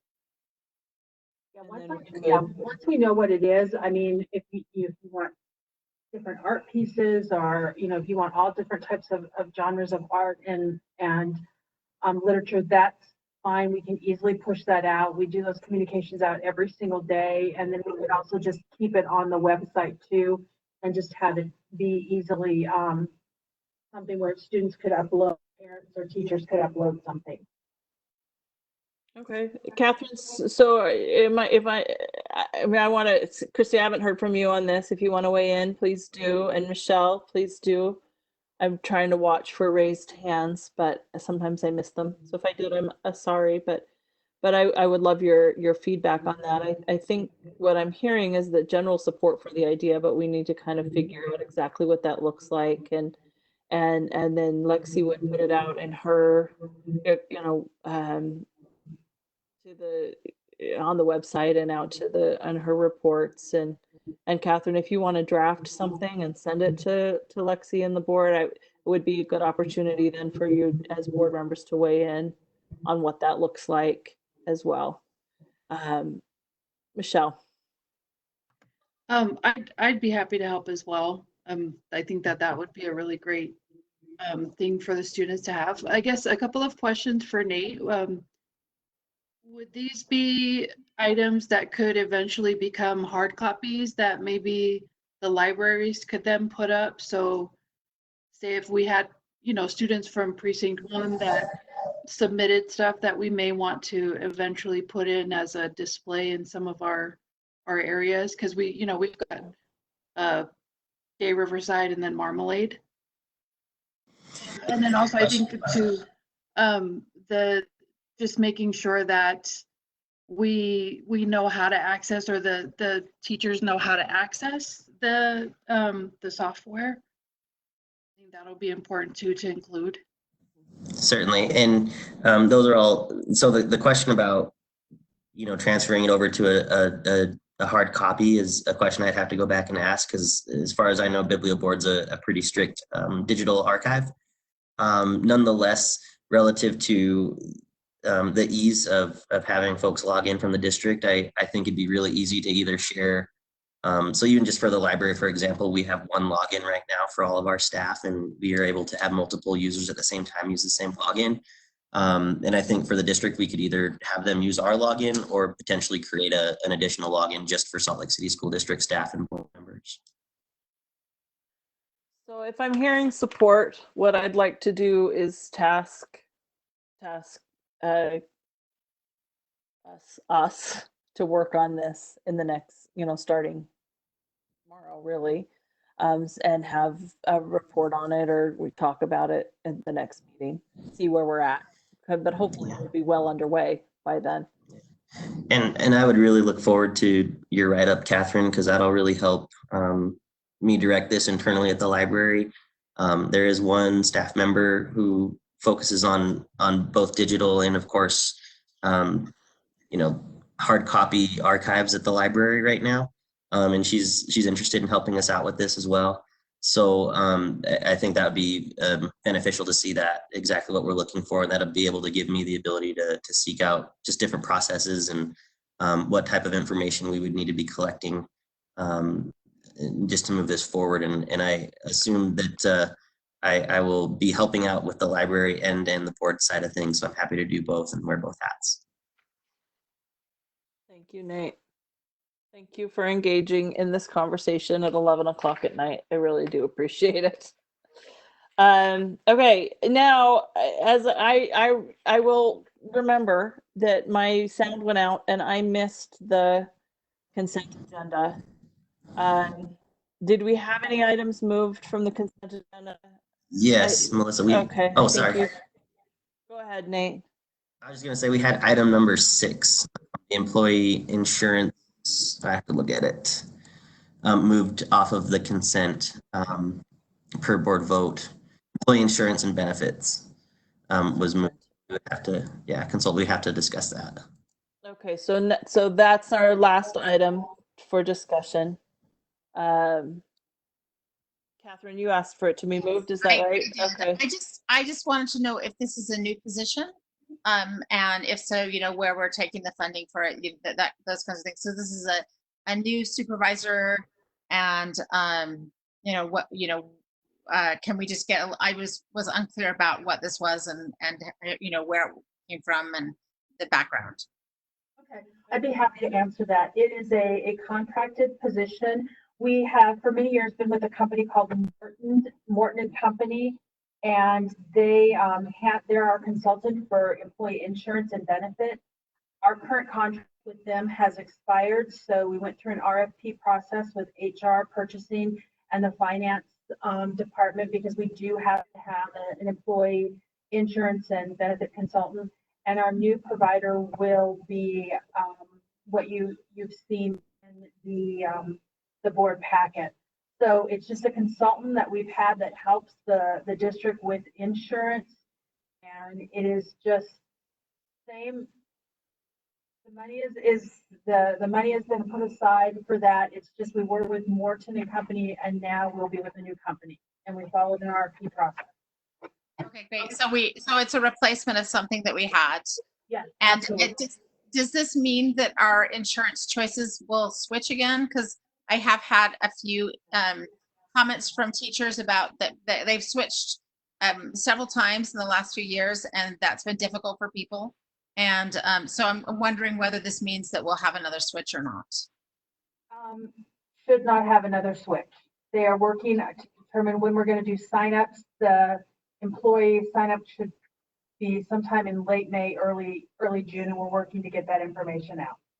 Okay, great. Thank you. Then I have no problems, and I would move that we accept item 6 from the consent agenda.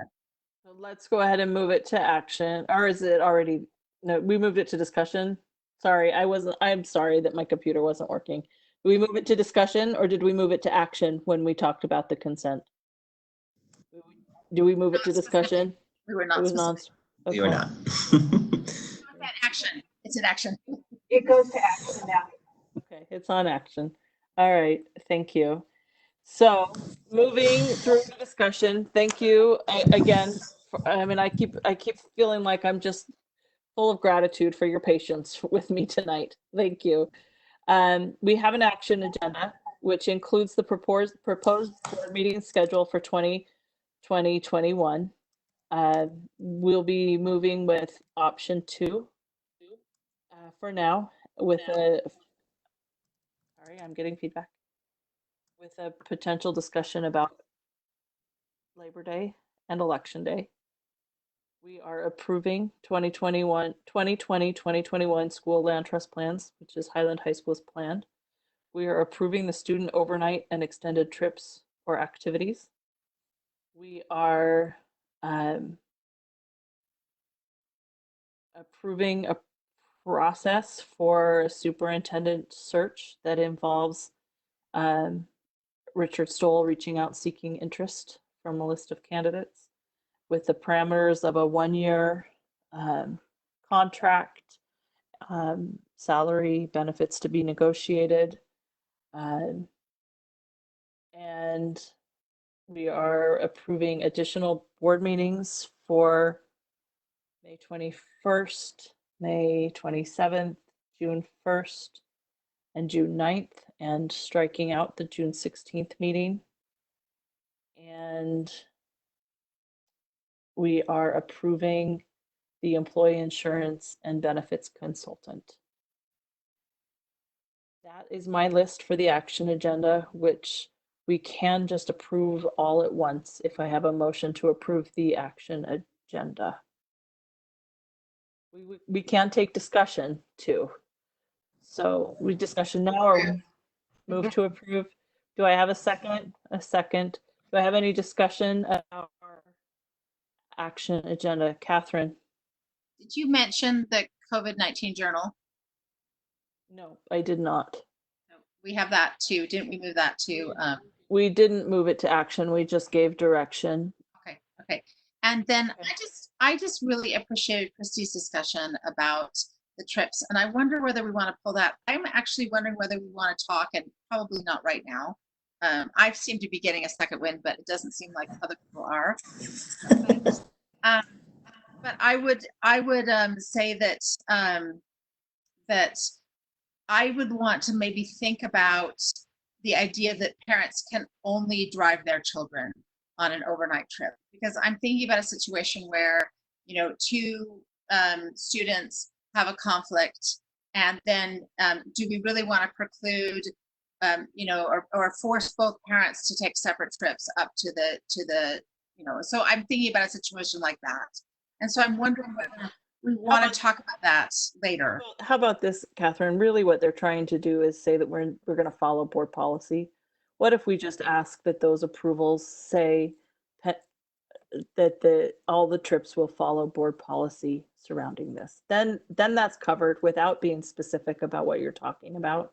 It's just saying that we'll follow our policy.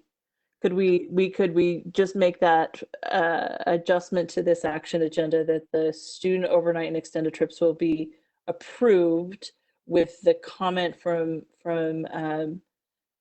Munoz being that we'll follow board policy, which is essentially what he's saying, but that'll be the language, so it doesn't give us pause. Does that sound fair?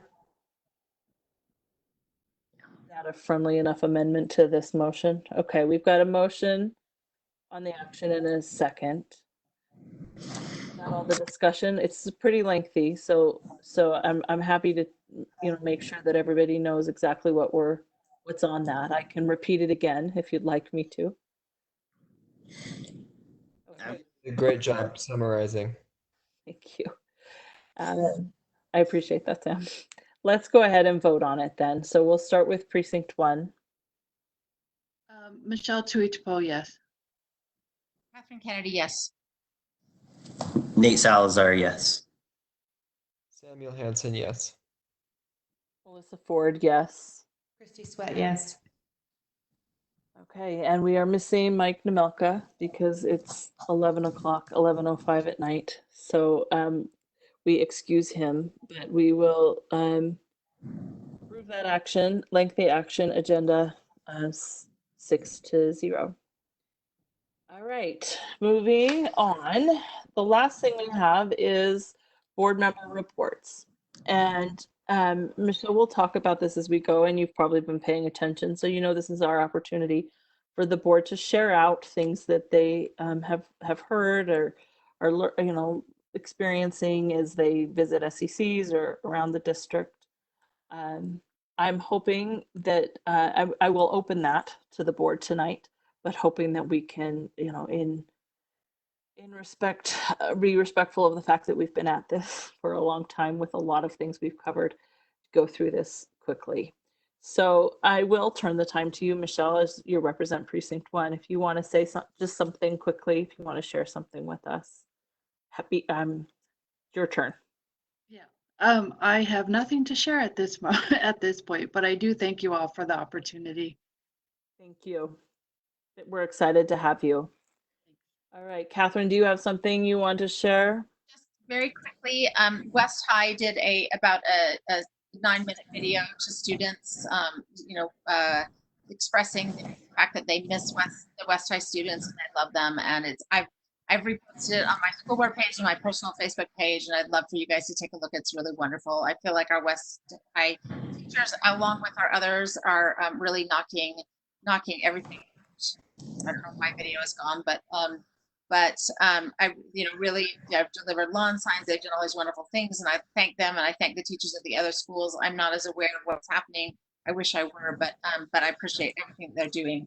The other thing I just wanted to I keep on hearing vague mutterings about maybe construction happening at West, particularly in the gym that's adjacent to the auditorium. And if that is happening, I just, Superintendent Cunningham, please let me know. I'd like to be up to speed on that and know what's happening. If there are any plans or anything happening on that, maybe I need to send an email to Paul Schulte about that. But I just keep on hearing comments about that, and just want to make sure that everyone is fully aware of what's happening, particularly because there's some questions about space and how space is being used. So those are my 2 things. Thanks. We can follow up with that. Thank you, follow Lexi. up on that. If they're doing anything, it's in the capital plan, so we'll check the capital plan. So I can check with Paul on that. All right, thank you. Nate, do you have something? Yeah, I'll keep it very brief. Just want to give a thanks to everybody for helping out tonight and for your work. Congratulations, Michelle. I look forward to working with you. Thank you to Lexi, everybody in the district. And I do have a shout out to board member Hansen. I believe it's his birthday on Friday, and there might be another board member who's speaking right now whose birthday it is too on Friday. That was probably one of Mine is too. Serious? Oh my Yes, gosh, May yes. My 8th. birthday's on Friday. No way. Yes. That's amazing. Need to hang up now. Melissa, I think we need to schedule another board meeting for Friday. No, I'm just but well, happy birthday, Michelle, Sam, and Nate. Why not? I love it. Thanks for sharing that with me, Nate, actually. And that's, Convenient. I know, Yeah, that's right? a lot of Taurus energy in this board right now. Shall we add up how together how old you are? Yeah. Thanks, Nate. I am the big 5-0 this year, so Oh, this congratulations. is huge. Congratulations. All right, Sam. Happy birthday, colleagues, and thrilled to have you on board with us, Michelle. That's all I have to say. All right. Thanks, Sam. Christy, I'll give you the last word.